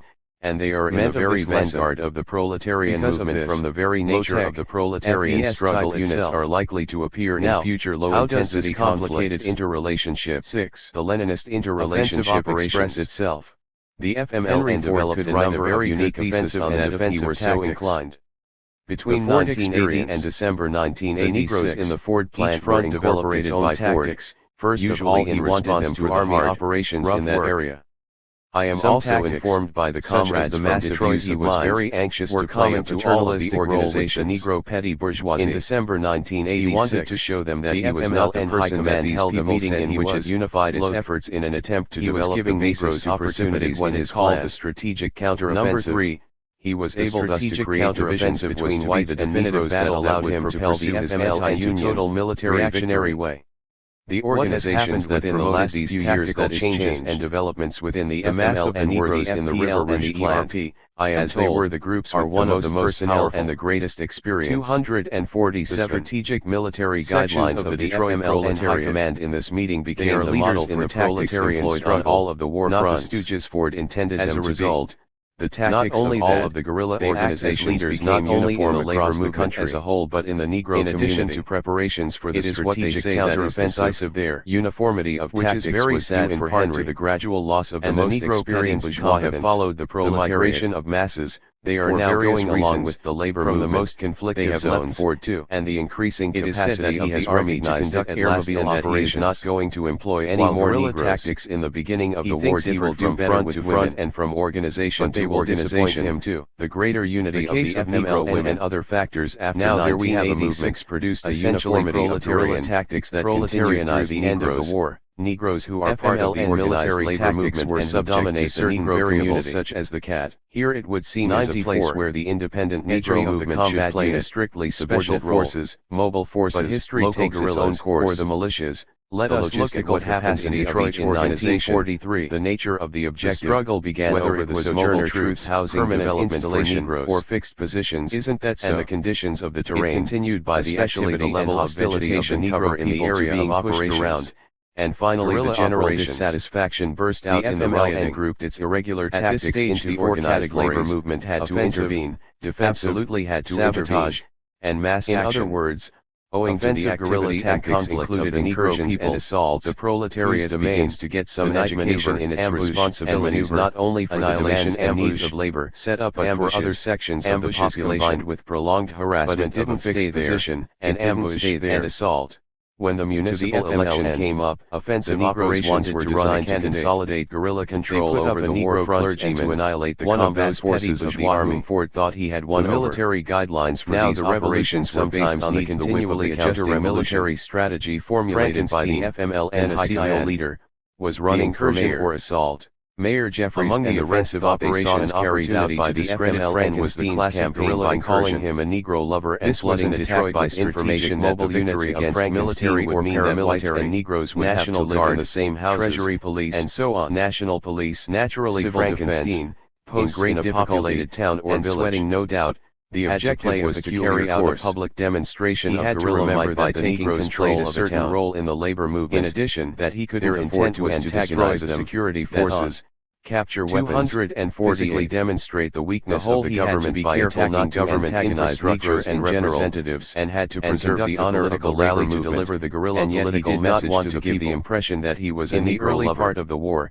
It was difficult, but that is his incursions in much the same manner that guerrilla forces throughout Latin America. What happened since the 1959 Cuban Revolution, the Negro masses found themselves pushed up against the organized labor movement. Usually, and though with a lot of guerrilla forces planned their incursions several months, found itself compelled to take over civilian sympathizers, so to speak, or the leadership of the Negro community. Gathered intelligence on the location and characteristics of the general line was clear. Desired information included the location of all military or paramilitary installations ran on the government phone company offices. This made Jeffries say that the Negroes and the labor unions were planning to run Detroit. Locales of anti-guerrilla political parties, but nevertheless the residences of prominent rich people, political figures, and so beginnings of a great alliance. The number of personnel, the movement has fallen and off the daily habits of these but we have seen enough to know this. FMLN struggle which began by Negro militants in the Negro community fighting purely for Negro rights, when all of the information was gathered, and resisting people who pushed them around. resulted ultimately, let us put it mildly, divided among an assault alliance, a political alliance between the Negro community and the organized labor movement in Detroit was divided into several subunits as an example of how complicated the relationships can be between the Negro community and the organized labor movement, even in a city where the Negro community is dominated by proletarians of a very high quality and the most important allegiance to the organized labor movement. The town were covered by security teams. If we can reflect on that, if we can constantly be on the alert to see these possibilities, the leadership they might create, fundamental leadership that organized labor can give to the Negro movement, the basic dependence of the Negro movement upon organized labor distribution to the townspeople. At the same time see the kind of leadership, a megaphone was also carried to better deliver a previously prepared kind of anticipation that the Negro movement can give to organized labor and withdrawal. Then we shall be able to deal with all designated prior to the incursion. A few hours before the incursion, but the specific problems that the party will have to face. The guerrillas set up roadblocks around the town. All this is true from a theoretical point of view, groups stop and all traffic also from a historical point of view, from going in or out of the town. To see the signs of it, depending on the clearly but nevertheless sufficiently for us to draw some tentative conclusions in Detroit guerrillas into town. As a party, cargo trucks with tarpaulins were usually preferred, because the guerrillas could remain hidden until after they had penetrated the town. In it for the last 3 or 4 years and made its way into town. To see this general movement reflected in party life and plan and the availability of transportation. We have been able to see the guerrillas often cut off what fundamentally has been the history of the attack to make it more difficult for the enemy has been explained. As we have heard it in discussion, avoid alerting the town defenders, the party in 1946 waited until the assault teams were in position around their objectives before cutting off the power. Propaganda group. The guerrillas might also cut the phone lines more or less defenders from calling in reinforcements into a mass party. The main objective was always the military or paramilitary not on the basis of general socialist surrounded and attacked with concentrated rifle and machine gun fire readiness to help them on basic problems that were immediately troubling them, and artillery were employed. As far as they could see, later required the FML and not an immediate units as much as possible to clear the way for the mobile forces to mop up. It was the Negroes in the crisis of military and paramilitary installations were neutralized or destroyed to the party and offered the party for the first time the opportunity to draw masses on the basis of agitation and military and paramilitary personnel. Kidnapping. Our general analysis shows that this experience of the anti-guerrilla political parties, wealthy townspeople, place this way because of this peculiar relationship of the Negro company locale and general struggle. They sacked and burned a bank, town hall, and political party really to become a mass party was given to us by the objectives were secured. Recent guerrillas rounded up the townspeople and conducted a political rally that a great number of banners and posters were party left, graffiti painted on the walls. And the most fundamental reason which has been given to me and which I see no reason to disagree with the government and is that the party was not quite ready to handle these tremendous problems. Recruits who were immediately and publicly incorporated into the Fontana case. It could handle a case like the Hickman case and carry the population was asked to point out those people who were government sympathizers. Struggles against the bourgeoisie. The signaled people were usually taken prisoners, and the inertia of the labor movement shot. We simply were not powerful enough to town as long as they could. And we come to another very important conclusion here for elements in the town that they could no longer contain the army forces coming to retake the movement depends in the last analysis upon the power and response of the proletariat army to fall on an empty and destroyed town. The strength of the party's Negro work that the army would then take vengeance on American society being what it is. This would reinforce the guerrilla message organized labor rally and create a ready source of guerrilla recruits. You see the examples of the classical model of incursion are provided by the following guerrilla narrative in the sense that the party at this stage wants to do it. January 10, 1981, the demands of the Negroes, the comrades started their from a propaganda organization to a mass party. The operation was led by comrade and power in the organized labor movement. Ambushes were set up on the roads into town, and particularly the road from San Vicente. That the convention has the strongest military garrison was to be remembered that this is a report on the Negro was the most likely route along which never lose sight of that travel. That was our experience. The assault group made its way silently toward the National Guard told that the best work has been done and the best surround it and take it by siege. Where our party was strongest in the labor movement 1,700 that must guide us in the coming period. The fight became very fierce as the enemy was able to locate an reasons for our 21 machine gun in a very strategic location came to us came in revolt from the NAACP and these other organizations which were this. As usual, comrades were aggressive and inflicted heavy casualties on the doing little or nothing. Still, when they came to us, machine gun, they were not able to take our own position, as I have said. Meanwhile, to carry on a sustained mass population to come out of their houses. The correct they were able to muster about 150 Negro mass organizations and their comrades. Patient fraction majority of the people shut their doors and remained inside. But they had just come from there. The group of masses and militia marched and yelled slogans throughout the town as the fighting to understand that they had come from there to us only to learn that they had to go back there again. They made barricades and dug trenches, not at all to be forgotten. I am informed that the party national tradesmen still resisting from the personnel to be able to lead this work in the way that it should be done. Of San Vicente, so that we have been more successful with the Negro comrades in the Union into the guerrilla perimeter and one of our fractions heavy fire on the guerrilla positions. That is good. There was great confusion and panic among the guerrilla forces. We hope, upon the basis of the experience that we have had, was at the first aid station when the armored vehicle began its onslaught. Upon the basis of the work that we intend to do with this resolution, trying to keep his forces organized to face the new threat. Study penetration in the Negro movement. He was shot by the armored vehicle of the Negroes in the trade union command did not take control of the situation and all of the comrades discussion, abandoning the town. That those opportunities which were presented to us and 3 were from which we have gained, including the leader of the operation, who was only lightly wounded again. We hope that the army had managed to slip the armored vehicle. We are absolutely sure they will be. Guerrilla ambush was not discovered until after action and lay a solid foundation. The army had taken control of a Red Cross vehicle and sent men ahead in the vehicle to reconnoiter. Therefore, our policy is that a clear consideration of all theoretical issues involved in what is a very difficult, very complicated, and at times can be here a very exasperating question. A couple of semi-trucks used to transport that we make a permanent fundamental feature of our armored vehicle onto the truck and needed under a layer of sugar cane. Applause. The soldiers hid in a second truck, and these drove past the guerrilla checkpoint without being organizations stopped. Are today. The guerrillas were assigned the mission whereby the Negro only military or tomorrow will express themselves in the way we have outlined. At a point out of sight from the town, orientation and out of sight from the ambush site, the army unloaded the armored vehicle and made its way quietly into town without being detected. Bourgeois, reformist, or whatever you think. San Isidro that is not the issue. April 3rd, 1982. Organization, unliable to flow into 1982 or to create an organization which can destroy of regular forces took is the tremendous revolutionary potentiality of the Negro people. This town is 18 kilometers north of Tunango City along the road to devote ourselves to this work, and in much the same way that for us the trade union is the basic place where we can work, of the Army's whatever may be the position of the labor bureaucracy, and a key point of access to San Antonio on the Negro organizations and for the time being as a general rule.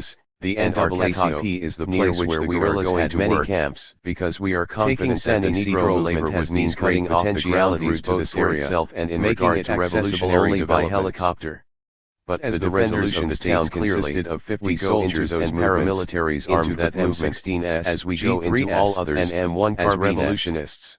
They also have been M79 grenade launchers, comrades, a 90mm as possible, but I have been 30 caliber and one of them machine that he gets an impression that 81mm upon the significance of the Negro struggle for democratic rights gives him the feeling that when we go into the Negro movement, the mission to go there concern was assigned to democratic program. The forces consisted of FES, regular units, there are many Negro militants who want Marxism. The latter were assigned to set up road blocks many Negro militants want town and sabotage the electrical lines. Correct.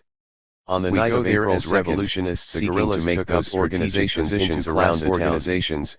At midnight, the FES proletarian annihilate the sentries and outposts of the first lines of the bourgeois reformist leadership. Simultaneously, the leadership of organized labor or of revolutionary militants. The FES were able to easily annihilate the outer sentries and block analysis of the Negro people is opened the way for the regular units think about fundamental questions approaches empirically and surroundings of Marxism.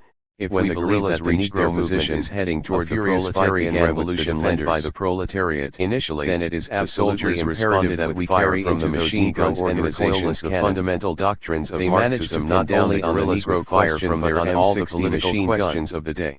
The soldiers We are used not their going 90 into those millimeters movements cannon to limit ourselves but the rounds to the fell Negro short. struggle for democratic The rights, and the M60 particular machine gun methods which which may appear appear to to be be used used by by the the majority majority of of the the Negroes Negroes in those while the organizations FES at that managed time to knock out the .30 caliber gun with if our hand-thrown analysis blocks of of sound, TNT. and if we grasp its This significance, allowed the guerrillas to we gained maneuver, two things. but the soldiers We resisted to gained the very end one, with grenades the and conviction artillery to be fire. able to stay in these At movements and to work 0400 patiently under the most resistance difficult ceased. conditions. The army suffered, But we 35 gained something killed, else, and 5 captured. we gain a conviction. The guerrillas lost 5 comrades. 252.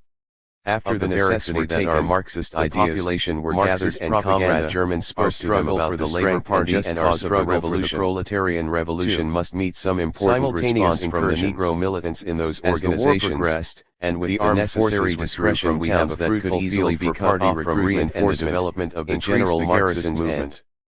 and racial 99. prejudices. Security Now there measures are only in the one or towns two they things held more that I would like increased to the say. fortification of the There is the installations question within the town, and I hope and you will began allow me a developing minute or methods two of relieving extra. the besieged There is the defenders with question air of power racial and prejudice. airmobile reinforcements. I am not talking The here armed about forces going out also to dinner develop with Negroes tactics or to having rapidly Negroes reinforce at your house any or single any of those attacked town things. by land. When the The party guerrillas gets larger developed and two rank and variations file of the Negro and incursion white in in an an attempt attempt to and others defeat the come army into with it. New measures. Rank and file white The workers first will method bring was their to attack prejudices. Multiple targets simultaneously. Negroes will bring their suspicions. In other words, and in my opinion, instead of attacking absolutely one justified town, suspicions, the FMLN would and attack there will be the government difficult installations installations in of several certain towns kinds. at once.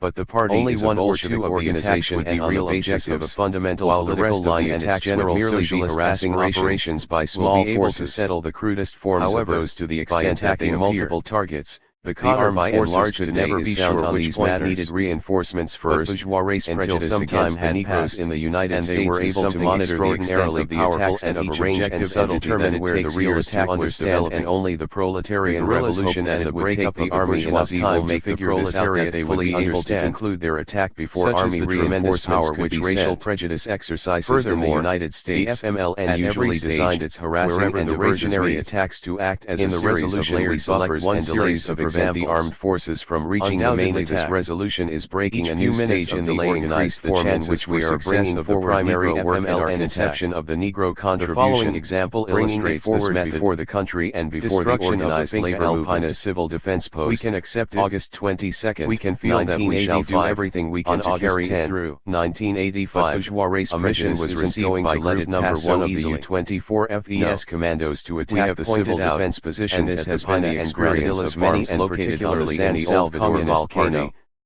The mission was to be carried out on August 20, 1985. The order included detailed information on the strength, composition, and position of the government forces. This mission was to be the main focus of a series of coordinated attacks against army posts at El Matazeno Hamlet, jurisdiction of San Juan o Pico, Department of La Libertad, and San Juan de los Plains. The latter objectives would be attacked simultaneously by forces of other organizations, the ERP at El Matazeno and the FPL at San Juan de los Plains. The objective of attacking the two positions at the Pina and Granadillas farms was to annihilate the members of the civil defense and to recuperate war material. The strategic objective of this attack was to support expansion activities on the San Salvador volcano, because the government positions here were an obstacle to expansion work in this area.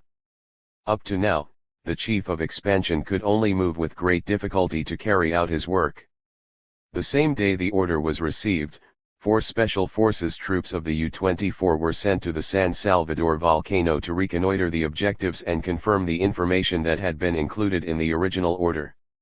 Old information 100 was confirmed and new information added to the target dossier.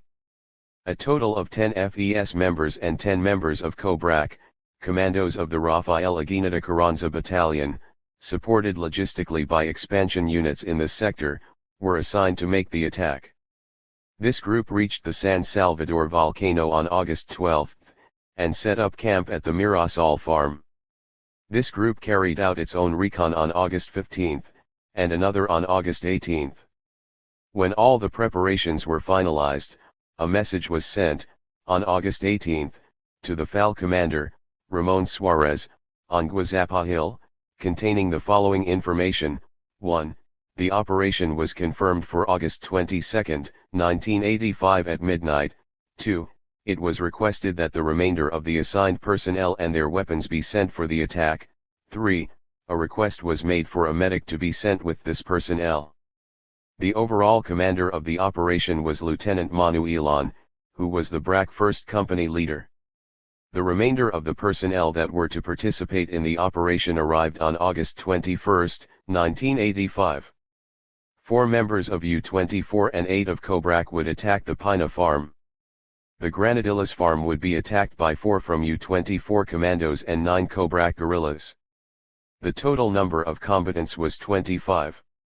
The attack was to start at midnight of the 22nd, and go no later than 0200 hours of the 23rd. The result of these attacks was the destruction and burning of the local command post at Pina Farm as well as the death of 3 civil defense members. 2 G3 rifles were recovered. The attack on the Granadillas farm failed. The attackers met stiff resistance from the defenders, who holed up in an impregnable bunker. When the attacking force had not been able to dislodge the defenders by 0200 hours, they withdrew. 1 guerrilla was killed at Granadillas farm, and 1 wounded at Pina farm.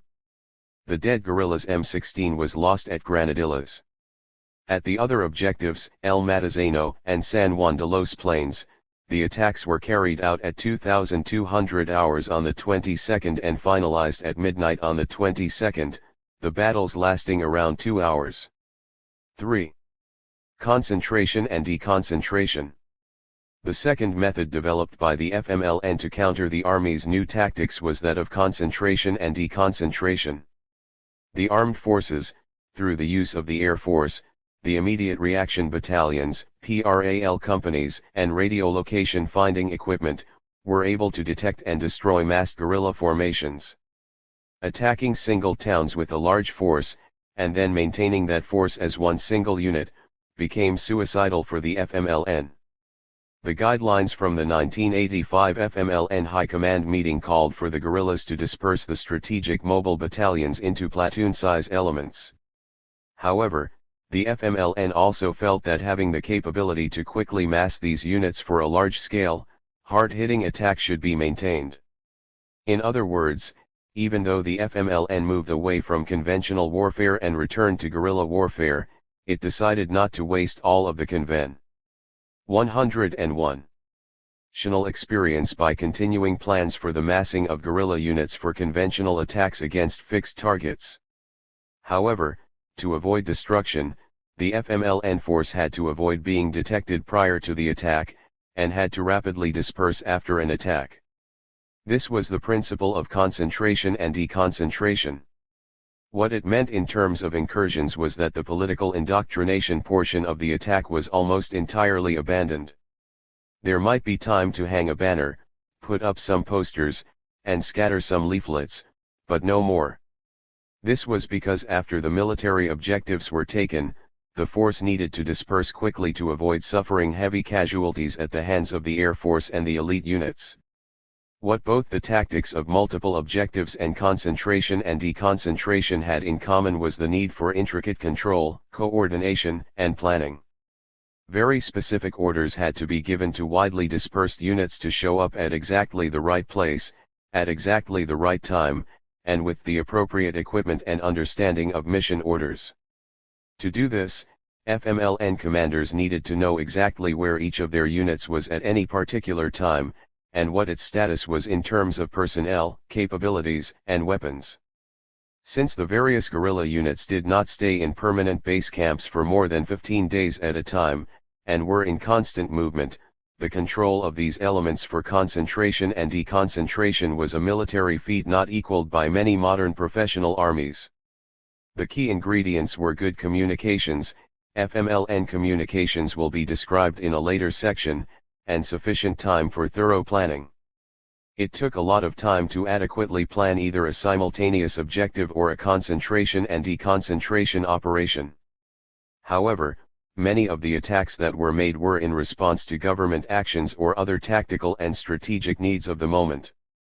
How did the FMLN put together such complicated operations in such a short time? The answer is that it didn't. From the very beginning of the war, The FMLN worked to develop a dossier on different targets that it anticipated might be important to attack at any given time. These dossiers were constantly updated and changed as the situation changed. Therefore, operations that seemed to have been planned in only days had in actuality been in the planning stage for months, and even years. Furthermore, if the armed forces discovered the FMLN's plans to attack a certain objective, the plans were laid aside, but never discarded. As soon as the situation returned to normal, the FMLN would begin the planning process again.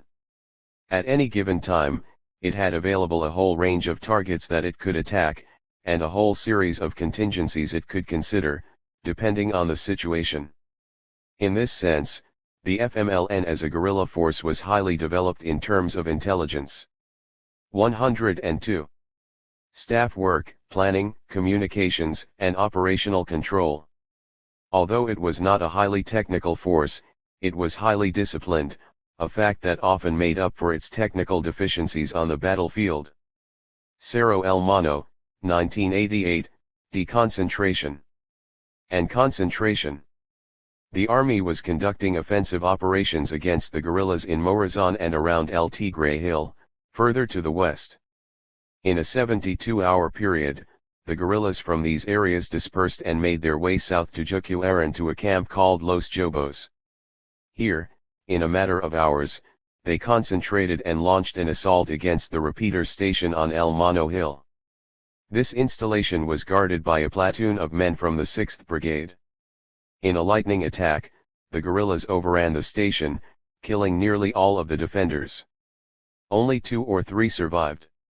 The guerrillas captured the defenders' mortars and heavy weapons and then withdrew. The Air Force had been scrambled to attack the withdrawing guerrilla forces. Knowing that the guerrillas had concentrated at Los Jobos to launch the attack, and calculating time to intercept, the pilots were vectored directly to the location of the Los Jobos camp. However, by the time they reached it, it was completely empty. The guerrillas had split up immediately after the attack and scattered to the various other guerrilla camps deep within the Jucuaran mangrove swamps. 4. The coup de main. Another important tactic developed by the FMLN is what the guerrillas called the coup de main. This was an attempted surprise attack employing high levels of violence and rapid movement to quickly decide the outcome of the battle. Coups de main were carried out against fixed or temporarily halted army units. The primary weapon for this type of attack was massive quantities of explosives, usually homemade satchel charges or blocks of TNT. FMLN squads shadowing army units on the move were very careful to observe the security measures taken by those units. The victims of this type of attack were usually those units that habitually tended to concentrate their forces when they slept, or who had become careless with other security measures. The coup de main was only carried out by strategic mobile forces units, as they were the forces that trained in this tactic and had the technical expertise. The guerrilla force carrying out this type of attack divided itself into 3 separate task groups, the first of which was the assault group. This FMLN BAT Tactics 103 group had the mission of annihilating and destroying the objective and was assigned enough equipment, ammunition, and explosives to maintain sustained fire for 3 to 5 minutes maximum. The success of the attack depended on surprise, speed, and the massive application of force in the first few seconds of the attack to gain overwhelming superiority of fire. The second group was the support group. This group supported the assault group by laying down concentrated fire on enemy elements that might threaten the success of the assault group. Generally, this group was larger than the assault group as it had to pin down the objective security element and clear a path for the assault group through heavy fire, and, if things did not go as planned, provide sufficient firepower for the assault group to withdraw. The weapons usually assigned to the support group were 90mm recoilless rifles, RPG-7 and RPG-2 rocket launchers, M60 machine guns, M79 grenade launchers, and rifle grenades. The final element was the security group. The security group had multiple missions such as to secure the route of withdrawal, protect the command post, temporarily contain enemy reinforcements for the attacked objective, and so on. This group was usually located between 100 and 200 meters from the objective. It was the first element to reach the assigned location for the attack, and the last to withdraw, waiting until all other elements had escaped to begin its own withdrawal. An army unit had to be constantly on guard, as this type of attack could take place at any time. However, the guerrillas preferred to attack army units in this manner at the end of an offensive, as the army unit was preparing to withdraw, and not when they had just started an offensive and were fresh on the battle zone. Government troops were usually in the field continuously for between 15 and 21 days. During those 15 days they had usually suffered several casualties from mines, booby traps, and snipers. Consequently, the men might be a little demoralized. The soldiers would be tired from marching up and down through broken terrain, and from sleeping out in the open. They would have been hungry because they would have eaten insufficient quantities of canned rations, and finally, their minds would no longer be on the operation, but rather on returning to safer, friendly lines and going on leave for a few days. Except for the most highly trained, experienced, and disciplined units, some lapse of security was sure to occur. This was when the guerrillas were bound to strike. The FMLN always had small forces, militias, and others that would shadow the armed forces units. These small detachments would shadow a unit throughout the entire offensive and then report the most opportune time for an attack. Unless that unit was very careful, it could suffer heavy casualties from this type of devastating assault. 104. The Berber Trap.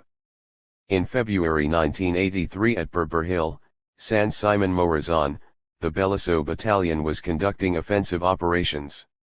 The headquarters was set up at Asakala. The 1st Company had a new commander, Lieutenant Larios Burgos. Larios Burgos was a good officer, but was a bit green. He had only commanded a platoon in combat for a few weeks prior to being made company commander, and had a tendency to get too excited when the shooting started. His company was assigned to conduct a combat patrol of the San Simon Canton to confirm reports of the suspected movement of very large FMLN forces. Attached to the 1st Company were 2 12-man patrols of the battalion Recondos. These 2 patrols were out ahead of the main body of the company, on point.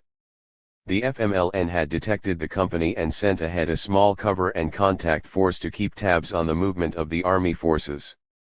The guerrillas, however, had not seen the Recondo patrols and ran into them unexpectedly. The Recondos reacted first and 9 guerrillas were killed in a few seconds of combat.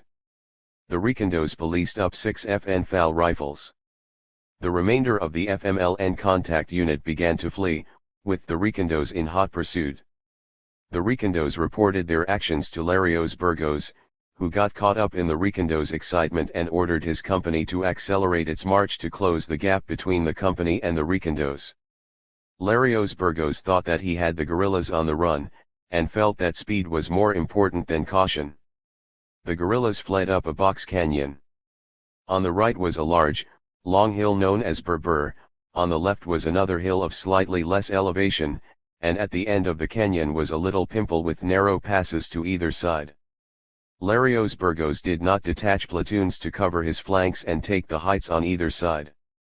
When the Recondos, the command group, and the lead platoon were in the valley, heavy weapons fire erupted from the heights on both sides of the valley. This fire pinned down the Belisario elements in the valley. This was at about 1030.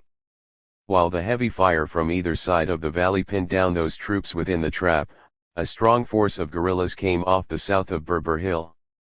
Hurling satchel charges and firing automatic weapons, they charged across the valley floor in the direction of the opposite hill. In a rapid, violent action this force annihilated all army forces in its path and quickly reached the other side of the Box Valley. The attack sealed off the valley mouth and shut close to 75 soldiers in the guerrilla trap. Part of the assaulting guerrilla force now laid down fire on the trapped men from the rear, adding a third direction from which they were now receiving fire. The rest wheeled to face the opposite direction and set up a strong position to keep the rest of the company from coming to the rescue of their comrades.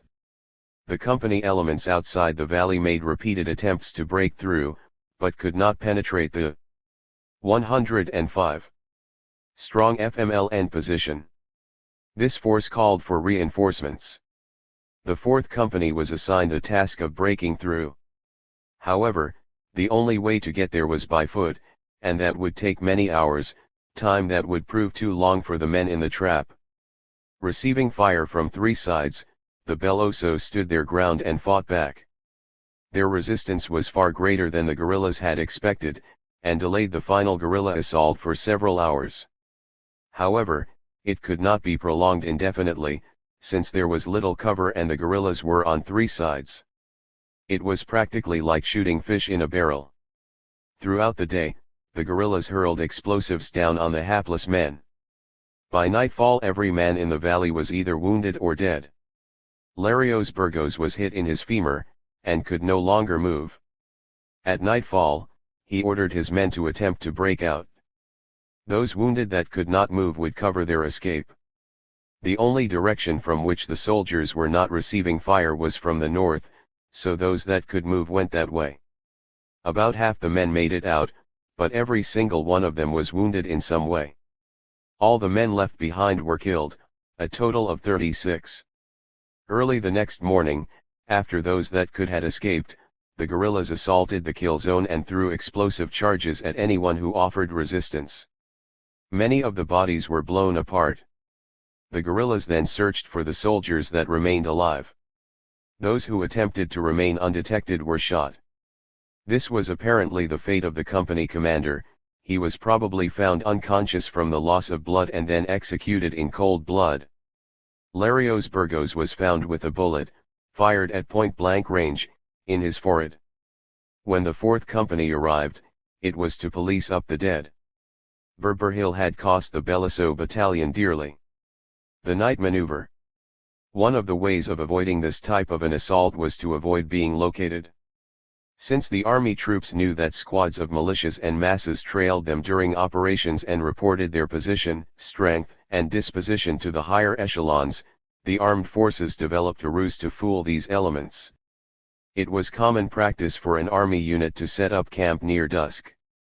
The army would purposefully, very visibly, and loudly set up camp at a determined location.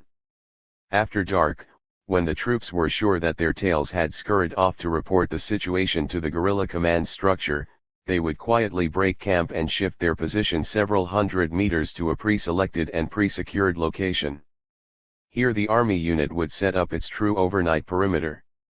The army units would often hear the guerrilla forces attack the recently vacated camp, and could often catch the assaulting guerrillas in a devastating flanking fire from their new perimeter. After attacking several empty 106 positions like this, the FMLN developed a new tactic to counter the Army's tactic of shifting locations. This tactic was known to the FMLN as the night maneuver. The unique characteristic of the night maneuver was that it incorporated 3 different categories of FMLN units: the mobile forces, the local guerrillas, and the clandestine militias, in an effort to seek out and destroy the targeted army unit. As it was conducted at night, the FMLN needed some means to avoid blue-on-blue clashes between one's own forces in the dark. To avoid this, the FMLN separated lanes of attack by referencing prominent terrain features. After some experience, the FMLN noticed that most army units had the habit of shifting their night location a distance of no more than 500 meters. So, rather than attacking a specified point, the FMLN tacticians realized that they could still strike an army unit if they launched multiple assaults against a predetermined, bracketed area from the original location where the masses and militia tails last saw the unit set up its false camp. The 3 types of forces would line up next to each other and attack the bracketed zone in 3 parallel directions. One would attack one end of the bracketed area, one the middle, and one the other end. The distribution of mobile forces, local guerrillas, and militia forces would be determined by where the FMLN thought it was most likely that the army unit had relocated. The first unit to run into the army force would act as a holding force, while the other 2 forces would maneuver to strike the enemy unit in the flanks. While the night maneuver could be very successful and devastating, there were a number of drawbacks. The length of this type of operation could not be longer than 48 hours due to the high attrition rate of ammunition and rations. Communication between the different forces was always problematic. Considerable time was needed to concentrate the forces, and sometimes the army unit would have left before the forces could be mobilized. Finally, it was very difficult to determine which units would carry such key weapons as RPG-7S, RPG-2S, M60 machine guns, and so forth, for the greatest effect on the enemy. While the FMLN might know what type of weapons and the number of troops the army unit had, it never knew how these weapons were positioned, or the exact lay of the land where the army unit was located. The FMLN was literally taking a stab in the dark. The FMLN first used this tactic in northern Morazan, at the end of 1986 at El Mazote and El Bramadero. The night maneuver was subsequently adopted by the rest of the guerrilla fronts. The FMLN High Command sent out an official directive on this tactic and circulated it to all of the fronts. It was continually successful, because some of the army units were not disciplined in their communications, in their intelligence countermeasures, and their night movements. 107. Night maneuver against commandos orientates in Morazan, 1987. In October or November of 1987, the guerrillas had forces crossing the Torola River to attack the army positions on the hill at Asacala, Cacaopera, and Altos del Aguacate. The guerrillas were coming down across the Torola River and randomly striking each place with heavy assaults with the purpose of inflicting constant numbers of heavy casualties. They would strike one place, retreat across the Torola River, wait a couple of days, strike another, wait a couple of days, strike the same place, and so on. From aerial reconnaissance the army knew that the guerrillas were coming from the El Mazote, the village of Jotica, and Volcancillo Hill. The guerrillas were picking up their logistics at these points and coming down the trails that connected these three areas to the different points for concentration to attack. The army decided to upset their plan by striking deep into their rear and setting up ambushes along the trails the guerrillas were using. The Eastern Commandos were assigned the mission and chose 3 locations from which to operate. 4 20-man teams were sent in. Based on aerial reconnaissance, ground recon observations, and information from an informant, the commandos began to set up ambushes. Ambushes were set up at night to avoid detection, but one of the teams setting up an ambush along the trail near Volcancillo ran into a squad of local guerrillas conducting their regular area patrols. There was a short, confusing firefight, after which both sides withdrew. The team at Volcancillo called the group commander on the radio and informed him of the situation and asked for further instructions. The group commander told the 2 strike groups in this area to immediately march 8 kilometers to the southwest and rendezvous with the remainder of the unit. Without any support, the commander knew that several isolated groups of 20 men would be sliced up by the guerrilla forces. They had a better chance together than apart. It took the group at Volcancillo 2 days to cross the 8 kilometers.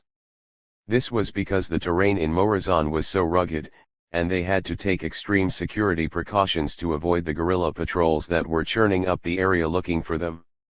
On the second day, the entire 80-man group and the commander rendezvoused near Cerro Pando Hill. At 1900 hours they purposefully allowed the guerrillas to see them setting up a camp on this hill, and even lit a few fires.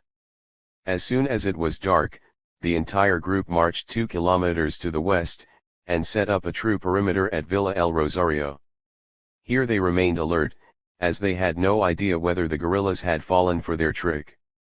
Within 7 hours of the time they had set up their false camp, the guerrillas mounted an attack. Thinking that the force on Cerro Pando Hill was a regular force because of the still burning fires. 108. The guerrillas only sent forces directly toward the camp and 500 meters to either side. The 2 forces on either end came up empty, and began to converge on the middle. All 3 forces struck simultaneously. At 0200 the next morning, the commandos 2 kilometers away began to hear large forces converging on the area they had evacuated. 90 mm recoilless rifles boomed, and 81 mm mortar rounds were heard thumping the areas where the fires were still burning. A tremendous amount of rifle fire and the explosion of hand grenades were heard. Realizing this was a big attack with a large force, the commando group commander called up an AC-47 gunship, which began to orbit the area. Flares floated down over the battlefield and the plane's machine guns opened heavy, concentrated fire on the guerrillas below. Night maneuver at Calatenango. In March of 1990, the Beliso Battalion was coming off a 30-day operation from around the Valcancio La Laguna area of Calatenango. They were bounding back by company. In other words, one company would move while the other companies set up security to cover its movement. One company was moving particularly slowly for an unknown reason.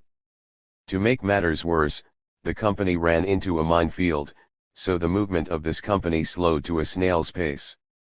As a consequence, the other companies of the battalion got far ahead of this company. Movement was so slow that the battalion was forced to spend another night in the combat zone. The company was exhausted and somewhat demoralized because of its slow movement and the mines it had run into. When the soldiers shifted their position for the night, they were too exhausted to shift very far. In addition, there was a real fear of running into more minefields. That night, the FMLN launched a night maneuver against them. The company was hit from three sides with heavy fire from small arms, machine guns, grenades, and rocket launchers. The commander immediately called for support, and an AC-47 was scrambled. It was soon orbiting overhead and began to drop flares to light up the battlefield. On the direction of the company commander, the gunship laid down heavy fire with its multiple .50 caliber guns. The AC-47 temporarily stopped the FMLN from advancing. However, they were still pouring in heavy fire on the Beliso company perimeter. A A-1M gunship joined the AC-47 and began to make rocket and strafing runs on the guerrilla positions. The company also called for artillery fire. The Military District 1 battery on Sierpil at Calatenango City began to lay down fire. The combination of AC-47, A-1M, and 105 mm artillery fire kept the guerrillas from overrunning the position, and by 109 daylight they had faded away. The Beliso company's casualties were 7 killed and 12 wounded. The Annihilation Ambush. The ambush has been a favorite guerrilla tactic since time immemorial. It has always been one of the mainstays of irregular warfare, as it allows a small force to take on a much larger force while economizing resources and personnel.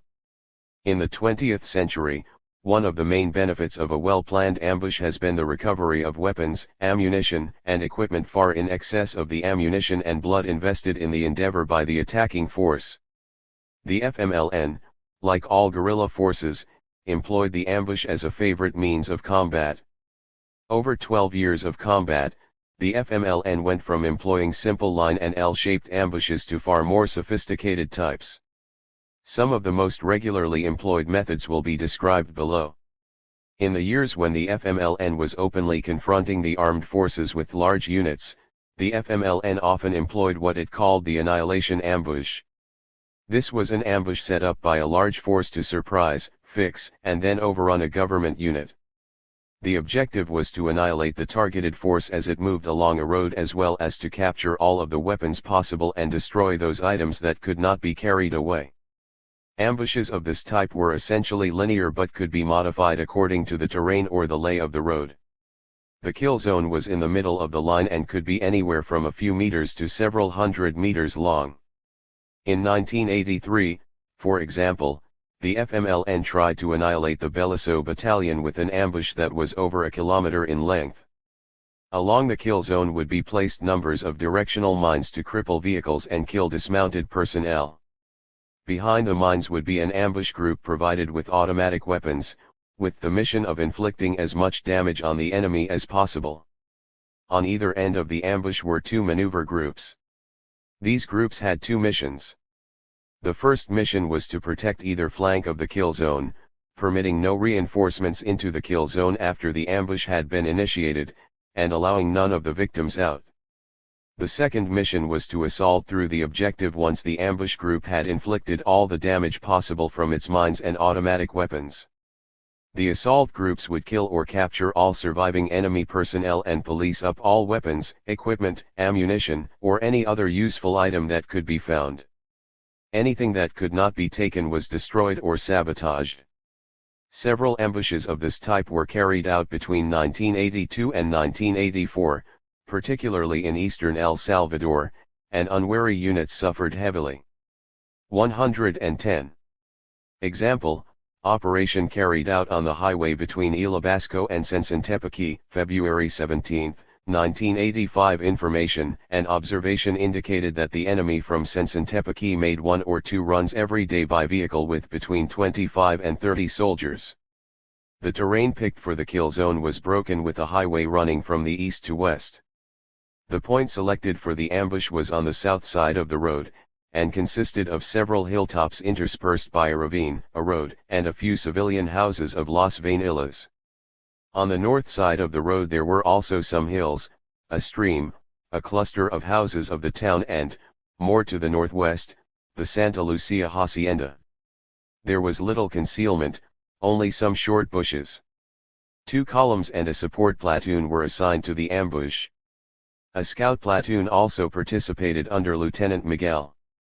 The total number of personnel was as follows: Column 1 Column 2 Support Scouts Security Support Total 81 guerrillas, 67 guerrillas, 17 guerrillas, 22 guerrillas, 44 guerrillas, 14 guerrillas, 245 guerrillas. There was 1 rifle for every comrade, as well as the corresponding ammunition. In addition, there were 7 M60 machine guns, 1 60mm mortar, 1.50 caliber machine gun, 2 RPG-2s, 1 RPG-7, and 2 90mm recoilless rifles. The first column under Lieutenant Carlos was to carry out the ambush with the second platoon directly behind the kill zone with 3 mines and an RPG-7. The ambush was to be initiated by the RPG-7 when and if the enemy appeared. The rest of the second platoon would then assault across the kill zone. The first platoon was to maneuver on the west end of the kill zone to close off the escape route to Santa Lucia, with 1 squad advancing up the highway and another squad that would cross the road and link up in the north with a platoon from the second column to close off the escape route that way. The third squad would act as a stop group in the same zone. The third platoon was to carry out the same mission as the first platoon on the east side of the second platoon. Column 2's, with 2 platoons, mission was to stay in column formation and, once the main action had occurred, the first platoon was to cross the highway and help the squad of the first platoon first column.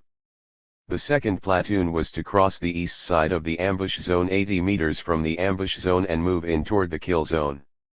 The support squad of column 2 was to take the heights 5 meters to the south of the highway where it intersected with the road. The scout platoon was to act as a stop group on the east side towards San Isidro, Sensentepeque. They were to set up on a rise south of the highway 300 meters from the ambush zone. A squad from the heavy weapons platoon would go with them with the 60mm mortar. 111. The command post would be located 200 meters south of the ambush zone. A security element would be posted 100 meters further south.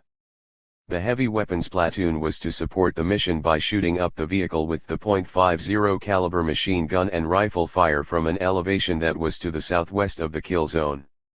Afterward, they were to move 1,000 meters to the south to set up anti-air defense and withdraw after the action ended.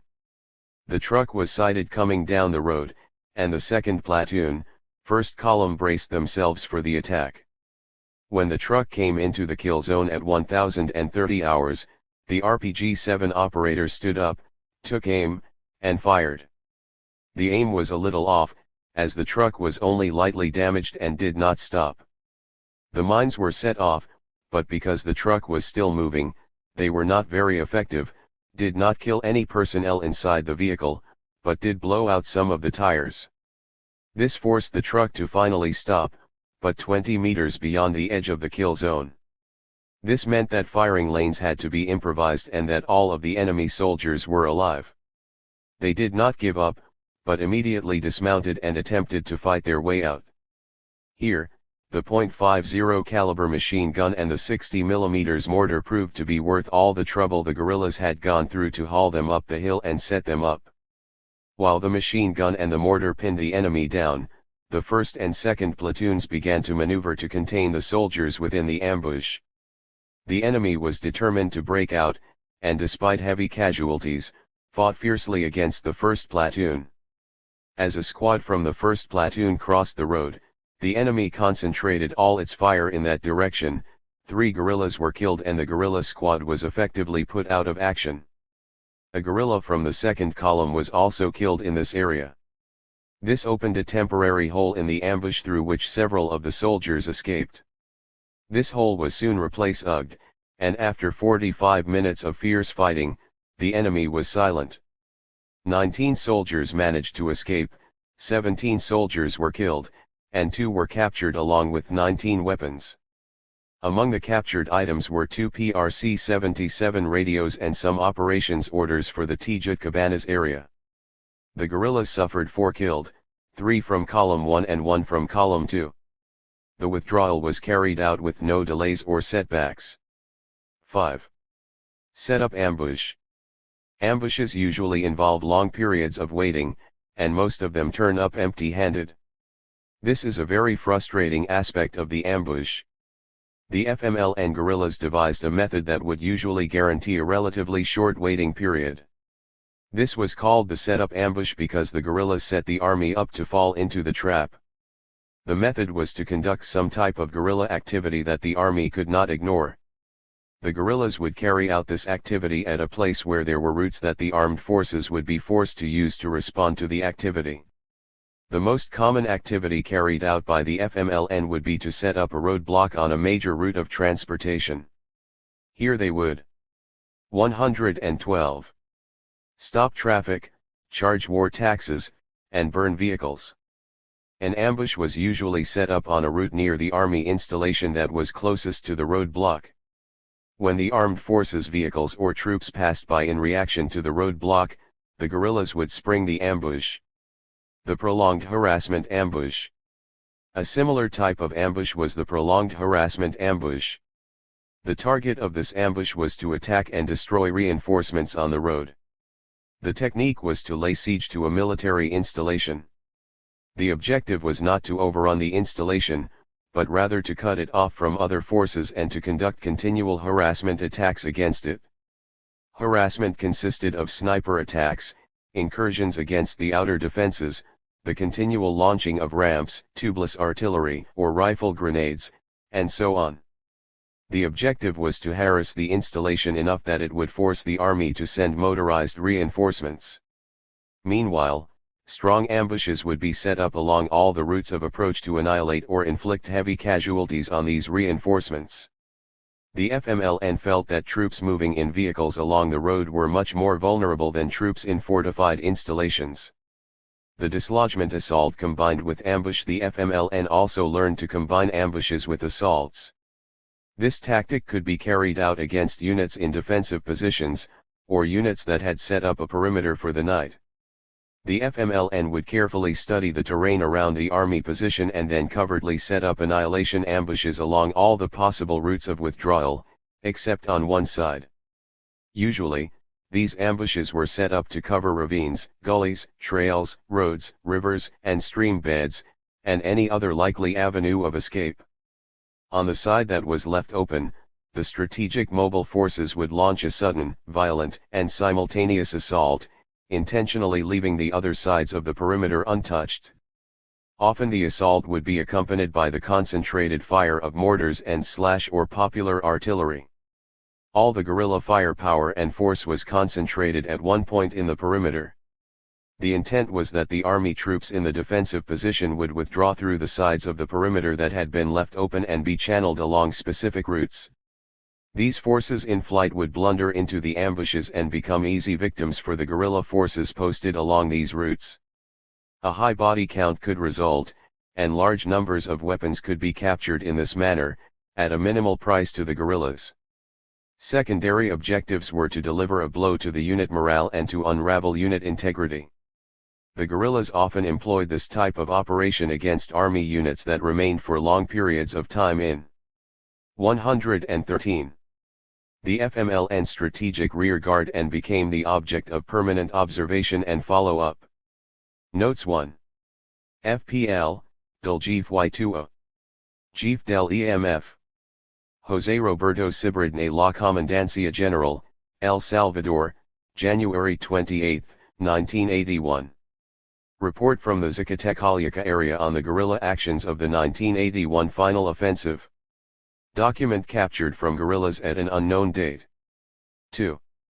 FPL, Revista Farabundo Martí, El Pueblo Salvadorino en su lucha No. 8, Managua, Nicaragua, 1981 4-5. 3. David Spencer, FMLN-FES, Fight Much with Little, Provo, Utah, unpublished manuscript, 1990. 4.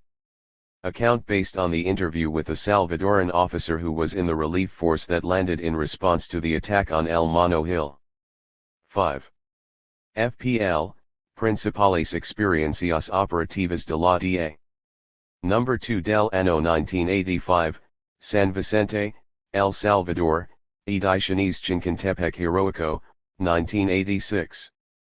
This page intentionally left blank. 7. The FMLN began its war and tried to end the war through urban insurrection. Urban insurrection was seen as the way to decisively end the war by taking it into the heart of the enemy stronghold. To the FMLN, the strategic rear guard of the army was the cities. If the rear guard was taken from the enemy, there would be no place to which it could withdraw, and it would be forced to fight to the death, or surrender. The FMLN conducted two major urban offensives, the first beginning on January 10, 1981 and the second on November 11, 1989. Both offensives failed, but between the first and the second the FMLN learned a lot of lessons and spent a lot of time analyzing the lessons learned, and made vast qualitative improvements in its tactics. Because of this, the experience of the first did not in the least resemble that of the second. The strategic concept of the urban offensive was the same for both offensives.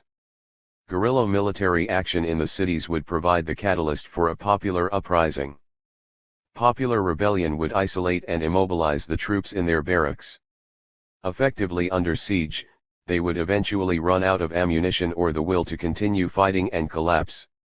However, while the general strategic aims were the same, the tactical assumptions behind the techniques used in each were very different. In 1980, the FMLN was an inexperienced organization and had to rely on foreign experience for its tactical guidelines. The most recent example was the urban uprising of Managua a year earlier by the Sandinistas. The Sandinistas held that the uprising in Managua, and earlier in the city of Masaya, had been the key events that had toppled the Somoza government. Until these uprisings, the Somoza National Guard had kept the Sandinistas bottled up along the southern border with Costa Rica, and 116. In isolated pockets to the north of Managua, with little effort.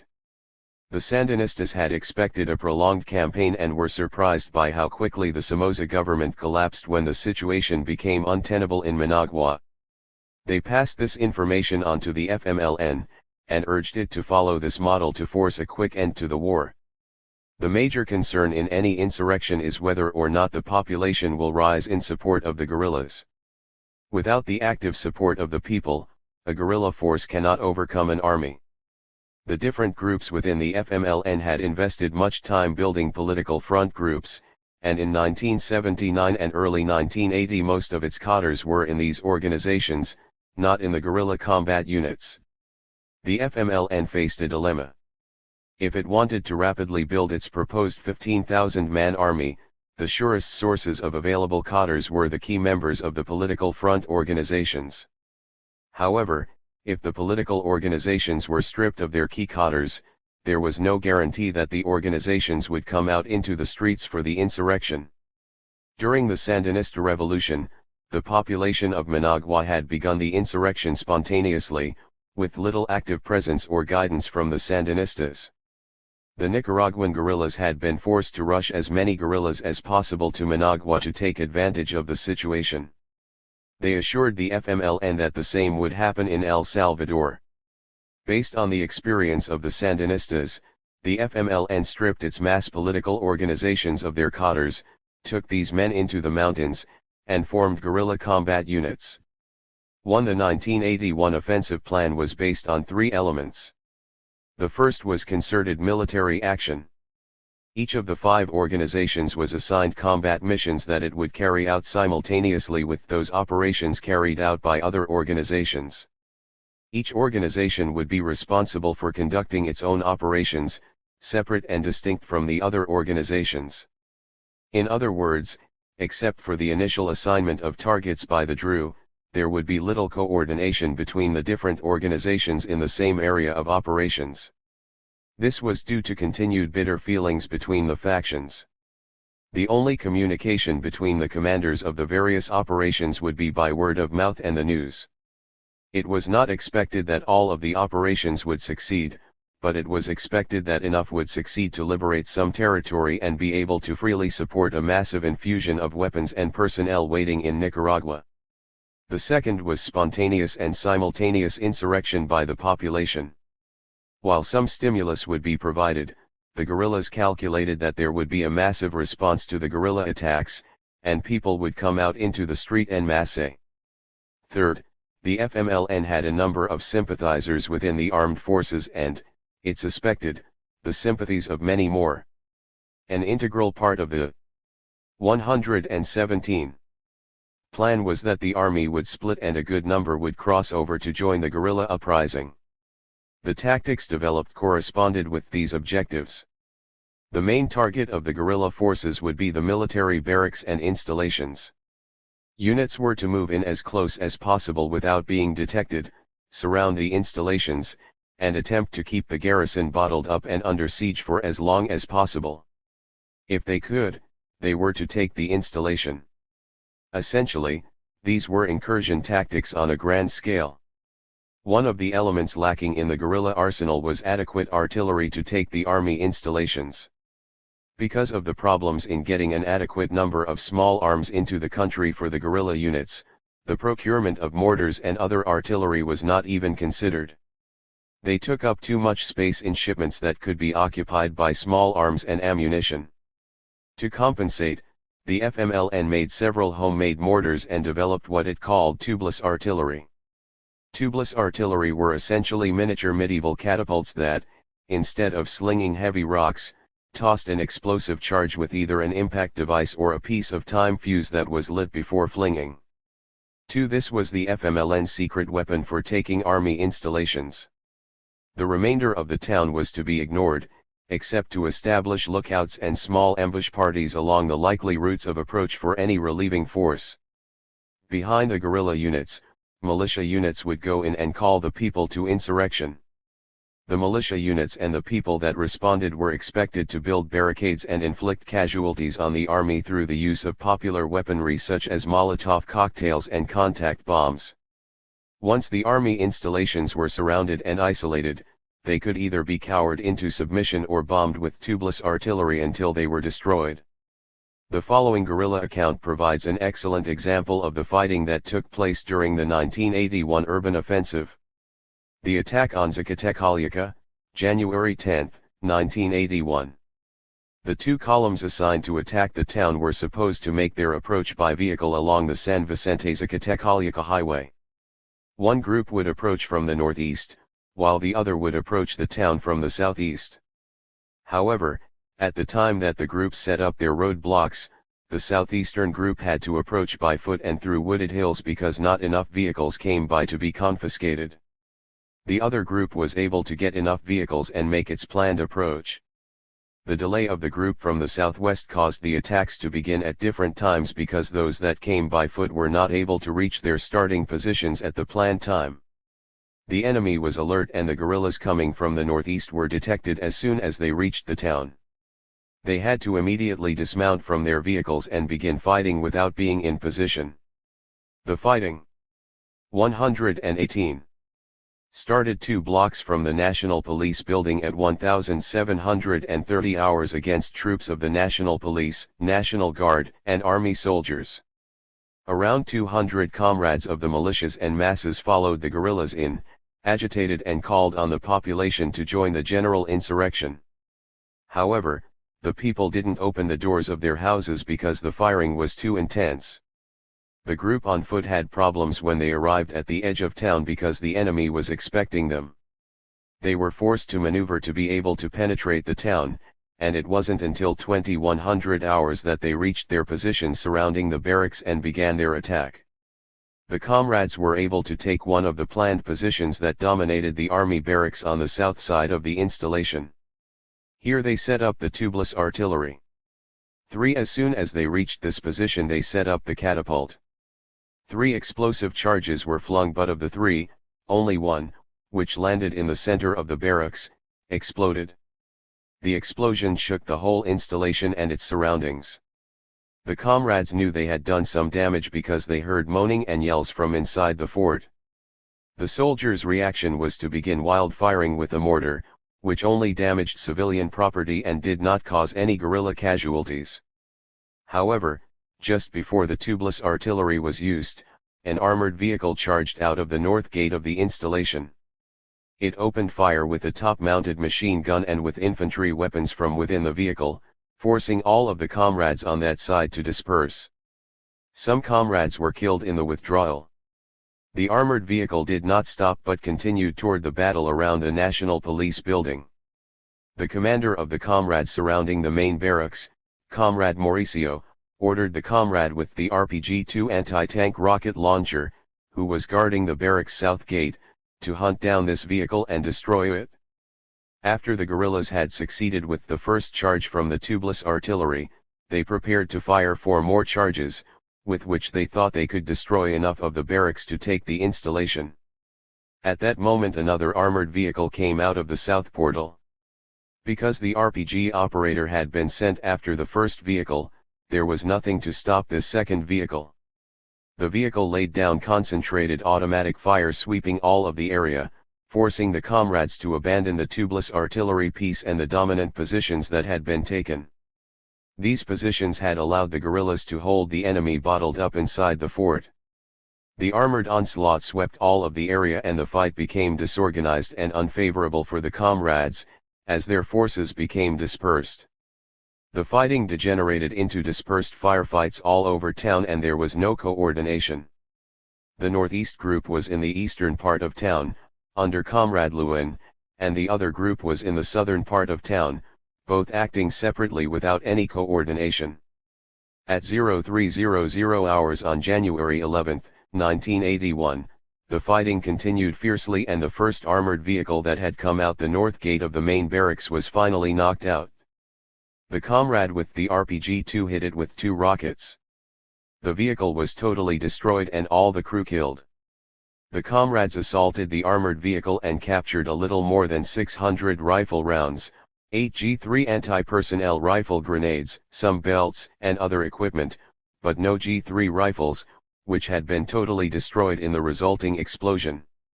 The comrades did not even pick up the pieces. At 0500 hours both Juan and Mauricio decided to withdraw. Juan thought 119. That he was still fighting alone and that Mauricio hadn't started fighting. Juan and his people withdrew to Pedra Grande, a place that is 1 hour away by foot. Mauricio's group withdrew through the gorge on the eastern side of the town through the train station. Both comrades reorganized their forces, which were much reduced because many were missing or killed. At 0700 hours, comrades that had been left behind in the town were still fighting. Mauricio, believing that it was Juan with his people still fighting, immediately decided to go back and attack, which he did with 2 platoons. From the outset, the fighting was more intense than that of the night before. It raged through all of the town. At 1200 hours the other armored vehicle was destroyed in front of the bus terminal. It was also struck by 2 rockets. Around 500 cartridges were captured, and 4 G3 anti-personnel grenades. The rifles were again totally destroyed. At 1,300 hours 3 trucks of army reinforcements arrived from Usulután. The reinforcements allowed the enemy to encircle the comrades and several guerrillas were killed. The encirclement was broken around 1,600 hours when the comrades withdrew along the train line of Zacate. Meanwhile, Juan spent the day reorganizing his men and trying to find Mauricio to organize a joint attack with both forces. However, it was impossible to find him, and it wasn't until 1700 hours that the overall area commander was able to locate both of them. A meeting was held in the Zacate cemetery to analyze the situation. The three commanders came to the conclusion that the best decision was to withdraw to reorganize the troops and make a new plan. Losses had been heavy and there were many leaderless troops. The withdrawal was carried out the night of January 11, 1981, in an orderly manner. A single platoon was sent to conduct a harassing attack while the withdrawal took place, and the comrades were reorganized. There were 8 killed and 10 wounded. 5 weapons were lost, including the RPG-2. The comrade who carried this weapon was listed as missing. 4. From this example we can see that the guerrilla attack did not succeed for several reasons. First, the armed forces were alert and waiting for the guerrilla forces. They offered much more resistance than expected. For example, just when the guerrillas thought they were close to the point of taking the main barracks, the garrison launched a counter-attack with armored vehicles. Second, the guerrilla attacks were not very well coordinated, and once things began to break down, communication was not maintained to coordinate efforts. The militias and masses were not very successful in provoking people to insurrection, or in creating enough obstacles and barricades to prevent strong reinforcements from arriving at a critical time. Finally, once the plan had gone astray, the guerrillas did not have established procedures to be able to quickly reorganize, recommunicate, and resume their attack. They were forced to withdraw without really accomplishing their objectives. Weapons that played a critical role in the fighting were the tubeless artillery, the armored vehicles, and the RPG-2s. While many military thinkers downplay the role of homemade weapons, throughout the war the FMLN developed very ingenious designs that made a difference in 120. Combat. In this case, tubeless artillery was on the verge of blasting a barracks into submission. The armed forces' armor surprised the guerrillas and played a key role in frustrating their attempts to take army installations. The Salvadoran army tried to import armored vehicles but was restricted by an arms embargo. The army secretly built armored trucks and tracked vehicles that, in the case of Zacatecalica, played a critical role in the battle. The FMLN continually underestimated the Salvadoran armed forces' will to resist, their resilience, and their battle cunning. This would be a guerrilla shortcoming throughout the war. They paid for it in 1981 with the failure of their offensive. The FMLN relied too much on factors out of its control, such as the willingness of the population to rebel and the number of armed forces personnel that were willing to give up or defect. The FMLN thought that if it only surrounded the main barracks the people would rebel on their own, and the army would give up with little or no fight. Little thought was given to proper urban tactics or house-to-house fighting. Guerrilla tactics for fighting in the hills and jungles were transposed to the urban environment. Nearly all of the fighting took place out in the open, in the streets, with the houses serving only to block fields of fire and streets serving as fire lanes. The only type of fortifications used by the guerrillas were generally barricades across streets made of anything that was handy. The 1989 urban offensive until the limit. Preparations for the 1989 offensive began as early as 1985. The urban offensive was to be the cumulative act of the guerrilla strategy known as the strategic counter-offensive. The concepts of a renewed general urban offensive began much earlier, probably soon after the failed 1981 attempt. The FMLN had much time to develop and analyze its earlier actions. The most glaring failure had been the lack of active popular support and popular rebellion during the previous offensive. The streets were completely abandoned, although many sympathizers did open their doors and provide food, water, and information to the guerrillas during 1981. However, these small actions did not constitute nor even approach rebellion, so the first task of the 1989 offensive was to provide a catalyst for popular rebellion. The FMLN decided this was its priority in terms of both the military and political action. The FMLN Manual for Urban Combat stated, "In the concrete jungles, the active element of the population is the main force, as there will be no insurrection without active participation of the people. Furthermore, the moral responsibility of the FMLN is to prepare the conditions for the decisive moment. This can be accomplished by providing education and training to the masses so they can fight in self-defense, and carry out the multitude of tasks that must be fulfilled." 5. 121. The FMLN identified three basic tasks that the guerrillas had to carry out. First, they must convert each neighborhood into a virtual fortress, see Figure 3. Second, they must provoke and agitate the masses to revolt and join the insurrection. Third, in every neighborhood they must build a workshop for the construction of homemade weapons. These workshops were known as TAPs, Taller de Armamento Popular. 6. The concept of the offensive was still to isolate the armed forces from the people, and immobilize them. However, in 1981 this was accomplished by surrounding and attacking the army barracks and installations. This time the FMLN decided that it would not attack the barracks except to harass and distract the army from the main guerrilla forces. The main forces would go into the neighborhoods and fortify them, using the time bought through the harassment attacks. By creating a network of fortified neighborhoods around the army barracks, and by slowly expanding these networks inward, they would strangle the army into submission. The guerrilla units were to go into a neighborhood, establish their base of operations in the center, and begin to construct their fortifications from this point outward, expanding in a circle. The neighborhood command element was responsible for the internal organization of the neighborhood and coordinated with the territorial command. The neighborhood commander assigned his guerrillas blocks to defend and fortify, and sent out mobile teams to circle the territory and set up ambushes and barricades across the main access routes.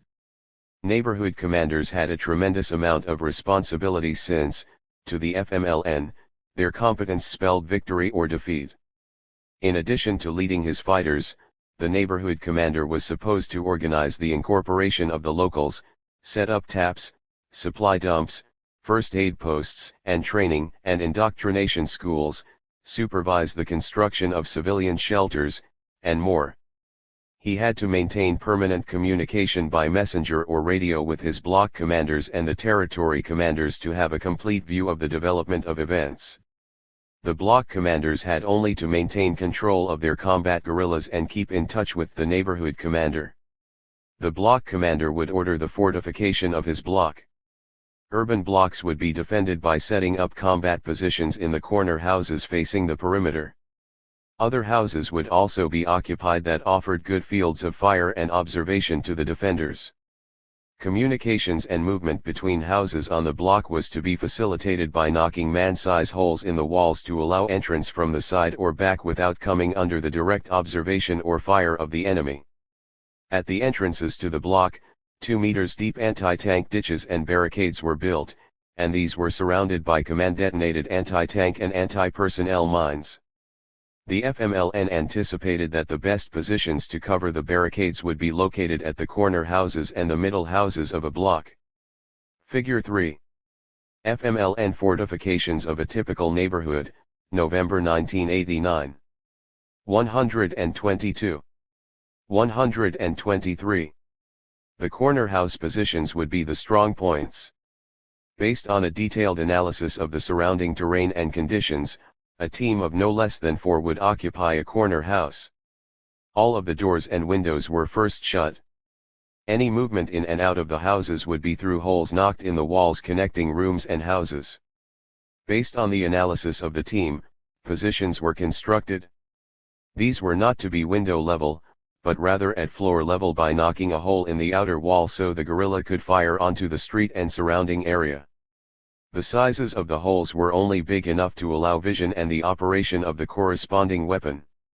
The ideal position gave the combatant a good field of vision in a standing, kneeling, or lying position. Care had to be taken to avoid too many positions along one wall, as the multiple holes would severely weaken the foundation of the wall. The guerrillas covered the outsides of the holes with metal frames covered with wire mesh, cyclone fencing or chicken wire. Windows were also covered in this manner. The mesh protected the loopholes and orifices from the penetration of rockets, grenades, and mortar rounds. Rockets would explode on the mesh, instead of inside the building, and mortar rounds and grenades would bounce off and explode away from the building. The outside mesh was usually covered with some type of camouflage. Holes were dug into the floor immediately behind the individual orifices, and the rubble placed in sandbags and used to protect the position. If possible, overhead cover was provided by placing an ordinary kitchen table over the position, up against the wall, reinforcing the legs with sandbags, and placing additional sandbags and rubble on top. If possible, the sandbags were to be dampened to make them more difficult to penetrate, as well as to keep down the dust and smoke to prevent giving away the position, see Figure 4.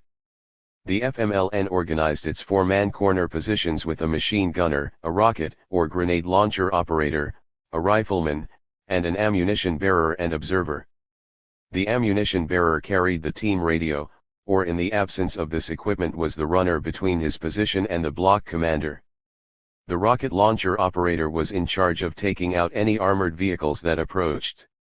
In addition to his rocket launcher, he could attack vehicles by setting off command-detonated mines to be laid 100 to 150 meters in front of his position, along likely avenues of approach. The mines were generally of two types: fan anti-personnel mines, claymores, or cumulative charge, anti-tank mines. Both were homemade. Anti-tank mines were placed in front of the anti-tank ditch. Fan mines were placed in the doorways of houses and in the trees or on the sides of walls, and were well camouflaged. They were to be used on unwary troops marching up the road or riding in the back of open-topped vehicles. In addition, the teams were encouraged to create a reserve of Molotov cocktails for use against armored vehicles in close, which would 124. Figure 4. Diagram of a corner house position. Not usually destroy the vehicles, but the resulting fire would make things too hot for the crew, and they would be forced to abandon the vehicle. The FMLN also set up plastic bags containing homemade napalm, gasoline mixed with shoe glue, Durapax, and soap flakes, and scattered these on the advanced barricades. The purpose was to finish off any armored vehicles immobilized at the barricades by mines. To light the napalm, the guerrillas would throw Molotovs at the barricade and attempt to set the bags on fire. In addition, cans of flammable paint, old car tires, and other flammables were strewn around the barricades. Set on fire, these created a visual as well as physical obstacle for approaching troops. At the approach of an army force, the ammunition bearer would send a message by radio or go personally to the block commander and notify him of the enemy approach. In turn, the block commander would notify the neighborhood chief who, according to the information, would deploy his forces for defense. The FMLN did not envision a rigid defense, but rather one with many withdrawals and advances, depending on the conditions. In both retreat and advance, the machine gunner was the last man to move, covering his team with its most powerful weapon until it was in position. At each new position, they would attempt to fortify the new position with new barricades and so on. The houses in the middle of the block were occupied by snipers and 125 sharpshooters operating in pairs. Their mission was to observe any attempted enemy advance. The fire of the snipers alerted the rest of the guerrillas to an army advance. Snipers built fortified positions on the roofs and other high places. In addition to alerting the rest of the guerrillas to ground attacks, the snipers had the mission of providing defense against air attack. In addition to the block defense, the neighborhood commander established small but powerful mobile units that moved in a circular pattern around the assigned neighborhood. These groups were basically patrols with orders to attack targets of opportunity. They would ambush any vulnerable army units and set up obstacles and barricades as they saw fit. Additionally, the mobile groups could have the mission to cover vegetated or bare terrain, next to the neighborhood, as they were likely spots of army advance. Anti-tank and anti-personnel mines were set up, and in the open spaces, empty lots, soccer fields, etc., stakes and wire were strung to impede helicopter landings. The FMLN ran a flexible battle plan and was not tied to any particular piece of terrain. It withdrew or advanced as the situation dictated. This tactic was called the lung, shrinking in or expanding out. This concept was continually emphasized in the manuals. 7. Agitation/propaganda/organization of the people. All the military tactics described previously were considered useless by the FMLN if it could not get the people to join the insurrection. In the 1981 offensive, the FMLN had counted on the population to join spontaneously, as the Nicaraguan population had in the Masaya and Managua uprisings of 1979. However, the Salvadorans had not responded as the Nicaraguans had, and only very small, isolated groups ventured into the streets to support the offensive. In 1989, the FMLN did not count on the spontaneity of the Salvadoran people. Instead, it attempted to force the participation of the masses through structured and carefully organized programs. One of the main purposes behind occupying and fortifying the neighborhoods was to bring the war to the people, since the people would not voluntarily come to the war. The FMLN had found in its recruiting efforts that involuntary conscription, through the process of organization, training, and indoctrination, could produce reliable cadres. The FMLN decided that it could transpose this methodology onto entire urban neighborhoods. The FMLN sincerely believed that most of the people secretly, yet complacently, sympathized with the guerrillas. Fear and repression were the key elements preventing the people from openly supporting the FMLN. They believed that it would not take 126 much compulsion to turn the people into active members of the revolution. 8. FMLN guidelines called for urban commandos to lead the guerrilla columns into the neighborhoods and take the initiative in organizing the people for the struggle against the army. These urban commandos would form an agitation team directly responsible to the neighborhood commander. It was reasoned that the urban commandos would be more familiar with city culture, would often be from the neighborhood in question, and would be more likely to gain the trust of the locals. The urban agitation teams used loudspeakers to congregate the people to a meeting, announce the beginning of the insurrection, and exhort them to organize. The guerrillas were warned that at first the population might be very reluctant to participate, but over time they would give in to the prodding and persuasion of the FMLN. The guerrillas were instructed not to get upset if, during the first day or two, the population acted panicky and uncooperative. The shock would wear off with time and, as it wore off, the people would get more and more involved in the assignments. The first step taken by the agitation teams was to make a census of the neighborhood population and then make lists of doctors, nurses, drivers, collaborators, combatants, and technically skilled people, mechanics, electricians, plumbers, woodworkers, sheet metal workers, bricklayers, chemists, etc. Next, they made lists of tools, materials, and other useful items for the construction of shelters and barricades. These materials were then gathered and separated into categories. The agitation groups then began the organization and selection of teams to collect water, food, and medicine, and establish distribution points from which these could be rationed. Then teams of civilians were to establish medical posts and construct bomb shelters, for the children, the elderly, and the infirm. So-called civil defense brigades were formed to fight fires and to remove rubble and fallen electrical cables. These teams, supported by cadres, were also in charge of giving instruction on measures to be taken in the face of artillery fire and air attack. Measures included gathering flashlights and lanterns and preparing solutions of lemon, vinegar, and salt in which to soak handkerchiefs to cover the face to counter tear gas.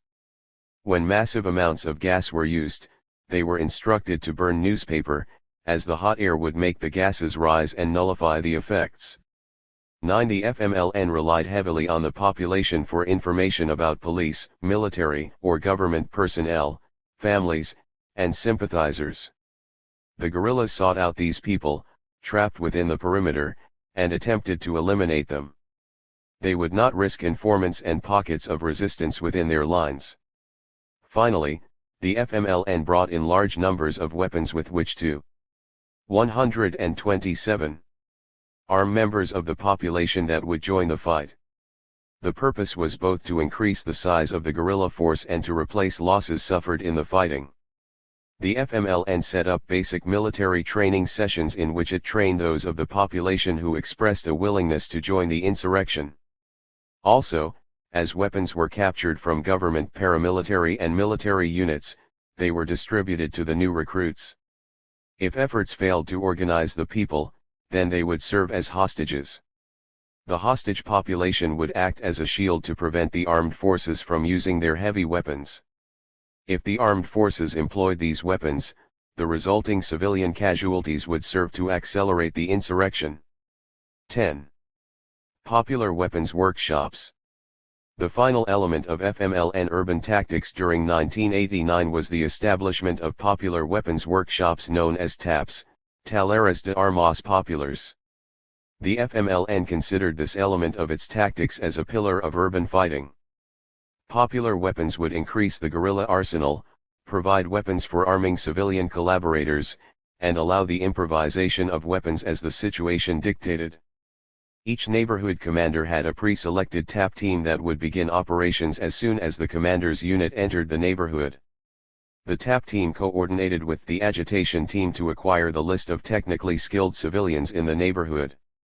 Then they mapped the neighborhood, in coordination with other neighborhood TAP teams, to locate factories, warehouses, metal shops, and hardware stores and work out a distribution and supply network of the tools and raw materials.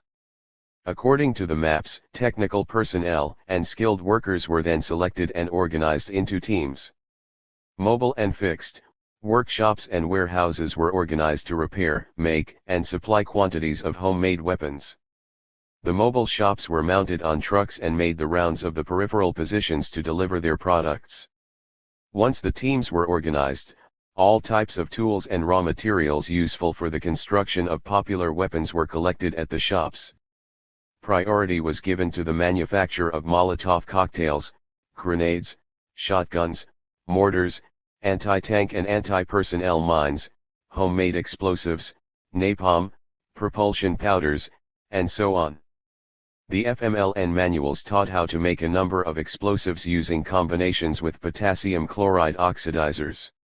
This included combinations with vegetable carbon, sugar, asphalt, aluminium, and others. Combinations with ammonium nitrate fertilizer and fuel were another favorite. Although the FMLN never advanced as far, it made plans for occupying the industrial zones of the city. In this case, it would have converted the heavy machinery to the production of weapons, and conducted train. 128. To instruct the workers in the manufacture and series production of weapons. 11. Ilopango Air Base, November 11, 1989. November 23, 1989. The tactical analysis of the Until the Limit offensive that the FMLN began on November 11, 1989 against the government, but especially against the ESAF, is perhaps the determining factor within the global context of the war, as the military defeat inflicted on the insurgent movement during this second urban offensive acted as a catalyst for the search for a negotiated settlement. It was during this offensive that the guerrillas finally faced the full power of the ESAF military development program that had been ongoing since 1981, power that neutralized the offensive within the first 72 hours of combat, although it took another 6 days for all of the points of resistance to be subdued. However, this military victory would not have been possible without the support that the ESAF had from the people of El Salvador, who fully rejected insurrection and opted instead to support the government troops. Until the Limit was a large-scale campaign during which 4 main battles were fought: the Battle for San Salvador, the Battle for San Miguel, the Battle for Zacatecalica, and the Battle for Usulután. The most important of these battles from a strategic point of view were the battles for the capital, San Salvador, and San Miguel, the main city of eastern El Salvador. Here the battle for San Salvador, especially the battle around the strategically important Ilopango Air Base, will be described. There were 4 convergent guerrilla axes of attack, one of them against the Air Force in the northeast part of the city. The FMLN wanted to take the air base and destroy the aircraft there, because in doing so it would deny the ESAF the important tactical advantage of air power. There are some indications that the FMLN even sent in guerrillas, trained as pilots, in the hope of capturing some of the planes and using them against the armed forces. 12 In destroying or capturing the air base, the guerrillas and the armed forces would have to face each other on roughly equal footing, an element that could contribute significantly to the success of the offensive. Ilopango Air Base was home to the most important concentration of military aircraft, as well as the Parachute Battalion and the Army's Strategic Special Forces. Due to the importance of the objective, here the FMLN deployed the greatest number of guerrillas and its best cotters with the most combat experience. This force was amply supplied with support weapons such as recoilless rifles, mortars, machine guns, and so on. The FMLN had carried out extensive preparations prior to the offensive, with the idea of beginning the actions from within the capital. Far in 129. Advance of the offensive. It developed clandestine, urban guerrilla cells in the neighborhoods on the northeast perimeter of the air base. These in turn began to acquire tactically vital properties such as corner houses and some intermediate houses in which they set up large caches of weapons, ammunition, explosives, mines, and so on. The logistical infrastructure of pre-located supply dumps became the points of concentration from which the guerrillas launched their attacks. This tactic of previous clandestine organization allowed guerrilla units to reach their concentration points without weapons or equipment, and thus pass through government-controlled territory without raising suspicion. During the afternoon and evening of November 11, 1989, a large number of open-air parties, community activities, funerals, soccer matches, and other events took place in the neighborhoods around the air base. While there was an unusual number of activities, these were not activities that were out of place for a Saturday afternoon and evening. These activities allowed the concentration of large numbers of people from outside the area, without arousing the suspicion of the public security forces and the peripheral security patrols of the Air Force. Heavy weaponry was brought to the battlefield in small pickups. These same vehicles were then used for transportation of people, cargo, and for the evacuation of wounded. Large numbers of rifles were also carried in trucks to be handed out to the many civilians that it was anticipated would join the insurrection. The guerrilla plan was to assault the air base under a curtain of mass support fire of mortars, recoilless rifles, and RPG-81s. At least one of the recoilless rifles was of enormous caliber. While the gun was never found, the Special Operations Group captured several Soviet-made rounds for the gun, about the same size as the American 106 mm. The RPG-81 was a standard RPG-7 rocket launcher whose rockets had been modified by replacing the PG-7 warhead with the warhead of an 81 mm or 82 mm mortar round. The heavier warhead reduced the range to 300 meters. The weapon was fired indirectly, by a sight consisting of a carpenter's plumb on the end of a string and compass attached to the rocket launcher. The advantage of this modification was that it gave the guerrillas a weapon with the firepower of an 81 mm mortar and the weight of a light rocket launcher. The cost was range and accuracy, a price the FMLN was willing to pay because of the need for mobility. The mortars and recoilless rifles were to provide cover fire while the guerrilla assault force approached the perimeter of the base. Then the recoilless rifles were to shift their fire to the aircraft parked on the runway. Along with the RPG-81s fired from in close, this support fire was to destroy or damage as many aircraft as possible. However, the attack did not go as planned. On the night of November 11, the forward elements of the FMLN assault force, reconnaissance elements and forward observe 130. The RPG-81 warhead. ERS for the artillery, were prematurely intercepted by the routine security patrols of the base security battalion. Short, sharp firefights broke out all around the perimeter of the base. These were costly to the FMLN as many of its reconnaissance men and forward observers were killed or neutralized. This meant that the support artillery would be firing blind and that the assaulting force would attack without guides. The firefights around the base did not initially raise the alarm because for weeks prior to the attack the FMLN had been launching harassment and terrorist attacks against the base on an almost nightly basis. These attacks had become routine, and the Air Force and Army personnel on the base had become accustomed to the noise and continued about their regular business. This was a clever pattern that the FMLN had established in preparation to move a large force to the perimeter of the base undetected. It was not until artillery rounds started falling on the base perimeter and the runway that there was any realization that this would not be a routine night. However, even though the fire was heavy, it was inaccurate because of the loss of the forward observers, and caused little damage. Not a single aircraft was hit.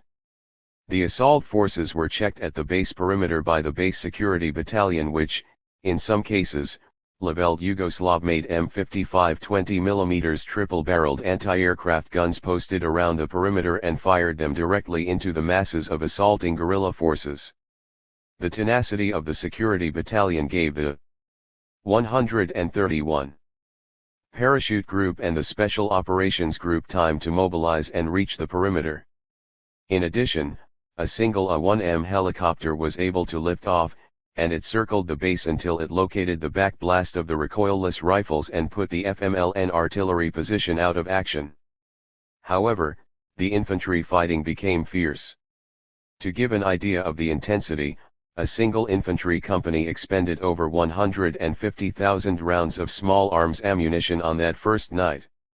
To the army troops defending the base, it seemed that for every round of rocket fire they fired at the guerrilla positions, they received 7 in response. The guerrillas were well supplied with all the ammunition they could carry, more than the defending army forces. The same infantry company, mentioned above, had machine guns whose barrel rifling was completely worn out from excessive firing, and another few actually became so hot that the barrels warped and melted to the point where the bullets began coming out of the side of the weapon. The guerrillas withdrew and set up a defensive line in the neighborhoods around the base. They were particularly strong in the Santos I and Santos II developments near a line of trees known as Los Conacasts. Here the FMLN had its command center for the operational control and the main logistical distribution point. This whole area had been converted into a virtual fortress of successive defensive lines dug into the row houses.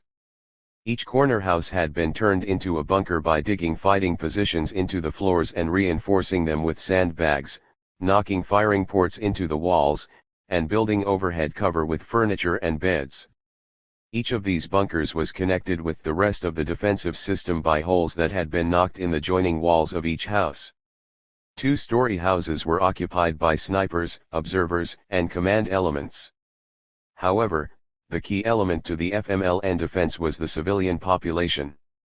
The guerrillas forced the civilians to stay in the occupied neighborhoods as hostages in their own houses. The fortifications presented a tactical problem to the armed forces, but the presence of civilian hostages in the fortified neighborhoods was a political problem of much greater proportions because the death of civilians from army action would cause political repercussions that could not be undone. Great care had to be taken in the battle ahead to use only weapons of precision, and to be sure of the nature of a target before firing. Because of the civilian population, aircraft were not used in the first days of the offensive except for observation. The main support element was the armored cars of the cavalry squadrons.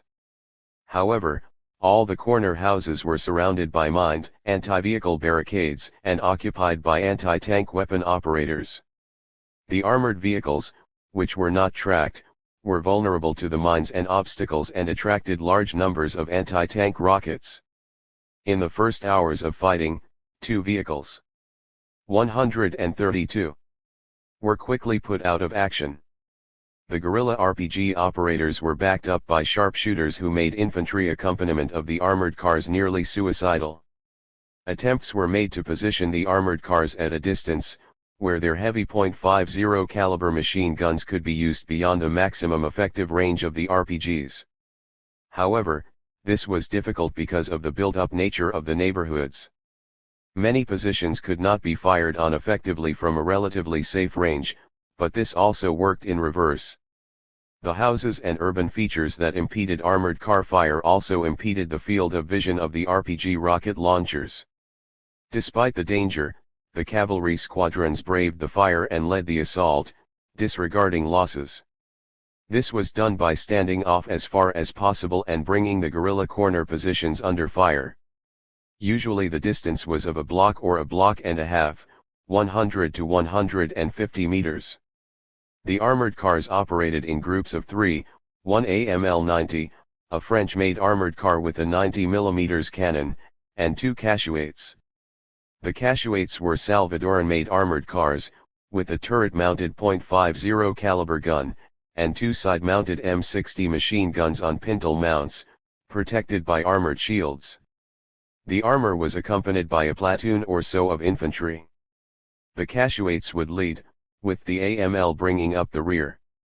The lead Cashuete would have 2 extra M60s added and several crewmen carrying disposable anti-tank rockets.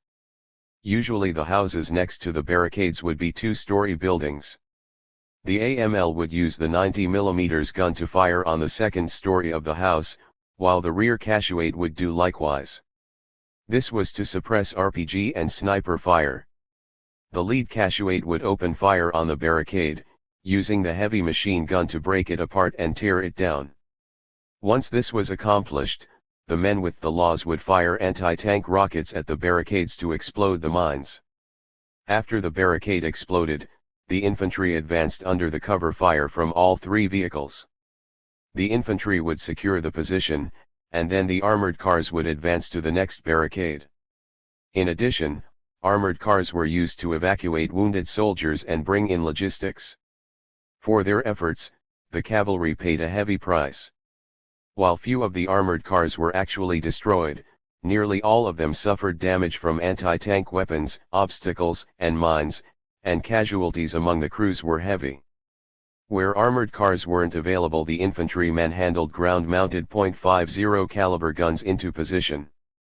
The parachutists even dragged out an old 106 mm recoilless rifle, but were unable to use it because it was too heavy to put into position. An attempt was made to use mortars to blast the guerrillas out of the houses by dropping the rounds onto the relatively thin roofs, hoping the rounds would be heavy enough to penetrate and explode inside. However, with impact fuses the only type available, the infantry found that they tended to only blow a few shingles off. Because of the limitations of the support weapons, both tactical and political, the brunt of the fighting fell on the infantry soldiers of the Parachute Group, the Special Operations Forces Group, and the Beloso Battalion. The Belosos joined the Air Force troops shortly after the guerrillas failed to take the air base. Blocks had to be cleared house by house, street by street, block by block, and neighborhood by neighborhood. In this process, the FMLN employed its lung tactic. The interconnecting passages between the houses were used to great effect. During the daylight hours the guerrillas would withdraw through these holes after a few minutes of resistance, and then, after the army had cleared the area, counterattack back through the tunnels into the cleared area to hit the army soldiers in the flanks and rear. During the night, the FMLN attempted to launch spoiling attacks by penetrating the front lines and attacking from within the perimeter. These attacks were led by groups of guerrillas with rucksacks full of TNT, who moved in small groups, throwing massive quantities of explosives at anything that moved. Usually they would attempt to climb on the roofs and sneak up on the soldiers from above, using the principle of advantage of height. These attacks seemed designed to break armed forces' morale by sowing panic and confusion among the soldiers. However, after the first experience the soldiers knew what to look for, and easily beat off the attacks. It was learned later from guerrilla prisoners that the attacks had a second purpose, and that was to distract army troops long enough that guerrillas, especially commanders and special purpose forces, who had been trapped in their fortified positions behind army lines, could escape. In this the FMLN guerrillas enjoyed a high degree of success.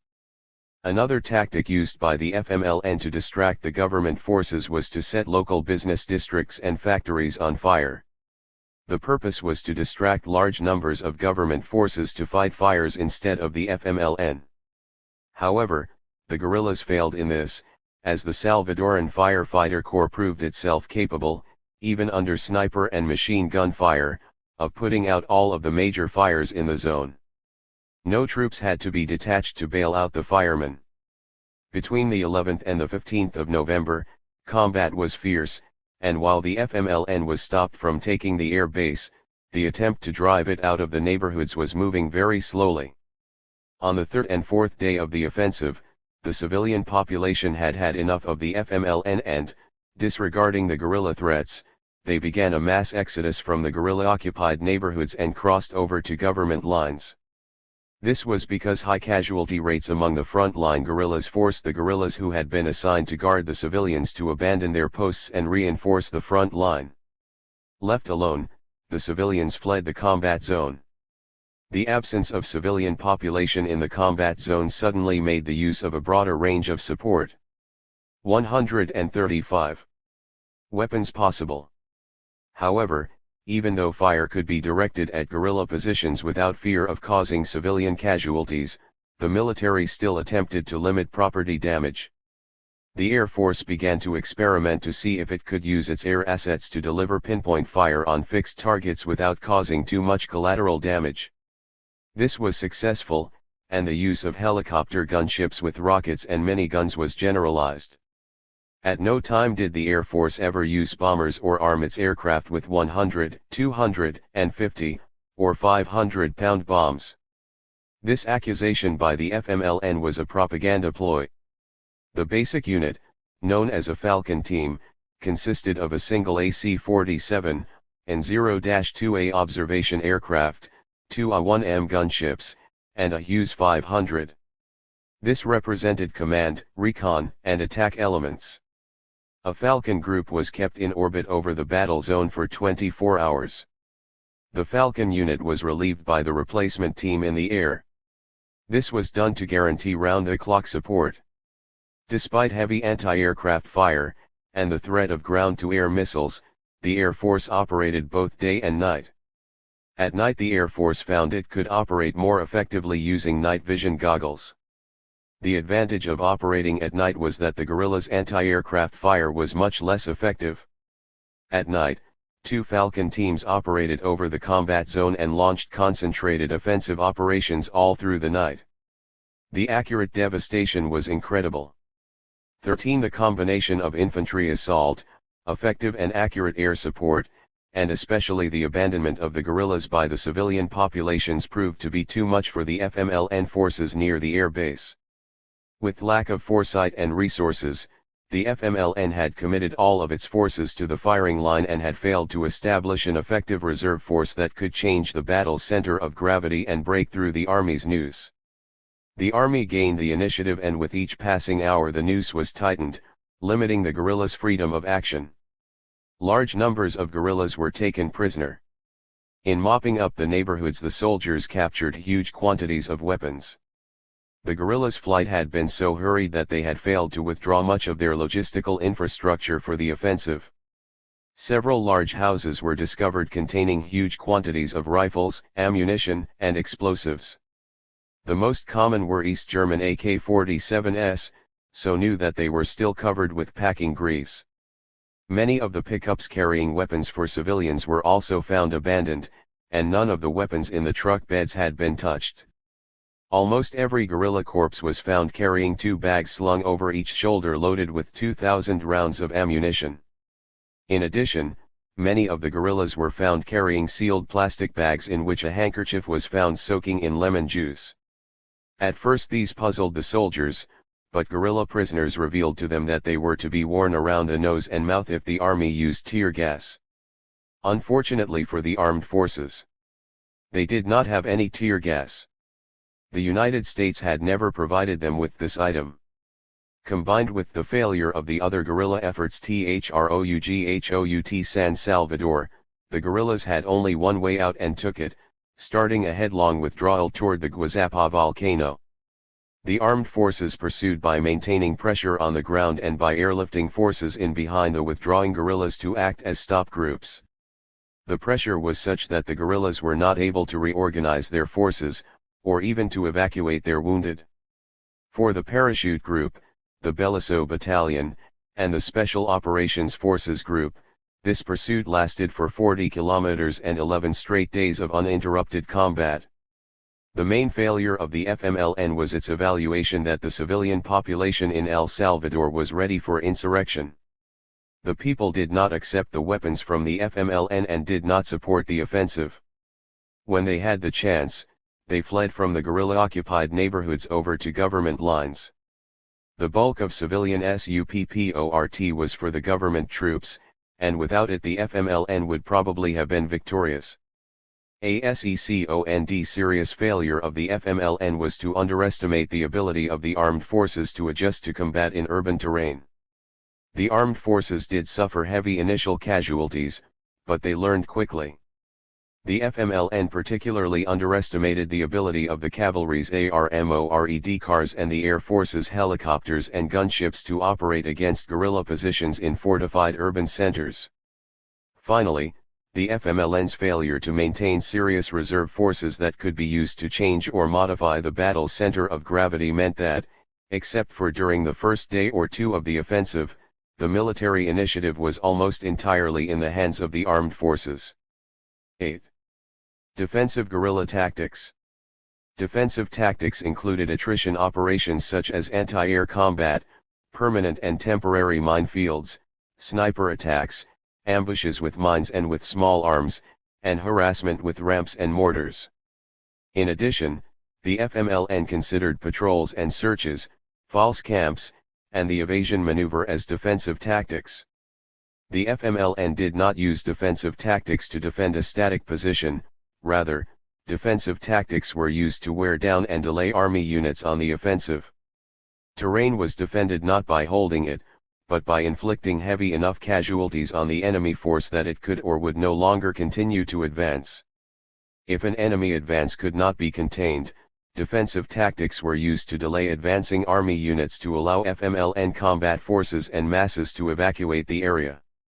Anti-aircraft combat. The FMLN felt that the primary advantage of the armed forces vis-a-vis the guerrillas was its possession and use of air power. While in the early part of the war the Salvadoran Air Force was small and generally antiquated, the military developed ingenious methods to keep its air force flying, and equally ingenious tactics to give the armed forces the edge in any battle. When the military began receiving U.S. aid, one of its first priorities was to increase the size and power of the Air Force to give it a greater tactical edge over the insurgents. Maintaining this tactical edge remained one of the top priorities for the armed forces throughout the war. By the end of the conflict, the Salvadoran military possessed a formidable fleet of A-1 and Hughes 500 transport, reconnaissance, and 140 attack helicopters, A-37 Dragonfly tactical bombers, AC-47 gunships, 0-2 reconnaissance planes, and C-123, Arava, and C-47 cargo planes. The effective use of air power and airmobile units by the Salvadoran armed forces ended guerrilla ascendancy by 1985, and forced the FMLN to abandon its war of movement, disperse its units, and revert to guerrilla and attrition warfare. Consequently, throughout the war the FMLN assigned high priority to the development and implementation of tactics and operations to destroy aircraft both on the ground and in the air. While it was never able to seriously change the balance of forces in its favor, the FMLN was sometimes able to inflict serious losses. These included the January 1982 FES attack on the Ilopango Air Base. In this raid, a group of 6 sapper commandos penetrated the air base undetected and destroyed or damaged 15 aircraft, including the majority of the armed forces' helicopter fleet. In 1982, they shot down a helicopter touring the battlefield that was carrying Vice Minister of Defense Colonel Castillo. In 1984, they allowed their nemesis, Colonel Domingo Monterosa, to capture Radio Vence Ramos and rigged the equipment with explosives. When the helicopter was in flight with the captured equipment, the guerrillas detonated the bomb, downing the helicopter and killing Colonel Monterosa, his executive officer Major Azmaisha, several other officers and soldiers, and a Catholic priest. Also in 1984, a FES squad clandestinely planted a mine on the Agrijuelo airstrip of San Miguel. This mine was detonated when a C-123 cargo plane landed on the runway. The list goes on. 1. The progressive improvement of FMLN anti-air tactics is clearly illustrated by Salvadoran Army statistics. For example, during all of 1988, the guerrillas damaged 47 aircraft by ground fire. During the first 6 months of 1989, half the time, the guerrillas damaged 96, over twice as many aircraft, by ground fire. 2. The FMLN believed that destroying aircraft would accomplish 4 tasks. 1. Impede the mobility of the armed forces. 2. Impede close air support. 3. Impede resupply, and 4. Impede evacuation of wounded troops. The FMLN believed that the army was dependent on air power, if not physically then psychologically, and would no longer be able to fight without air support. The logical evolution of this idea to the FMLN was that if the army lost its air support it would lose the war. 3. In the early years, the FMLN did not have a great deal of training in anti-air tactics. The experiences of Castro's guerrillas in the Sierra Maestra, or the Sandinista guerrillas against Somoza's rickety air force, did not prepare the FMLN for the Salvadoran Air Force, which was qualitatively superior. Guerrillas were merely taught that if under attack, they should fire up in the air at the plane with everything they had to create a wall of lead. However, they soon discovered that if the wall of lead didn't hit anything, it would not shoot aircraft out of the sky either. In the early 141 fighting, the presence or lack of air power had less impact, since the Salvadoran military was so short of aircraft and had to spread its resources. However, as the military received greater amounts of U.S. aid, it was able to mass its air power on individual targets, and here the FMLN began to suffer extensive losses. The FMLN turned to the lessons of Vietnam for help. The result was that the FMLN developed special anti-aircraft units to increase the effectiveness of its tactics. In Vietnam, the North Vietnamese Army had enjoyed massive Soviet and Chinese support that included large and medium-caliber anti-aircraft guns and surface-to-air missiles, SAMs. For both logistical and political reasons, the FMLN was never able to obtain either type of heavy weaponry. It was not until the last 3 years of the war that portable SAMs became available, and prior to that the FMLN guerrillas were only able to obtain a small number of heavy-caliber machine guns. As a consequence, FMLN anti-aircraft tactics were developed almost exclusively for small arms and improvised weapons. Principles for an effective anti-aircraft defense. There were 6 fundamental principles of anti-aircraft combat. 1. Use of appropriate weapons. 2. Use of appropriate ammunition. 3. Effective tactical positioning. 4. Concentration of fire. 5. Fire at the moment of maximum vulnerability of the craft, and 6. Fire against flying and diving aircraft. To the FMLN, appropriate anti-aircraft weapons were the largest caliber infantry weapons with the longest effective range. This meant such weapons as G3 rifles, FN FALs, Dragunov sniper rifles, M60, RPK, and M2.50 caliber machine guns. RPG-2 rocket launchers and 90mm recoilless cannon were deemed effective against hovering helicopters, as well as the RPG-7, which was also effective against aircraft flying up to 2,800 feet. For the FMLN soon realized that firing against moving aircraft was difficult at best, largely because where your bullets were striking could not be observed with ordinary ammunition, making corrections of aim difficult. The FMLN solved this problem by issuing tracer ammunition to its anti-aircraft units. This made adjustment of fire much easier. Tracer ammunition was also found to have the added benefit of a tendency to set aircraft on fire. FMLN anti-air units were instructed to load 1 tracer round to every 2 normal rounds in both magazine and belt-fed weapons. In most conventional armies, the ratio is 1 tracer for every 4 normal rounds, so the FMLN felt that a higher proportion of tracer rounds was more effective for anti-aircraft purposes. 5. The FMLN discovered that the most effective way to knock down or damage an aircraft was to catch it in a crossfire. FMLN anti-air units became very adept at setting up effective positions that allowed them to 142. Fire on an aircraft from several directions simultaneously. It was better not to fire than to fire from an inadequate position, and guerrillas were instructed that if they were not part of the position, they were not to fire. The FMLN generally used 2 patterns, the triangular position and the circular position. The triangular position was used when only a small number of guerrillas were part of the anti-aircraft team. The corners of the triangle were occupied to provide the best angles of fire for the small numbers of weapons. The circular position was used when larger numbers of guerrillas were part of the anti-aircraft force. 6. The FMLN felt that the principal characteristic of conventional anti-aircraft cannon that made them so effective was their high volume of fire. These weapons could concentrate a great number of projectiles against a moving target in a very short time. Anti-aircraft machine guns and cannon usually had multiple barrels that could fire simultaneously.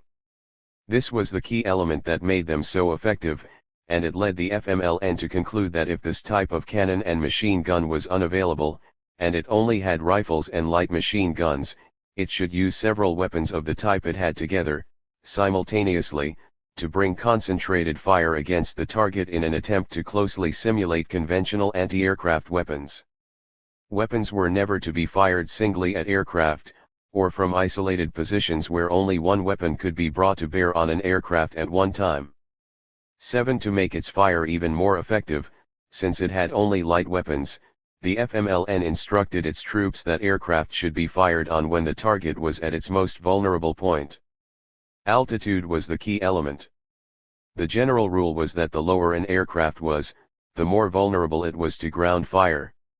In addition, the FMLN found that the A-37 and 0-2 airplanes were most vulnerable during dives, and guerrillas were taught to fire at the nose of the plane. Helicopters were viewed as most vulnerable during descent, landing, and takeoff since they had to diminish their speed to carry out these maneuvers. Anti-aircraft units were taught to maintain strict fire discipline until these moments presented themselves, and to then open a violent, concentrated barrage. Until the latter part of the war, higher-flying aircraft were nearly invulnerable to ground fire. The FMLN used the principle of leading fire. This very simple principle states that, since an aircraft is flying at great speeds, fire is not aimed directly at it because by the time the bullets reach the target area, the target will not be there.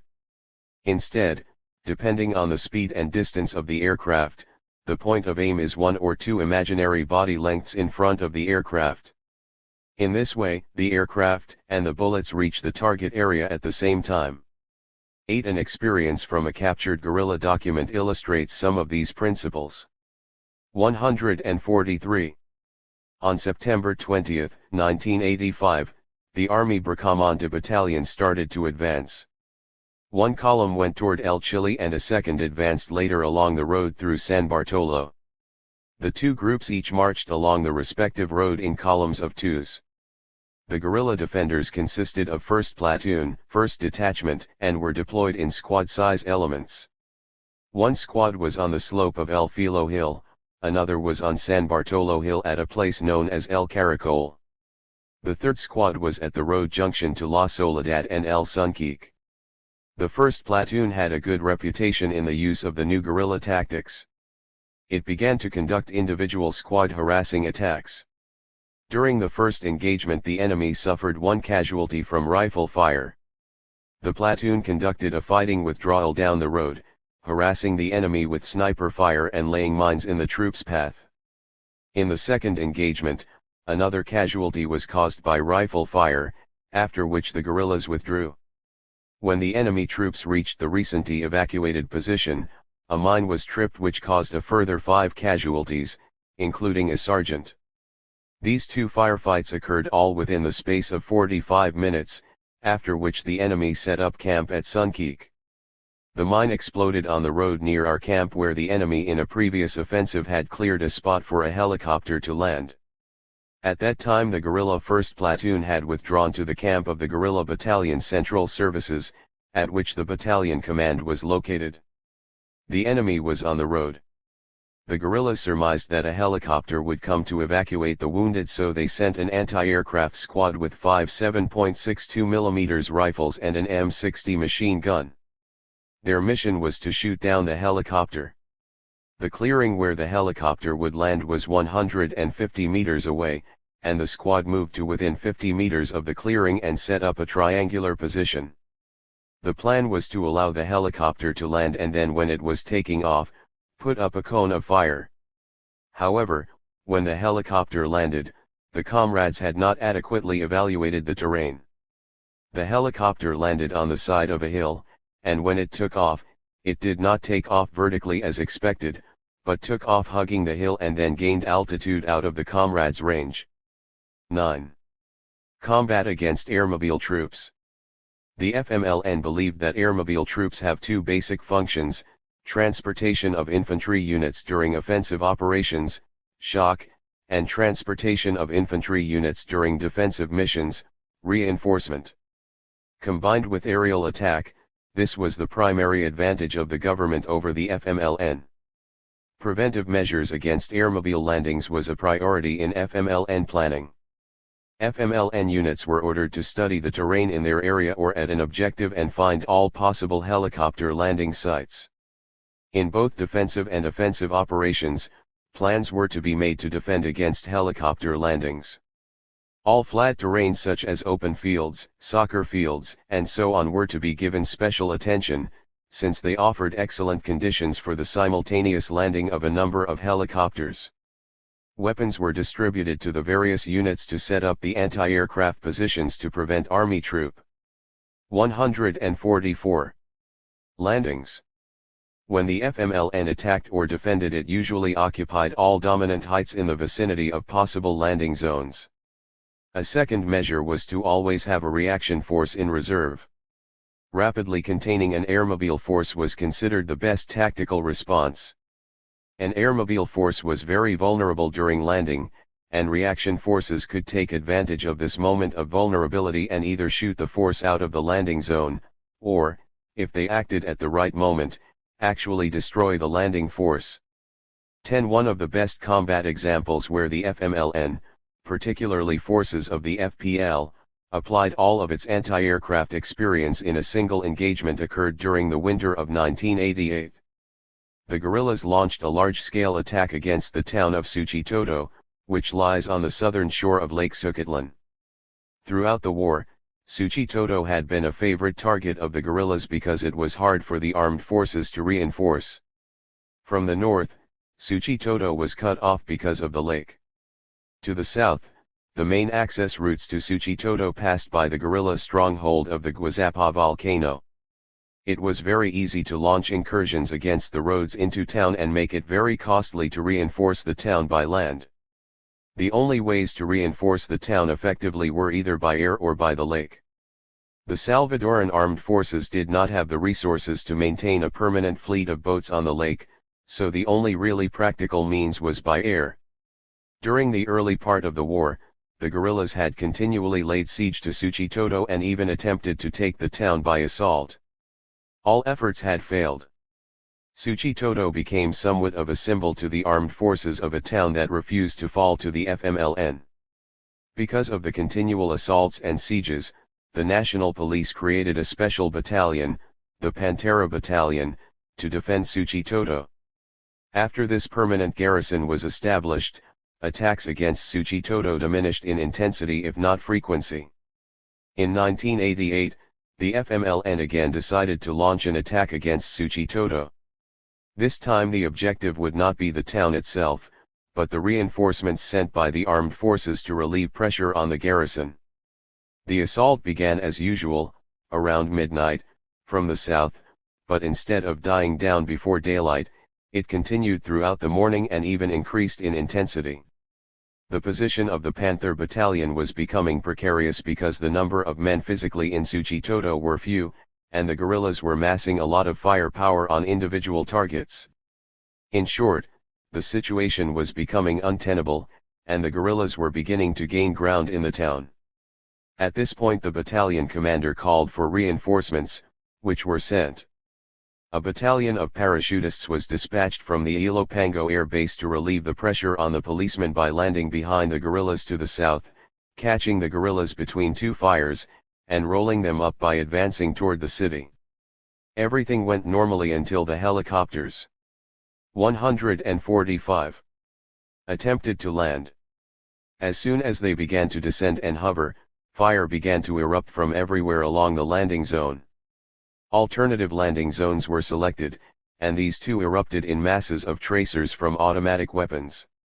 The problem around Suchitoto was that because of the terrain, there were only a few places suitable for helicopter landings, and they were all surrounded by multiple triangular and circular anti-aircraft positions. Nearly a dozen helicopters were hit and limped back to Ilopango for repairs.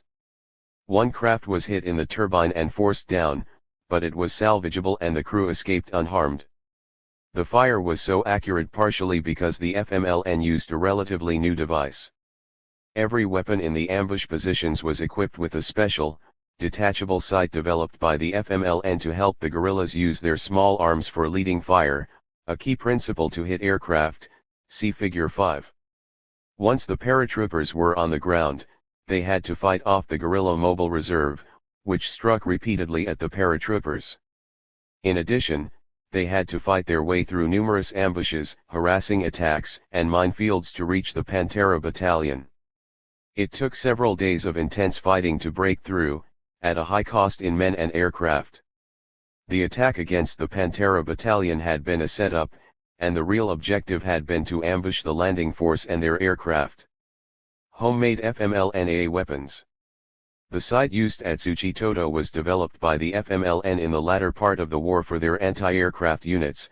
This sight could be attached to the front sight of most standard weapons, especially the AK-47, the RPK machine gun, and the RPG-7 rocket launcher. This was basically a crossbar centered on the sight post with 4 inches of wood extending to either side of the sight and graduated pins in each end, representing different calculations for speed and distance of the aircraft. The technique was to make a mental calculation of the speed and distance of the aircraft, place the appropriate pin on the nose of the aircraft, and fire. These devices were crude and simple to make, but effective. Different versions were developed for the AK-47, the RPK, and the RPG-7 rocket launcher. Early in the war, the FMLN made several requests for portable SAMs. However, the Cubans and Nicaraguans refused because they believed that this would invoke the wrath of Washington and provide the catalyst for an invasion of Sandinista Nicaragua. The FMLN continually requested these weapons, and the Cubans and Nicaraguans steadfastly and continually refused. In 1985, the Salvadoran Air Force captured a crude training diagram of an SA-7 Strela missile. 12 However, they did not appear on the battlefield at that time. In early 1989, an entire technical training manual was captured indicating their pending arrival. 13 And finally, in late Figure 5. The FMLN developed anti-aircraft sight for small arms and its use. 147. November 1989, a plane load of SA-7S and a red-eye missile that the Sandinistas had captured from the Nicaraguan Contras crashed and was captured in eastern El Salvador. Soon thereafter, the FMLN received the SA-14 and by the end of the war even some SAL-6S. However, until the arrival of these weapons, the FMLN had to make do. Since the beginning of the war the FMLN had manufactured homemade rifle grenades. By 1984, it had perfected and standardized a single design, which was manufactured on all of the major fronts. Manufacturing standards differed according to materials available for their construction. Around that same time, the FMLN adapted the rifle grenade design for anti-aircraft use. Essentially, instead of exploding on impact, A new fuse was added which was designed to explode at altitude. The user was supposed to fire the grenade straight up into the air. 14. The problem was that the grenades did not reach a very high altitude, and were therefore ineffective. In 1988, another weapon appeared, called the CCL or C2, in an apparent attempt to make up for the deficiencies of the grenades. This was a fiberglass body rocket, supposedly manufactured at a clandestine shop in Nicaragua. It was about 2 feet in length with 3 stabilization fins.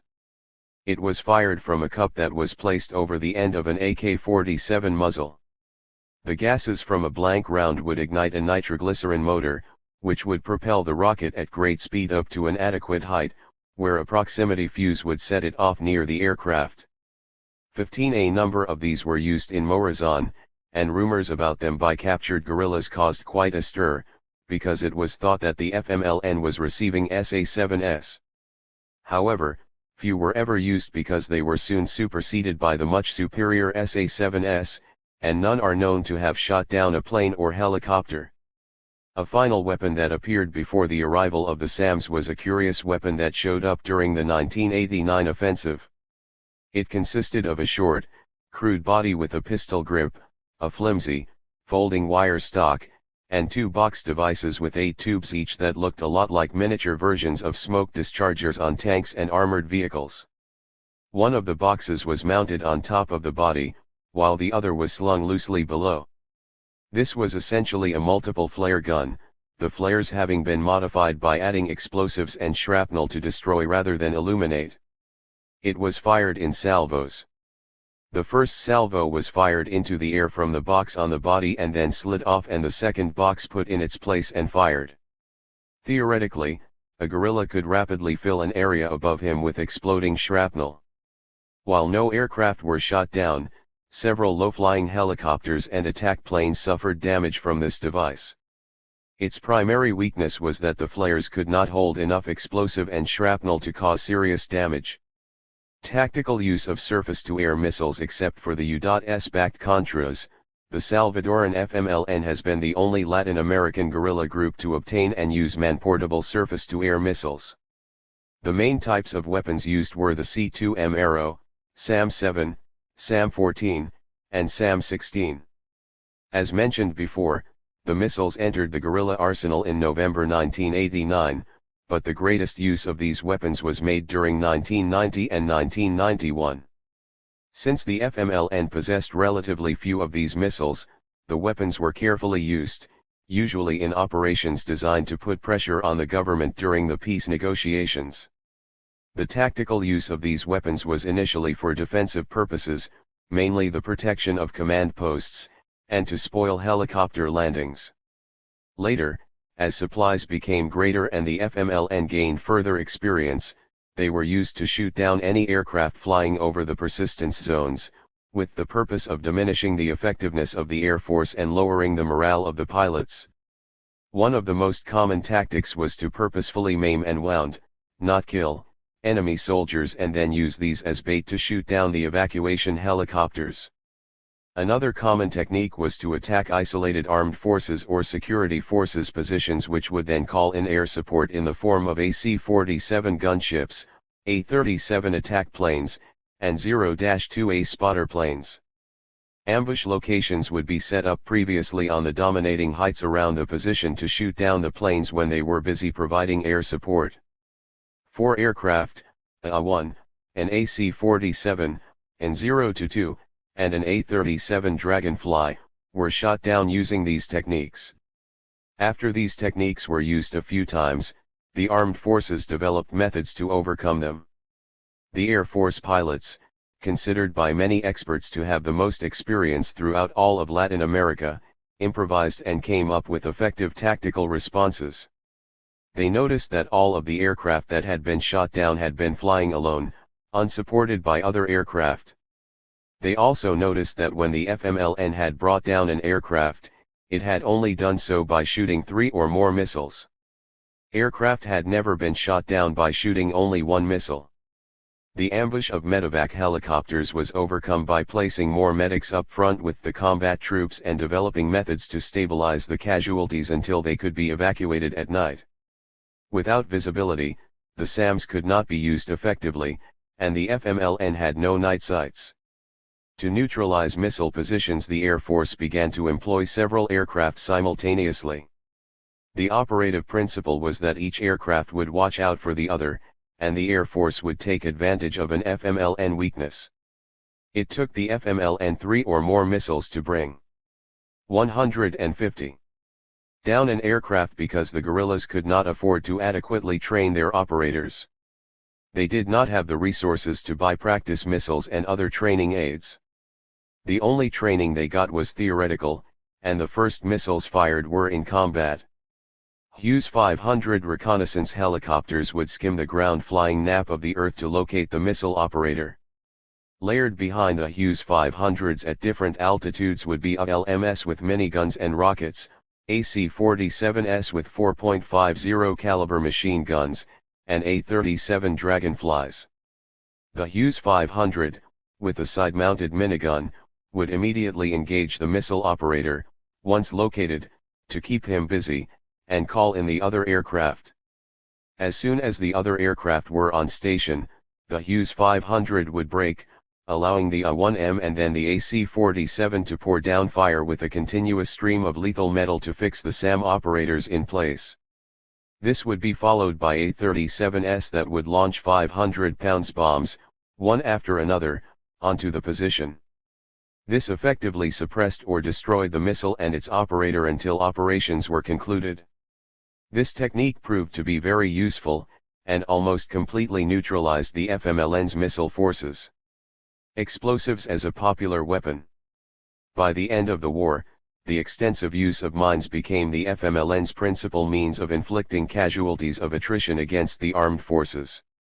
From very limited employment at the first of the war, the FMLN turned the use of homemade mines into a fine-tuned art on a massive scale.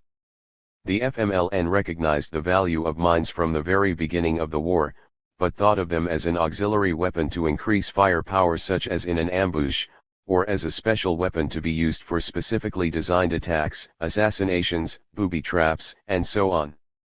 Mines were used as a defensive device around a camp perimeter to slow down attacking troops or to give early warning of an enemy advance. A good example of this type of mine was the contact mine, essentially a bit of sensitive explosive wrapped up in masking tape with rocks. If one of these devices was accidentally kicked or dropped, there would be friction between the rocks and the explosive powder and it would go off, producing a loud bang. It was hoped that the rocks would then fragment into shrapnel and produce a wounded soldier. Their greatest effect, however, was psychological, and they were often as dangerous to the user as the target. The FMLN also used mines as a force multiplier. Usually, this meant that they were used to increase the power of an ambush or other attack. The most common of these was the homemade claymore mine, which the FMLN called the Abanico or fan mine. Nearly as effective as its factory-produced cousin, the U.S. claymore, the fan mine was made out of wood. 151. Filled with explosives and shrapnel, and usually command detonated by an electrical circuit. This mine was primarily used for road ambushes against soft vehicles and columns of marching soldiers. The fan mine very closely resembled the claymore in employment, was set up facing the target area, and only camouflaged by a bit of brush or grass, never buried. For road ambushes it was sometimes accompanied by a mine known to the guerrillas as the Vietnamese mine. This was a shaped charge mine used against vehicles such as trucks and armored personnel carriers. It looked pretty much like a typical anti-tank mine, a tin pan shape. However, it could be distinguished by a funnel on the top of the mine and one off to the side. This mine could be either pressure or command detonated. A number of other types of mines and booby traps were employed, but none were standard. As mentioned above, the guerrillas viewed mines as an auxiliary weapon, and not as a primary weapon. This would all change beginning in 1985. 1984 and 1985 were peak years for the Salvadoran armed forces. In 1984, the United States began giving the Salvadoran military not only enough aid to defend itself, but enough aid to carry out sustained, combined arms offensive operations. The aid allowed the Salvadorans to bring the size of the army up to over 50,000 men and completely re-equip and train their entire force. It also allowed the Salvadorans to acquire up to 60 transport helicopters and several new combat aircraft. This gave the government forces a mobility they had never known before. With their newly acquired equipment, numbers, and mobility, the Salvadoran military began to inflict a string of defeats on the guerrilla forces, and to severely erode their numbers. It became impractical for the FMLN to move around in large units because these were soon spotted and attacked by aircraft and air-landed troops. This forced the FMLN to adopt a new strategy, which is discussed more thoroughly in another section of this book. However, one of the weapons that was emphasized in this new strategy was the landmine. The FMLN benefited greatly from the experiences of African insurgents in Angola against the Portuguese, and Zimbabwe against the White Rhodesians. This experience was probably passed on to them directly, or vicariously through the Cubans. The Cubans had a very close relationship with the ruling party in Angola, the MPLA, who had practiced extensive mine warfare against the Portuguese as well as other African terrorist groups. Cuban troops would officially remain in Angola until 1989. Extensive and massive use of mines had three purposes: 1. To severely restrict army movement, especially in the guerrilla zones of influence, Morazan, Calatenango, Huazapa Mountain in particular; 2. To wear down the morale of the army through attrition, and 3. To inflict high 152 numbers of casualties against government troops at a low cost to the guerrillas. 16. The FMLN began experimenting with guerrilla tactics and the massive use of mines in early 1985. The following is an excerpt from a guerrilla document that describes the first use of the new experimental tactics with mines, see Figure 6. Experienced during the Atonal Battalion's offensive in the municipality of Angela, Montana. The enemy initiated their advance on April 21, 1985 through the north sector, trying to cover the area of Valle Nuevo in support of a helicopter landing in the Para Central Front. On that day a guerrilla squad mined Valle Nuevo while the rest of the guerrillas remained at Linares. There was confirmed enemy movement in the Montanita sector. In response, a guerrilla squad was placed at El Pilon, one was placed to cover the road at Montanita, another squad was placed at Loma de la Cruz, one was sent to cover the road from San Marcos to Letran and Linares, and another squad remained in reserve. April 22. At 1300 hours the enemy tripped a booby trap at Los Cocos, Valle Nuevo. At 1800 hours the guerrillas concentrated at Linares. During the night the detachment command met with the squad leaders who had been covering the positions to evaluate enemy activity. Based on their assessment, the guerrilla troops were assigned to four positions: Loma de la Cruz, the road to Montanita, El Pilon, and the road that goes down to San Marcos. One squad was held in reserve. There were 5 to 8 guerrillas in each squad, distributed according to the most likely paths of enemy advance. Each squad was ordered to mine the terrain in front of their positions. The squad on Loma de la Cruz mined the main path. This squad also mined the draw that led to the field hospital at Valle Nuevo below Los Cocos. The road to Montanita was also mined. At 0900 the enemy appeared, patrolling in column along an upper trail. This was covered by 2 comrades while the lower path was covered by 3 comrades. The enemy was 600 meters away. When they came down to within 15 meters, Comrade Morris fired and killed a soldier. The soldiers stopped, and after 15 minutes a helicopter came to evacuate the dead man. The army troops at Montanitas then tried to come down and envelop the guerrillas at 1500 hours. However, they ran into a mined area and detonated another explosive. On a little elevation 500 meters from the booby trap there were 5 comrades. After a few minutes a helicopter arrived again to evacuate the mine casualty. The 5 comrades on this elevation put up a cone of fire, but were not able to shoot down the helicopter and could not tell if they caused any casualties. April 23. In the morning the guerrillas mined further ahead of where the booby trap had gone off. Then 5 comrades moved down the stream that led to the hospital and mined the trail leading down to the well. 2 comrades moved up to the upper trail. At 1000 hours the enemy advanced in a column through the upper trail. The soldiers were allowed to get within 15 meters of the guerrilla 153. Rillas, that is 5 meters from the mouth of the stream, when a comrade jumped up and fired 2 shots at one of the soldiers who fell down. The soldiers tried to follow the guerrillas up the stream, and others tried to cut them off by using the upper trail to gain the advantage in terrain. The guerrillas were running very fast as the army were only 150 meters away and closing. They were yelling, "Run, there go those at #" when they set off another mine. The wounded were screaming, and screaming so loudly that guerrillas over 1 kilometer away at Loma de la Cruz could hear them. The guerrillas now withdrew calmly and took up another position, that still maintained a line of sight on the enemy at Los Cocos. In the afternoon the guerrillas withdrew towards Linares and met up with the others. They discussed the positive aspects of the action that had occurred with the CG squad. All the casualties had been inflicted by the guerrillas of that platoon, and the main unit hadn't even gone into action. April 24. The guerrillas decided to rest and put out sentries around the area where the troops were that day. During the night, the enemy advanced toward Linares, avoiding all of the mined areas that had been set up at Loma de la Cruz, Montanita, and El Pilon. The enemy made a pincer movement with 2 columns. The first was in Valle Nuevo on the banks of the Lempa. The troops at Montanita advanced along stream beds. At Linares the comrades had 2 sentries and, ahead of the hacienda, another 2 on a trail that led to the committee camp on a dominant elevation. The comrades on guard duty at the hacienda allowed the enemy to get within 10 meters and then opened fire on the column, inflicting 2 casualties, 1 dead and 1 wounded.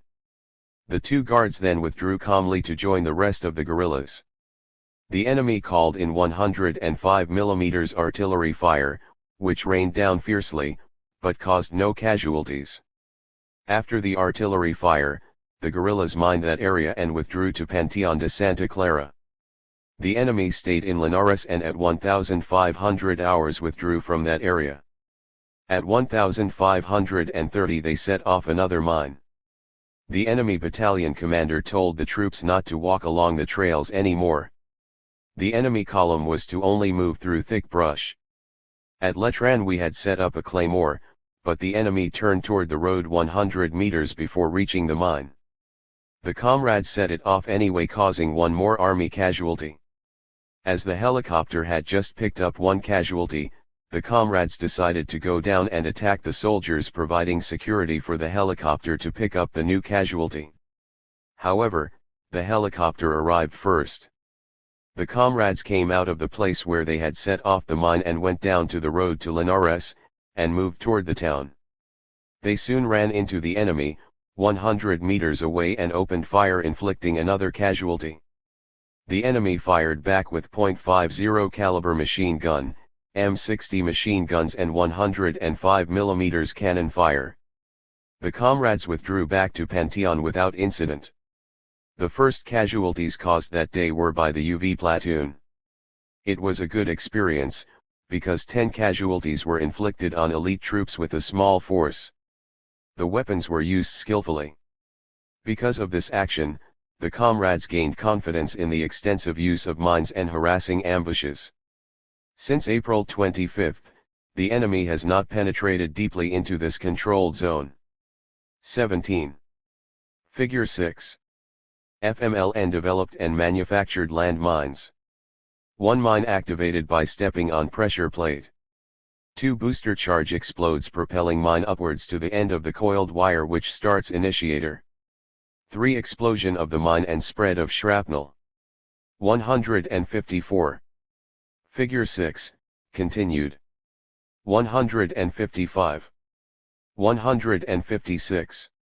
El Salvador is a densely populated country, and the FMLN knew that if it used mines on this scale there would be large numbers of civilian casualties. While FMLN directives supposedly ordered the guerrillas to take precautions and warn the population, in practice this was only occasionally done. If the civilian population knew about the mines, the army would usually find out, since it had numerous sympathizers among the civilian population. The FMLN chose to accept the civilian casualties because it felt that the alternative was to allow the army unrestricted movement with the accompanying high guerrilla casualty rates. For every 2 soldiers killed or wounded by mines there was 1 civilian who suffered a similar fate. 18. This included men, women, and children. After over 7 years of heavy mine warfare, the cost to society of maintaining and rehabilitating those people, soldiers and civilians, injured and maimed by mines is one of El Salvador's most daunting problems. In FMLN tactical jargon there were 2 types of minefields, tactical and permanent. Tactical mining consisted of setting up minefields for use during a specific battle where the armed forces would be lured, drawn, or forced into mined areas.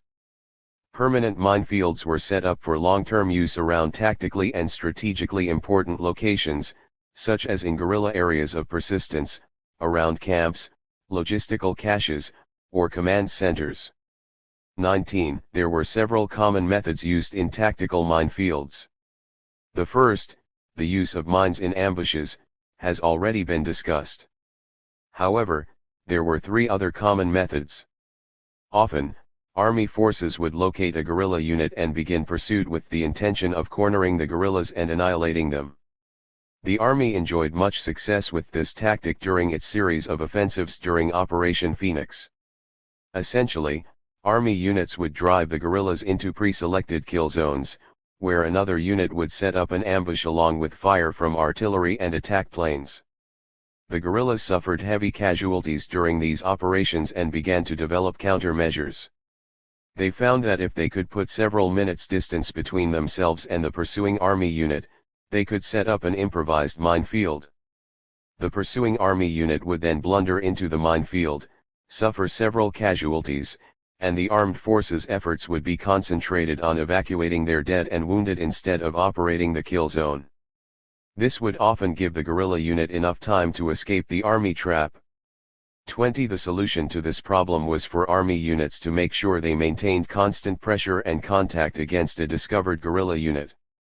If for some reason they were forced to break contact or were slowed down, they either broke off pursuit or tried to pick another direction from which to approach the guerrilla unit, rather than following directly in their path. In response to this, the FMLN developed a countermeasure. Rather than be forced to lay minefields on the run, guerrilla 157 units would automatically set up minefields along likely routes of retreat. If they were pursued, they would attempt to lead the army unit through one of these minefields. The guerrillas would pick out predetermined paths through these minefields and walk right through them without stopping. A pursuing army unit that observed the guerrillas moving through that terrain without pause would confidently follow after them and blunder into the mines. Another common method was for the FMLN to set up an ambush or fighting position and then set up mines, not in the kill zone but along likely escape routes. When an army unit came into the ambush zone, fire would be directed at the enemy to cut off all its routes of escape, except into the minefield. The idea was to tempt or force the army unit into this zone and inflict further casualties. If the unit was hit badly enough, the guerrillas could maneuver and attempt to annihilate the trapped army unit. More damaging to the armed forces were the permanent minefields. An army unit moving into the areas of guerrilla persistence could expect any place that it could use for rest, shade, water, and protection to be mined. In addition, any likely routes of approach to a guerrilla camp or unit location were also usually mined. The FMLN mined virtually every road, path, and trail in the zones of conflict. Usually these mines were laid in a zigzag pattern down the center of the way. Trails were often mined where there was low vegetation that aided in the concealment of tripwires and pressure plates. The army suffered more casualties from mines in these areas than from any other type of permanent minefield. The FMLN used mines designed primarily to wound and maim rather than kill the unlucky victim. In Western military jargon, this type of mine is known as a toe popper. The rationale behind the toe popper is that a force loses more men taking care of wounded men than dead men. The common calculation is that for every wounded man, a force loses 2 more to aid and assist him, while if a man is killed, he is the only loss to that force. Simply put, a wounded man is a greater liability to a military force than a dead man. The different types of toe poppers in the FMLN inventory could be activated by pressure application, pressure release, or trip wire.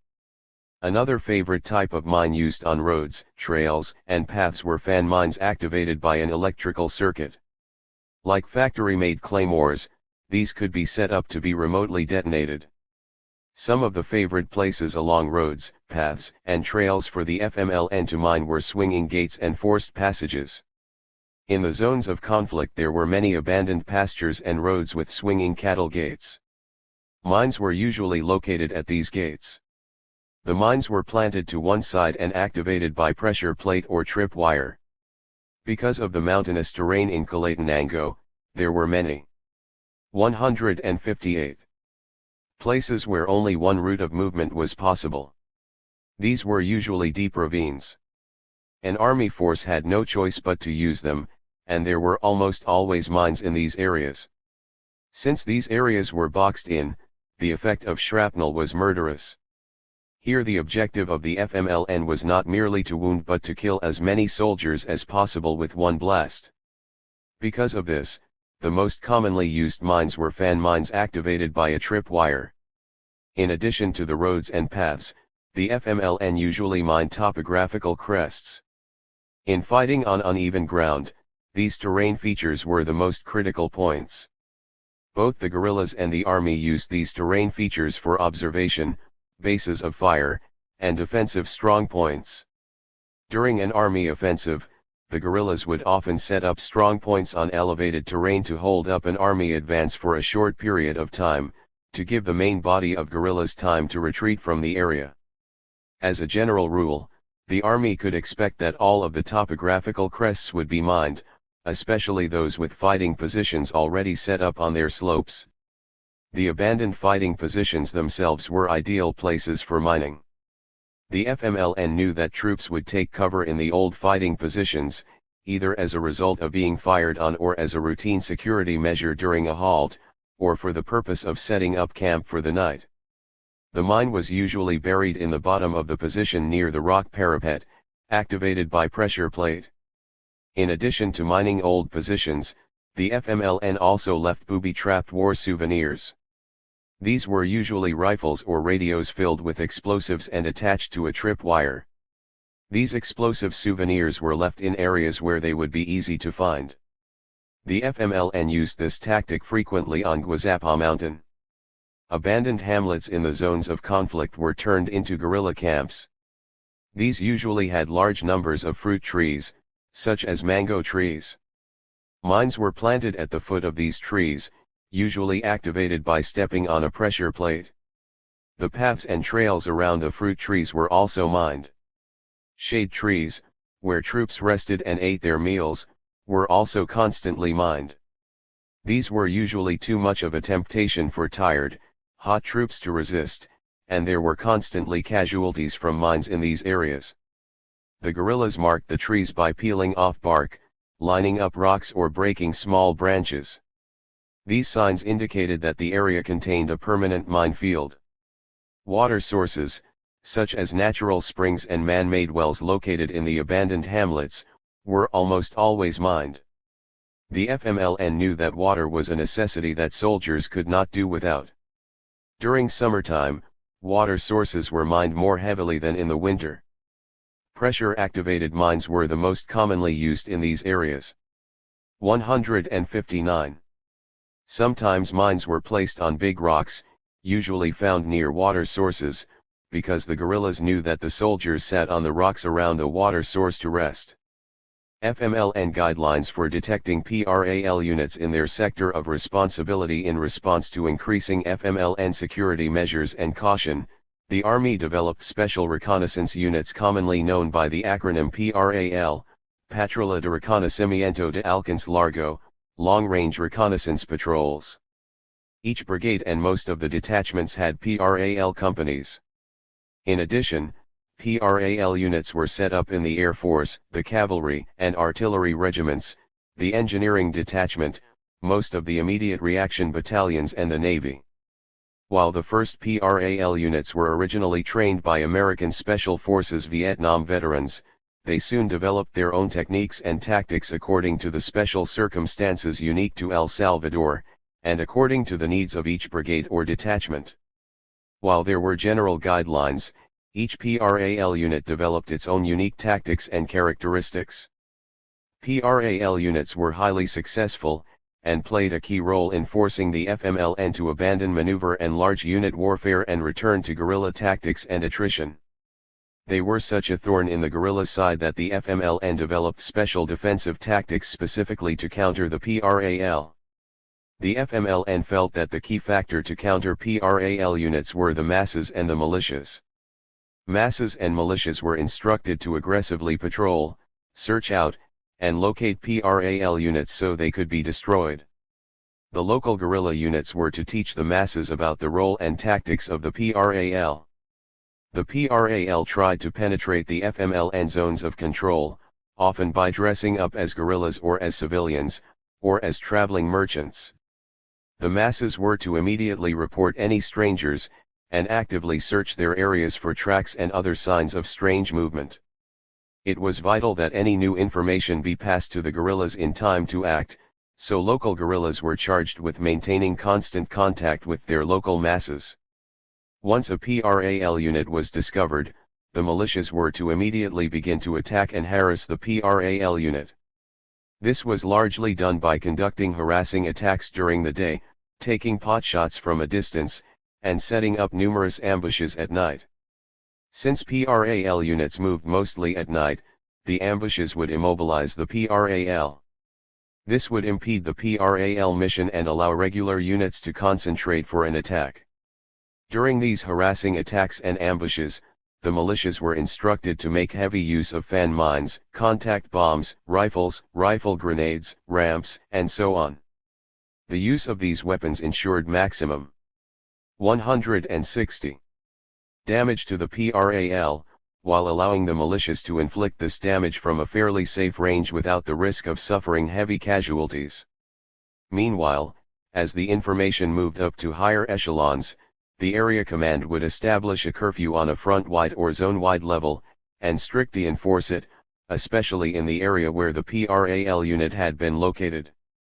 The intent was to restrict all civilian movement for a period of time and facilitate only the movement of combat units, militias, local guerrillas, or mobile forces, on the search and destroy mission. Since the FMLN thought the PRAL often disguised themselves as civilians, the restriction of movement was thought to help flush out the PRAL unit. Once the curfew was established, the measure was immediately communicated to the masses by the quickest means possible. A special recognition signal was devised to facilitate the identification of FMLN units from PRAL teams. The PRAL units often dressed up and acted like FMLN guerrillas. Since PRAL units moved mostly at night, the FMLN had to move at night and there had to be a high degree of coordination between the militias, guerrillas, and all other units in the area. In addition, the zone command needed to inform neighboring zones of the measures that had been taken to avoid accidents and prepare them to take up the chase if the PRAL unit crossed into their area. The zone commander and guerrilla units were instructed to carefully study the terrain and look for the likely places that PRAL units might use. These areas were to be mined at night and have ambushes set up on the key routes and terrain features. Depending on the situation, ambushes could be maintained night and day until the emergency was over. Hilltops and elevations were to be especially watched and mined because, since the primary mission of PRAL units was reconnaissance, they were forced to use these terrain features to observe and detect guerrilla positions. Since these were also key terrain features for the guerrillas, mines were only used on these features when the presence of a PRAL unit was confirmed, and they were withdrawn immediately after the unit had either left or been destroyed. Another measure was to set up barricades and obstacles along roads, paths, and so on, that led into the depths of the FMLN zones of influence. The objective was to make PRAL movement along these routes difficult, especially at night. These obstacles were usually set up in combination with mines. Meanwhile, the masses, militias, and guerrilla units were to sweep their areas and attempt to flush the PRAL units out. 21 While the FMLN used these tactics successfully against some PRAL units, other PRAL units developed counter-tactics and continued to cause much of the greatest damage to FMLN units. The following experience from 1988 illustrates the implementation of these tactics by the FMLN. 161. During Operation Perkin I, the Domingo Monte Rosa Eastern Commandos of the 3rd Brigade were given the mission to penetrate the strategic rearguard of the FMLN. The mission of the Eastern Commandos was to conduct reconnaissance, ambushes, and bring fire down on FMLN targets along the territory between Perkin and Honduras. Because their mission was largely combat, the commandos were organized into 3 patrols of 30 men each. Each patrol was divided into 3 groups of 10-man sections, each carrying M60 machine guns, M16 rifles, M203 grenade launchers, and LA anti-tank rockets. The patrols were to avoid all contact with the civilian population, which in this area mostly supported the FMLN and could not be trusted. The experience had been that most of the information gleaned by the army from the civilians in this zone was false, given with the intent to mislead and deceive. Many of the civilians were suspected of being FMLN militia at night and peasant farmers and laborers during the day. The mission was to attempt to conduct surprise attacks on guerrilla targets of opportunity, command posts, logistical bases, and so on. The commando company was airlifted into disputed territory claimed by Honduras. The 3rd Brigade commander, Colonel René Emilio Ponce, contacted the Honduran 10th Battalion, which agreed to tolerate the presence of Salvadoran troops in the demilitarized disputed zone. From here, the commandos then returned to confirmed Salvadoran territory near Perkin. Since army operations usually penetrated from the south and west, the purpose of approaching from the north was to give the commandos tactical surprise over the guerrilla forces. The guerrillas would expect penetration from the south rather than from the north. To further mask their presence, initial insertion and movement took place at night. However, within a short time the first of the 3 patrols was detected by guerrilla civilian sympathizers, and within a few hours harassment began with short, sharp encounters with squad-size elements of guerrilla militias who attempted to shadow the first patrol and push it towards stronger guerrilla forces in ambush positions. The militia attacks consisted primarily of sniper fire and the firing of ramps and homemade rifle grenades. The patrol avoided all trails and paths and tried to evade its pursuers. It managed to avoid the trap and establish a good defensive position on high ground, on the slope of Cerro Gigante. However, soon after the commandos reached the hill, they were practically surrounded by strategic mobile force guerrillas who hunkered down and began waiting for them to run out of ammunition before they moved in to make the kill. The only alternative was to hunker down and call for support. Unfortunately, the weather was overcast, with heavy rain. The patrol was told that helicopters couldn't fly to its position on the side of a mountain in bad weather, and the only available units to relieve pressure on the first patrol were the other 2 commando patrols. The other 2 patrols received orders to relieve the first, and immediately began to march to relieve their besieged comrades. Although they were 2 or 3 days' travel away, they immediately ran into guerrilla militia squads who began to harass these patrols in a similar manner to the first patrol. The FMLN had sounded the alarm and guerrilla forces were out looking for them. The second patrol changed direction several times during the night and managed to evade the militia probes. They reached Llano del Muerto, a flat plain near Perkin, and set up a night position. Here helicopters could fly in, and in the morning they received a resupply drop by helicopter and then resumed their march the next morning. If they had remained undetected before, the arrival of the helicopter stacked the odds against remaining hidden. Not wanting to be attacked, the commandos immediately moved out. From Llano Muerto the 2nd Patrol marched under heavy rain to Cerro La Crucita and then crossed Rio Negro to Ojo de Agua. It avoided all trails, paths, and other positions that might be mined or ambushed. However, as the advanced element of 10 men reached the top of a hill, they were greeted with a volley of fire from FAL, G3, and Gallo rifles. They responded with concentrated fire on full automatic with M16 rifles and M60 machine guns. After a half hour of intense fire, the commandos decided that more heavy firepower was needed, and a commando fired a law disposable rocket launcher, after which the guerrillas withdrew. The patrol then took over the ambush position of the guerrillas, which consisted of shallow trenches reinforced with rock walls.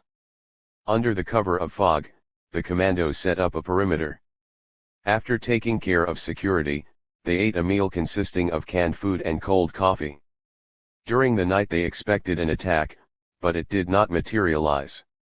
The next day, the 2nd Patrol moved out toward the village of El Carrizal and linked up with the 3rd Patrol, which had experienced its own problems getting this far. At dusk the 3rd Commando Patrol occupied the hill next to the village. Shortly after it set up a perimeter, it was probed by small guerrilla elements attempting to determine the exact nature and layout of the 3rd Patrol position. The guerrillas worked their way forward until they surrounded the 3rd Patrol with what was estimated to be a reinforced platoon of regular Strategic Mobile Force guerrillas. A fierce battle began as the guerrillas attempted to annihilate the 3rd Patrol. The 2nd Patrol was requested to rescue the 3rd Patrol in the dark, rain, and fog. Using night vision goggles, the commandos slowly advanced toward their besieged comrades and attempted to break the ring of guerrilla fighters around the 3rd Patrol. The fighting was fierce. After 4 hours of skirmishing, the night vision goggle batteries ran out and the rescue attempt appeared to have bogged down. However, the guerrillas suddenly withdrew, permitting the 2nd Patrol to reach the 3rd and reinforce the perimeter. With the 3rd Patrol, the 2nd remained at full alert throughout the night, expecting a stronger guerrilla assault at any time. Again, no attack materialized, and the next morning the dawn broke with a clear sky, permitting air support. The commandos were faced with two decisions: continue the mission or be extracted. Having suffered no disabling casualties, they decided to continue the mission. However, they developed a plan to fool the guerrillas by conducting a fake extraction. The surrounded platoon on Cerro Gigante would be evacuated by a combined helicopter and attack plane force. Spotter planes flew over, and with the aid of the besieged commandos marked the guerrilla positions, which were then immediately attacked by A-37 Dragonflies. While the Dragonflies were keeping the guerrillas occupied, A-1 helicopters swooped in and extracted the besieged 1st Platoon. Meanwhile, at El Carrizal 164, a similar situation developed. An 0-2 observation plane flew over the soldiers' position. Guided by the commandos on the ground, it marked suspected guerrilla positions around the hill next to El Carrizal. Shortly thereafter, a flight of two A-37s conducted a long bombardment of the guerrilla positions. Meanwhile, a flight of helicopters arrived, acting as if they were evacuating troops. However, only a few commandos boarded the helicopters, which mostly unloaded supplies for continued commando operations. As the A-37s continued their terrific bombardment, the remainder of the patrol slipped through the guerrilla ring to attempt a deeper penetration of the FMLN zone to continue the mission. 22. FMLN security measures. Setting up camps. The base camps were the basic support unit of the FMLN for all guerrilla activities, such as operations, development, training, and indoctrination. The FMLN had developed a sophisticated and complex set of criteria for the establishment and development of camps on the war front, depending on the level of unit within the camp. The FMLN categorized each camp as either permanent, semi-permanent, or mobile. Permanent camps were those used by the High Command and Special Forces and would remain in a single location for 1 to 2 months. They were located in what the FMLN called the Strategic Rearguard in Morazan and northern Quelatenango. Semi-permanent camps were those used by regional commands and would remain fixed for 1 to 2 weeks. They were located in the most critical areas within the region. Mobile camps were established by units such as the mobile forces, regular units, and the local guerrilla units. These camps were set up for 4 to 7 days. The mobile camps were located on the periphery of the guerrilla zones of control. The key element for the security of all camps was to keep their locations secret. The FMLN learned through experience that the greatest secrecy had to be maintained around the permanent camps of the High Command. The higher up the chain of command the occupants were, the more security measures had to be taken to protect the camp. The army constantly sought to attack the FMLN High Command, because it reasoned that if it could decapitate the guerrilla organization, the FMLN would quickly unravel. Some of the security measures were as follows.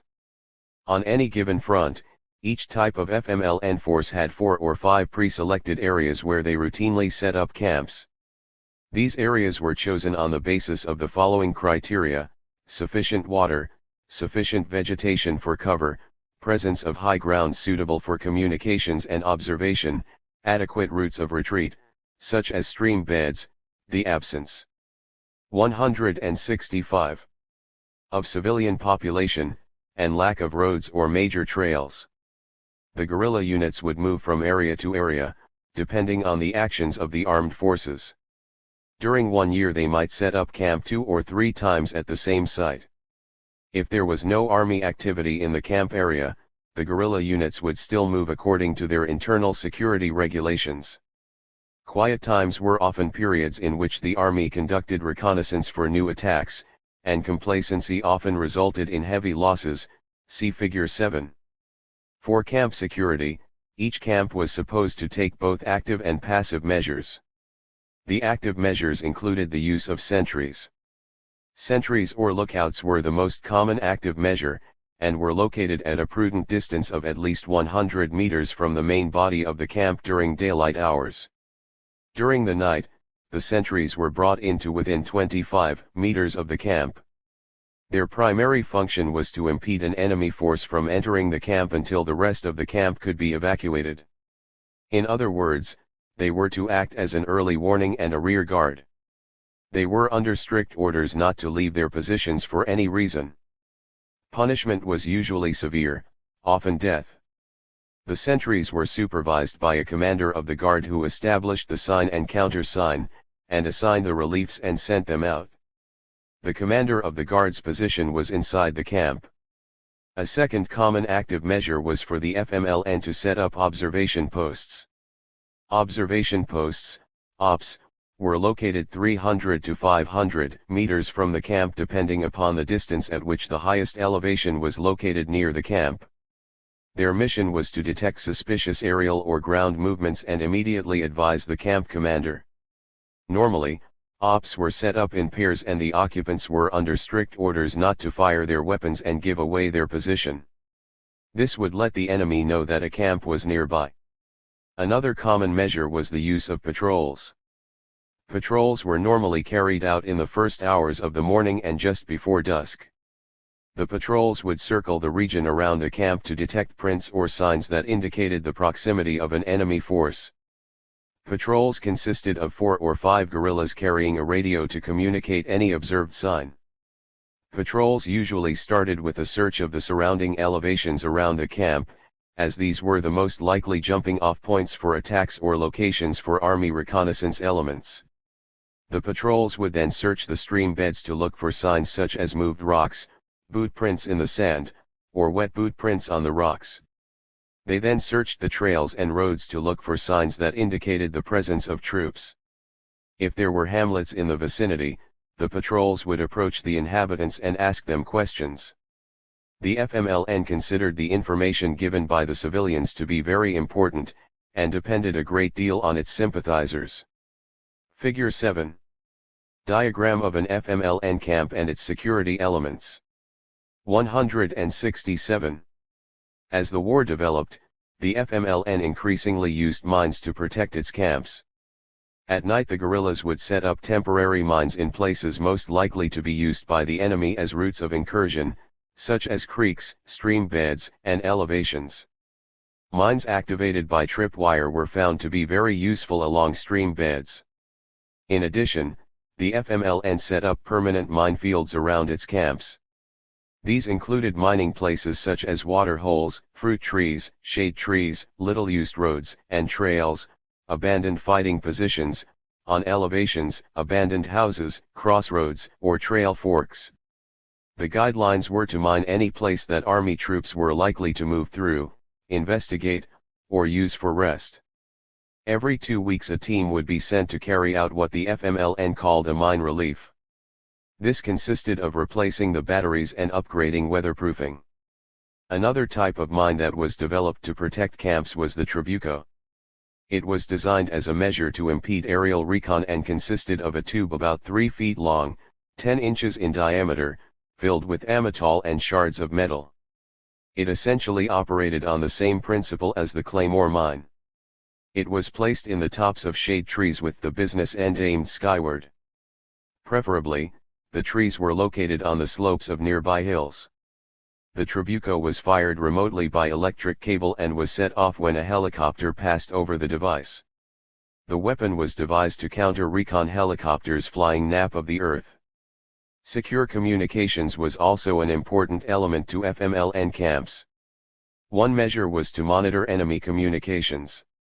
The FMLN had specially trained personnel who used captured PRC-77 radios to monitor Army communications.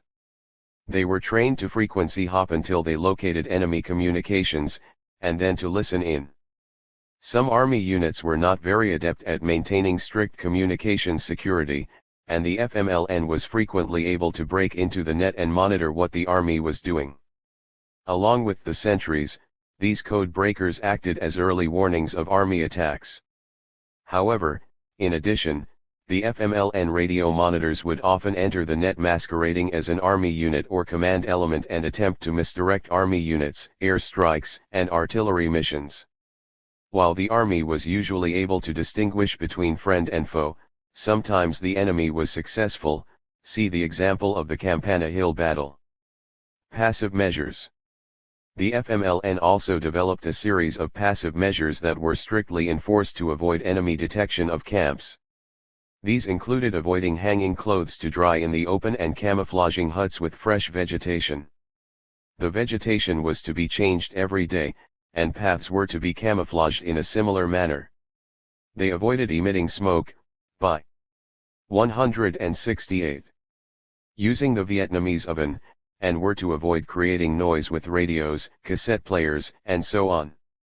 They also avoided cutting down or trimming trees near the camp, loading beasts of burden such as horses or mules in the open, lighting lamps and fires at night, the use of white clothing, smoking, and the use of lotions or deodorants.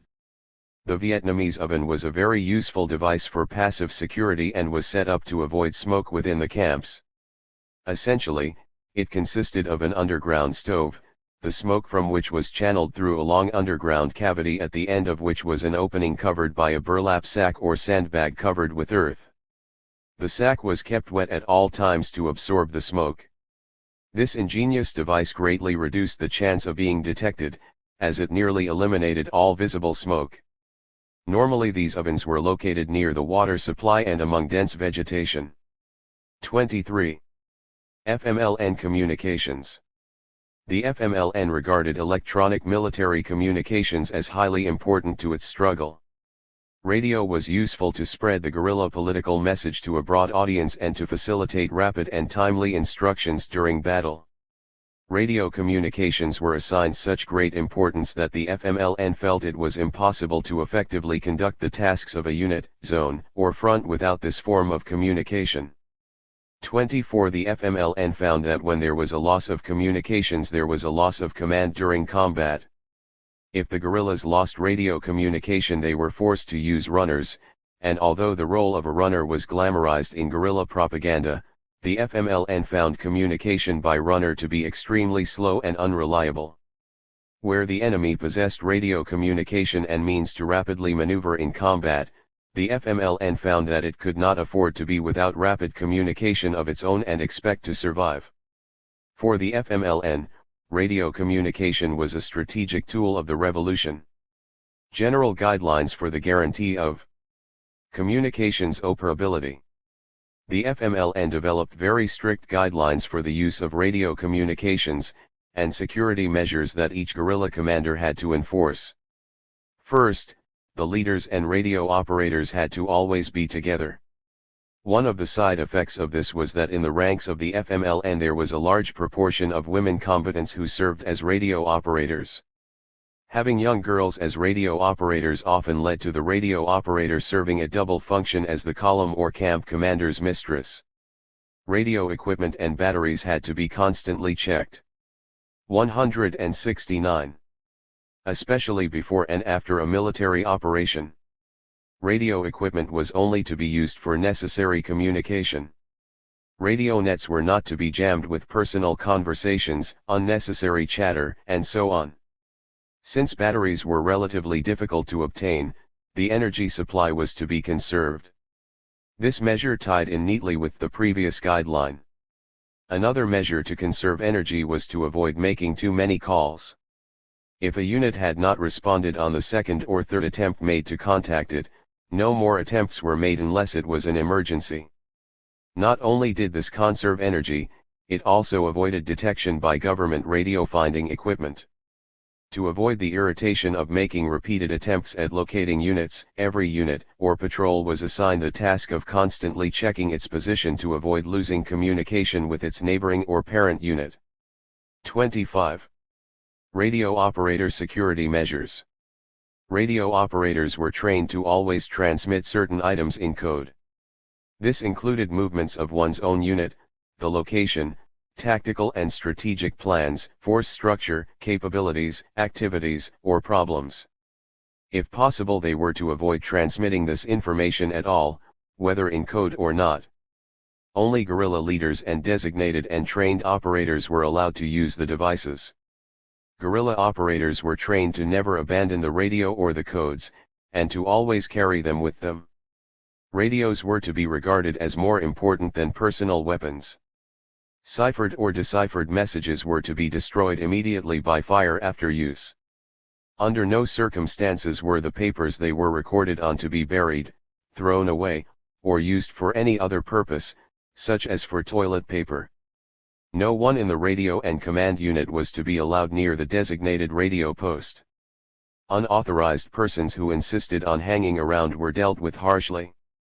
Radio posts were located away from the roads and places of transit where they could be seen by personnel from other areas. This was to avoid detection by Army PRAL teams dressed as guerrillas. The PRAL teams were bound to call artillery or air support and have the radio post attacked. Radio operators were sworn to secrecy and told not to discuss their jobs with anyone, especially concerning the contents of messages or the operational situation during their times on duty. If the radio operator lost a code book in combat, the loss was to be immediately reported.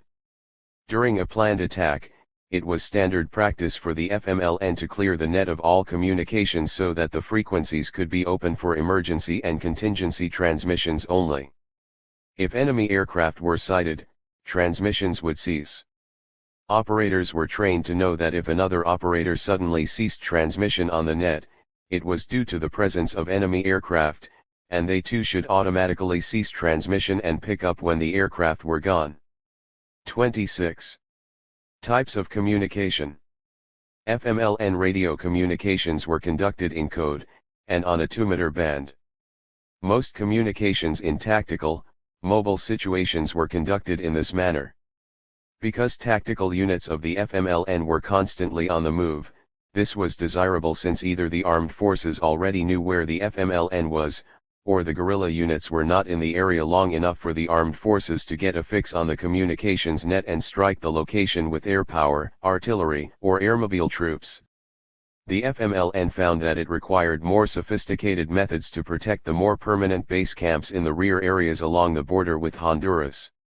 The term for the FMLN technique was known as the strategic bridge.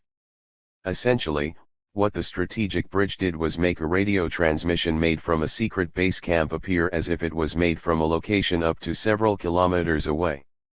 Explicit guidelines were developed for the establishment of headquarters camps. Command camps were first located in places with heavy vegetation, such as hollows or depressions in the terrain. These were not likely places for camps, because natural communication with other forces dispersed through the area would be difficult due to a lack of direct line of sight between the equipment. The FMLN developed a method where it ran a long wire from the communications equipment of the headquarters camp to an observation/radio post on a convenient hill or mountain, see Figure 8. Usually, the observation post would be located on the most dominant elevation around the camp. This wire bridge or strategic bridge might be located as far as 3 kilometers from the camp, a distance that offered a high margin of security. Airmobile units attacking the point of transmission would find nothing but a small observation post to attack. Meanwhile, the attack on the observation post would give the headquarters camp ample warning to be able to relocate to a safer position. Essentially, the way the strategic bridge worked was that communications from the base camp would be transmitted by wire to the observation post in open text, and here the messages would be converted into code and retransmitted by wireless. The armed forces were fooled for several months until they discovered one of the wires and followed it for several kilometers to the evacuated base camp. After discovering the method, the armed forces were able to mount attacks based on deductive reasoning. In 1986, they knocked out a major FPL communications center in Kalatenango, and several other successful attacks were mounted against formerly secure FMLN command camps. 172. 9. Guerrilla logistics/support/ sanctuary. Debate has raged in political circles and in the media over the extent of foreign aid and money received by the FMLN during the course of the war. The FMLN and its political supporters attempted to make the world believe that most of its weaponry was obtained on the international black market or captured from the Salvadoran military. Between 1970 and 1979, this may have been the case. But for the most part, the FMLN propaganda was a complete myth. While the FMLN did capture several large hauls of weapons from the Salvadoran government, these never amounted to more than enough weapons to arm and sustain perhaps a maximum of 5% of its forces.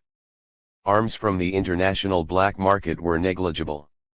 There can be no doubt that without the massive assistance, in terms of money, weapons, training, and sanctuary received from Cuba, Nicaragua, and other foreign donors, the FMLN could never have lasted for nearly as long as it did. One of the great successes of the FMLN was that from the very beginning it established an international logistical net that had the capacity and will to supply more weapons and equipment than the FMLN needed. As one Central American commander put it, amateurs study strategy, while professionals study logistics. 1. The FMLN followed this maxim religiously, a fact which was largely responsible for its longevity and high level of military development. The FMLN was seldom short of equipment and, during the first years of the war, was often better equipped, supplied, and armed than the government forces. This was because the infrastructure had been developed over a number of years prior to the outbreak of major hostilities. During the Sandinista Revolution, several of the FMLN factions provided money, weapons, and personnel to the Sandinistas for their fight. 176. Against Somoza.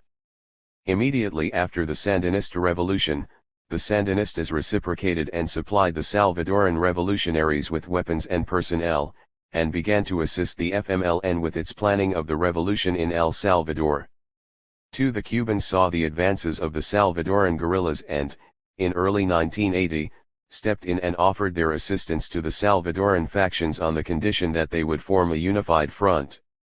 The result of this offer/ultimatum was the creation of the FMLN. Cuban assistance consisted of an already working logistical network which had been used to supply the Sandinistas in 1978 and 1979. The Sandinista network was a joint, covert venture between several important Latin American political leaders. Cuba supplied the bulk of the weapons, mostly remnants of the 1959 Batista arsenal, while Carlos Andrés Pérez of Venezuela and Omar Torrijos of Panama supplied smaller amounts. The weapons were flown from Cuba and Venezuela to Panama in cargo planes. Routing through Panama or other nations was done to disguise the origin of the weapons. From Panama they were taken by small plane to the border with Nicaragua in northern Costa Rica. Here the weapons were stored in secret deposits and then taken into Nicaragua. When the network was opened to the FMLN, Venezuela soon dropped out after the Christian Democrat Napoleon Duarte became the leader of the Salvadoran government. President Carlos Andrés Pérez, also a Christian Democrat, had given asylum and aid to Duarte while he was part of the opposition. However, when the Salvadoran Christian Democrats became part of the Salvadoran government, the Venezuelans ceased assistance to the Salvadoran rebels and provided military aid to the government. Yet, a significant number of Venezuelan weapons were delivered to the FLMN, largely those that were already in the pipeline at the time the Sandinistas overthrew Somoza. After 1980, Venezuelan weapons were no longer sent. Still, Panama and elements in Costa Rica still cooperated. In 1980, a Costa Rican civilian plane was intercepted and shot down and the Costa Rican pilot captured by the Salvadoran army. In that same year, 2 Panamanian military planes crashed and were captured, loaded with weapons for the FMLN. However, as time went on, enthusiasm for the FMLN in Costa Rica dried up, and when the supplies of weapons were depleted, Costa Rican involvement largely ended. Panama remained a tenuous partner but was supplanted as the bridge between Cuba and El Salvador by Nicaragua. Weapons could be delivered directly to Nicaragua from Cuba, as the Cubans were helping establish the Sandinista army. This eliminated several links in the chain, and it cost less and guaranteed greater security. From Nicaragua weapons could be easily taken to El Salvador by land, air, and sea. The main disadvantage was that Cuba did not possess an unlimited arsenal and could not sustain the effort indefinitely. Further, 177. More, Cuba had made commitments to other subversive groups such as those of Chile, Colombia, and Guatemala. Unless the FMLN could obtain other sources of weapons, the flow would soon be reduced to a trickle. The problem was not one of weapons per se.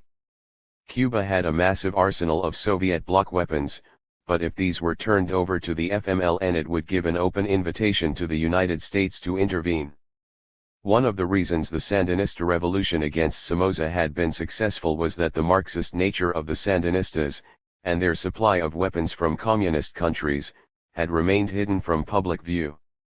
The Sandinistas were always able to put up a plausibly deniable story to cover their tracks, and as long as there was a plausible doubt, the United States could not drum up enough public or international support for active intervention. Quite to the contrary. Some other Western nations even extended political recognition to the rebels, and in the end, the United States also withdrew its support of Somoza. The FMLN needed to repeat the success of the Sandinistas and find sources of Western-made weapons. Prior to the 1981 offensive, the FMLN sent Farid Handel, the brother of Shank Handel, leader of the Salvadoran Communist Party, PCS, on a world tour to solicit funds for the coming battle. Farid visited the United States, the Soviet Union, Czechoslovakia, Bulgaria, East Germany, Algeria, Libya, Ethiopia, and Vietnam. From each of these nations he secured promises of military and financial aid. The Soviets promised the FMLN that it would deliver the aid to Cuba on regular Russian cargo ships. Cuba would then distribute the aid through the established network to the Salvadoran guerrillas. 3. According to a captured guerrilla document, by November 1980 there were up to 400 tons of weapons located in warehouses in Cuba, while there were up to 150 tons in Nicaragua. 4. Even counting that half of this tonnage consisted of ammunition, generous because the FMLN was always short, and that the average weapon weighed 10 kilos, this would mean that the FMLN had been able to amass, through foreign support, over 27,000 weapons. This did not include weapons that had already reached El Salvador. The main problem for the FMLN was not obtaining weapons, it was shipping them into El Salvador. Essentially, there were 3 routes: by land across Honduras, by sea across the Gulf of Fonseca, and by air to landing strips along the east coast. While the FMLN developed very sophisticated methods for the latter route, the Salvadoran Air Force was always able to dominate national airspace, and consequently many planes, such as the Costa Rican and Panamanian planes, were either shot down or crashed with very embarrassing international results. The favored routes were by land through Honduras or by sea across the Gulf of Fonseca. During the entire war, Central American commerce continued una. 178. Baited. Products were shipped by semi-truck all over the region. The FMLN saw these trucks as the best means of transporting arms to El Salvador. False compartments were built in the floors, walls, and ceilings of the trucks. This took place in special shops run by the Sandinistas in Managua. These trucks would either drive right into El Salvador and unload their cargo, or more often would unload the weapons along the border with Honduras. 5. The Salvadoran customs agents were more alert than the Hondurans and made several important discoveries. The Hondurans were less alert, although they too did make some discoveries of large numbers of weapons. However, some Honduran customs agents could be bought off or bribed to look the other way. Some Hondurans had no love for the Salvadoran government because of lingering animosity over the 1969 soccer war. The war had ended inconclusively, and both nations had secretly prepared for another war at a later date. Some Honduran police and military officials felt that if they could help perpetuate a long internal war in El Salvador, the Honduran military could catch up, or even gain the advantage over the Salvadorans while the latter were worn down by the internal conflict. It must be stressed that this was not the attitude of the majority of the Honduran military. As institutions, Honduras and El Salvador basically had good relations. But there were some people in Honduras that were willing to look the other way when the FMLN sent weapons through their territory to the guerrilla fronts in El Salvador. As long as the FMLN did not meddle in internal Honduran affairs, the FMLN was tolerated.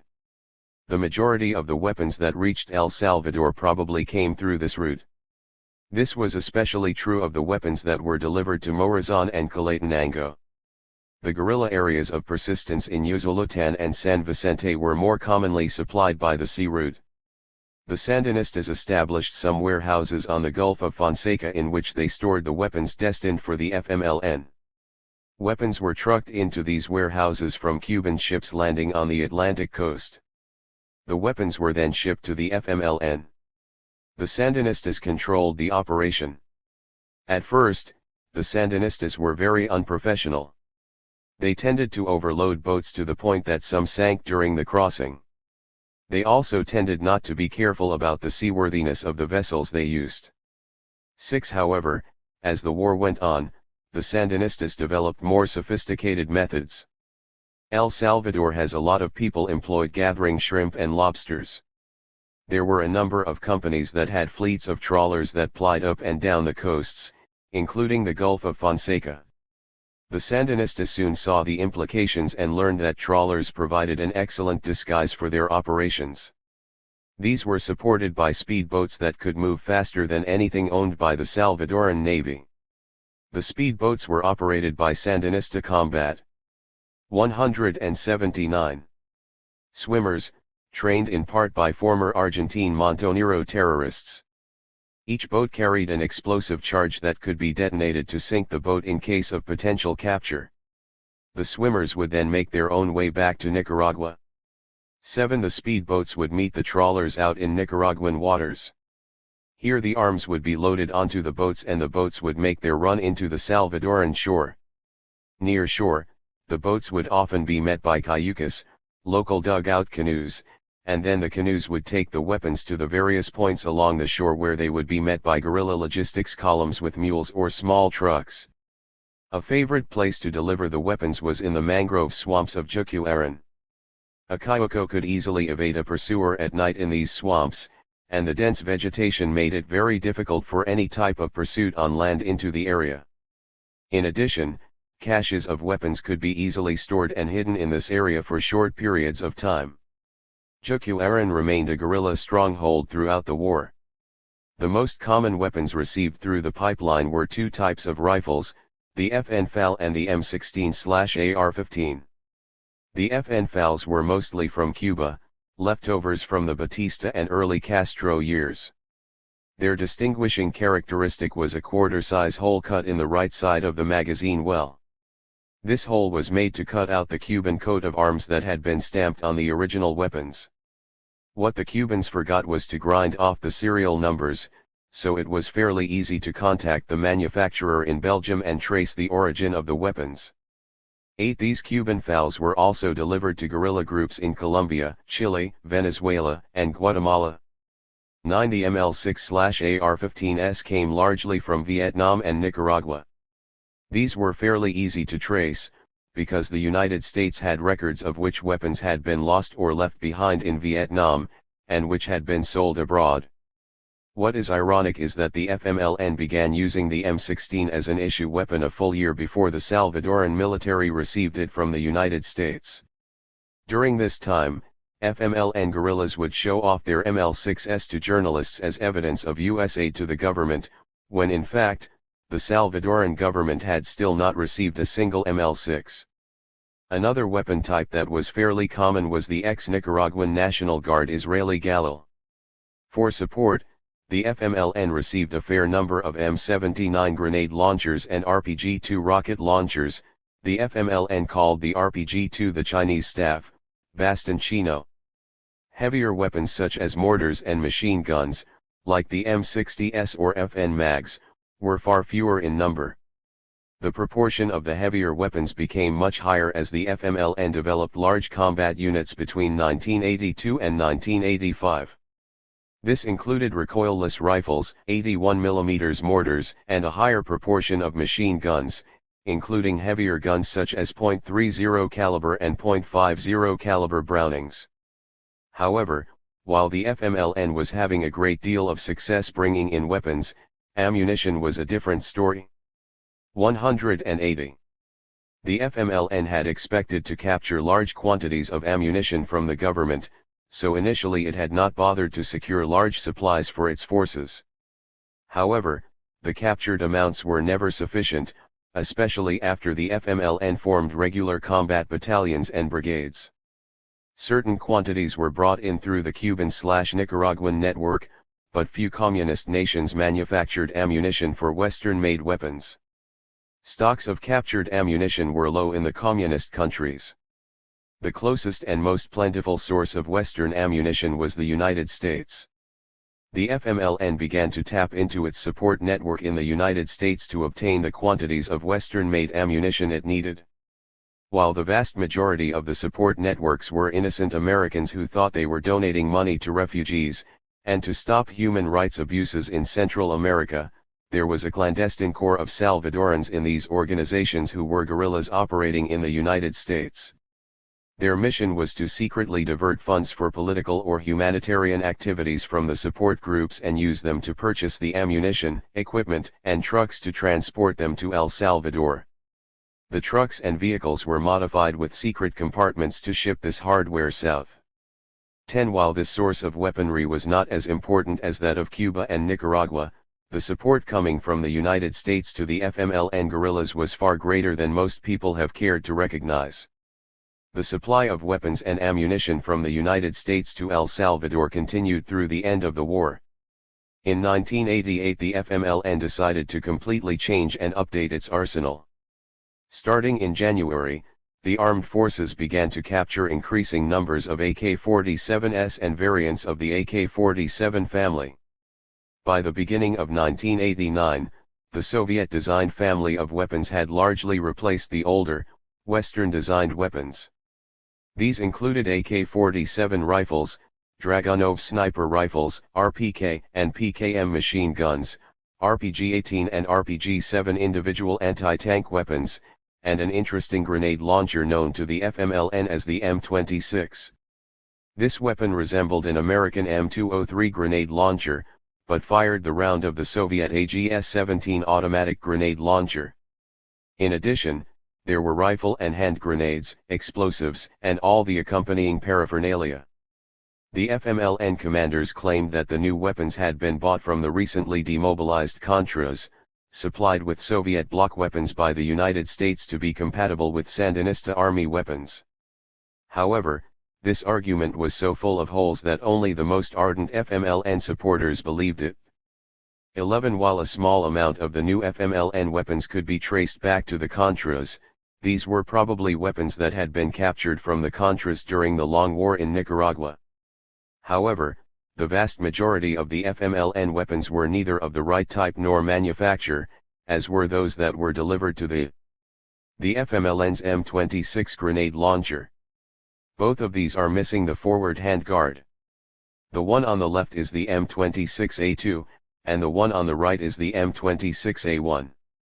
The M26 was a partial copy of the US M203 grenade launcher, but fired the Soviet AGS-17 automatic grenade launcher round. 182. Contras. The Contras never had PKMs, RPG-18s, M26s or millions of rounds of Cuban ammunition. Before the large hauls captured in El Salvador, Cuban ammunition was so rare that a foremost ammunition expert had paid large sums of money to add a single Cuban shell case to his collection. It had been picked up by accident in the ballast of a cargo ship.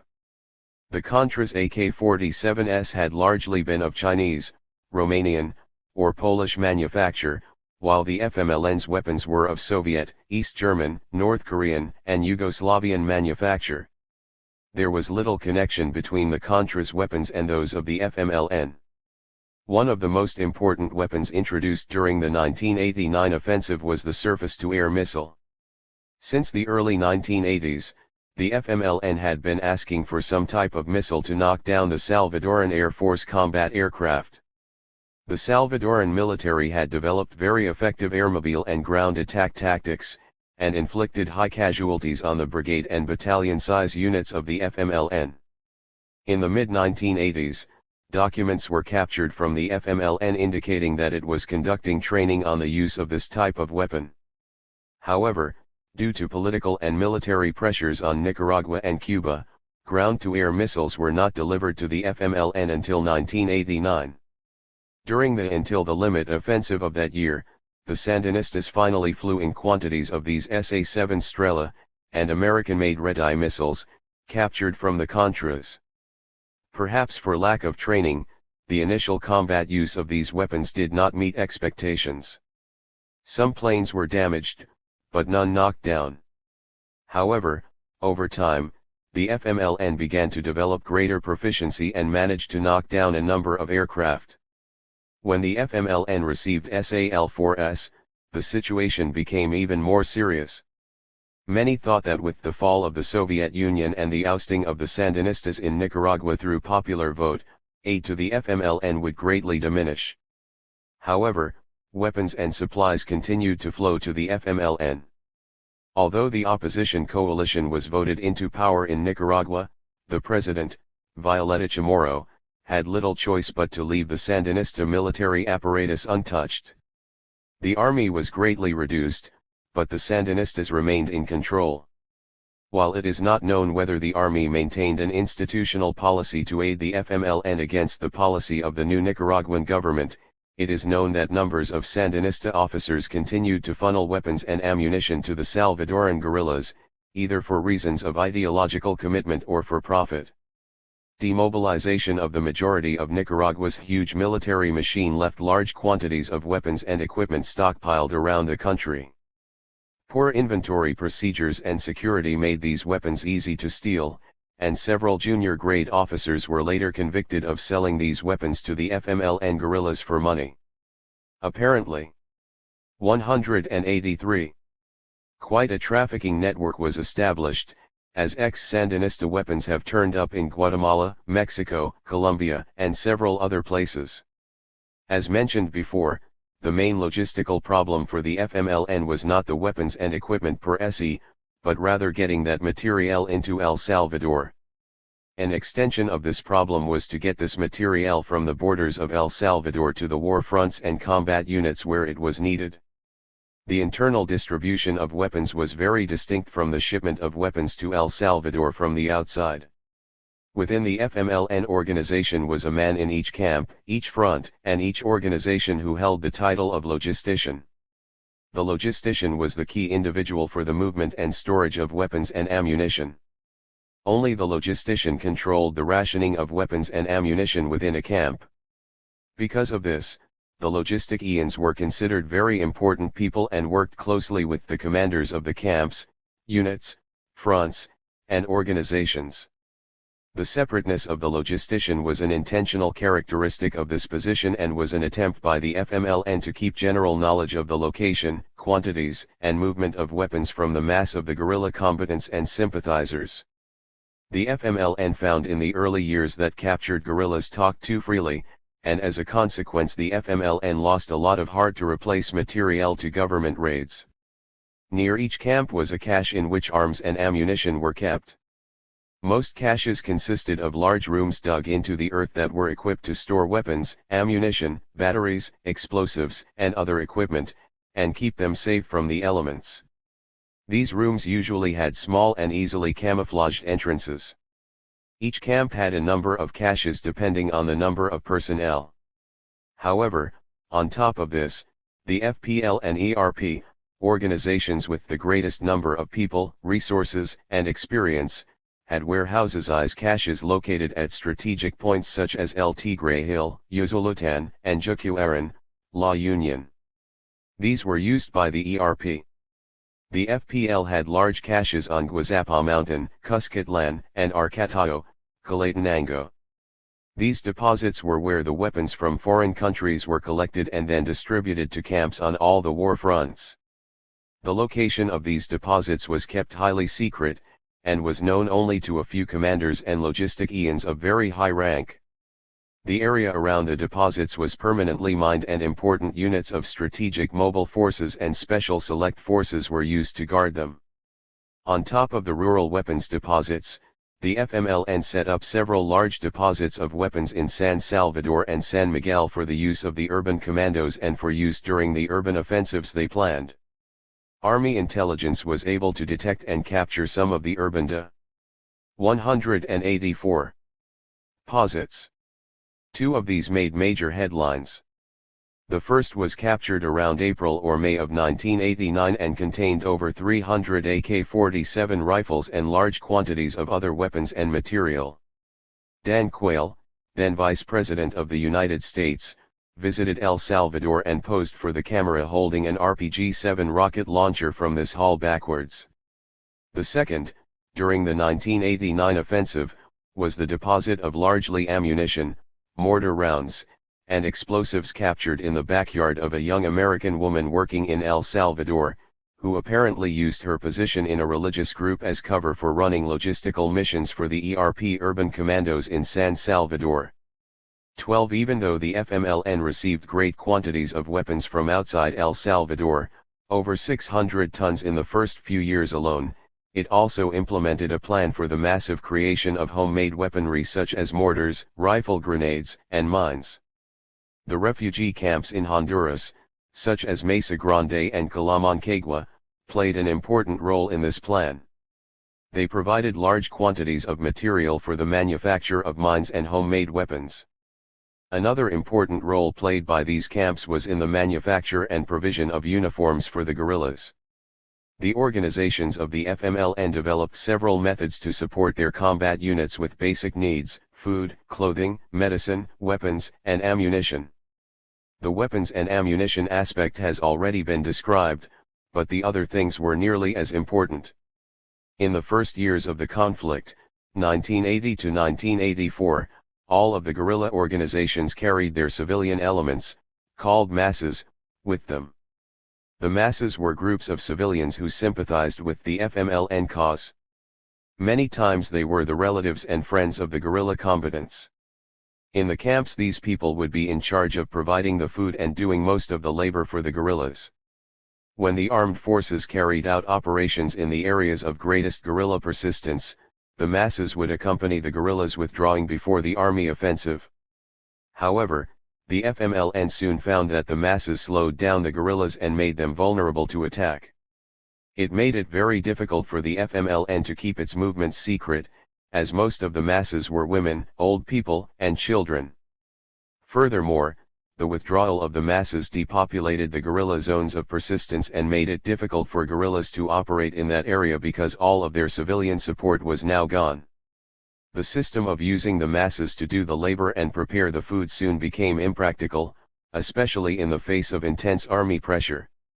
From 1985 on, the masses became separated from the guerrilla units, and as a consequence the FMLN had to adopt a new logistics system to keep its units operating in the field. Starting in 1985, the local guerrillas of each front organized production committees to perform the tasks pre-185. Viciously done by the masses. These committees were organized using sympathizers, family members, and militias, and were located in the hamlets along the borders of the guerrillas' area of persistence. The local guerrillas were in charge of collecting war taxes from the more uncooperative locals, which could be paid in goods, crops, or money. They also gathered the goods and food produced by the production committees. To move these goods from the collection points to the combat units, ant columns were established. The ant columns transported the supplies by man, pack mule, or in small trucks to a place near the camps. The camps were in charge of picking up the goods from the drop-off points and preparing these supplies for consumption. Instead of civilians, each guerrilla unit had its own cooks and servers that traveled permanently with the column.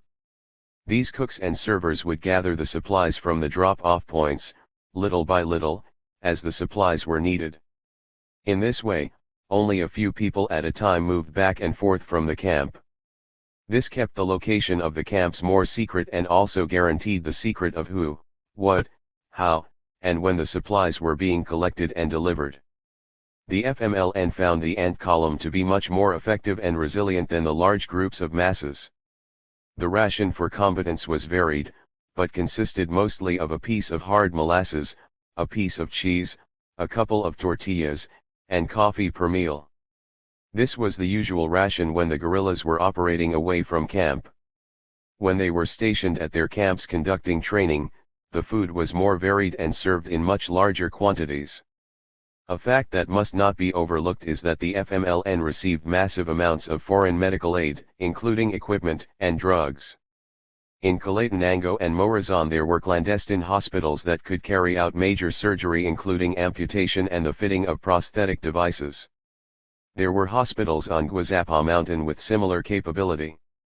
Many foreign doctors served with the FMLN, especially doctors from Europe and Latin America. Each camp had a person known as a brigadist, which was the FMLN jargon for a paramedic. This person was to provide first aid to those wounded in combat and transport the more seriously wounded to clandestine hospitals. In general, all of the logistical system and especially the transportation of weapons from one place to another was carried out at night using local guerrillas and masses, especially when dealing with large quantities of supplies. The most common methods were to transport these items on muleback, or on the individual shoulders of the people in the ant column. However, in the areas of greatest guerrilla persistence, such as in the strategic rearguard, weapons, ammunition, and explosives were transported in large trucks when there were no army operations. In the final analysis, one of the constant lessons of war is that without 186 the means to fight and to sustain the war effort, a fighting force is doomed. In addition, having a large supply of weapons, equipment, and men is absolutely useless unless you can deliver those men and their equipment and weapons effectively to the point at which they are needed, at the time they are needed. As implied in the opening section of this chapter, strategy and tactics mean nothing if they are not backed up by a solid logistical system.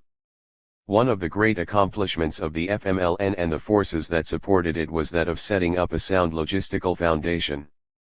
This logistical foundation operated with little change throughout the conflict, and is one of the key reasons the FMLN was able to last for over 12 years of bitter conflict.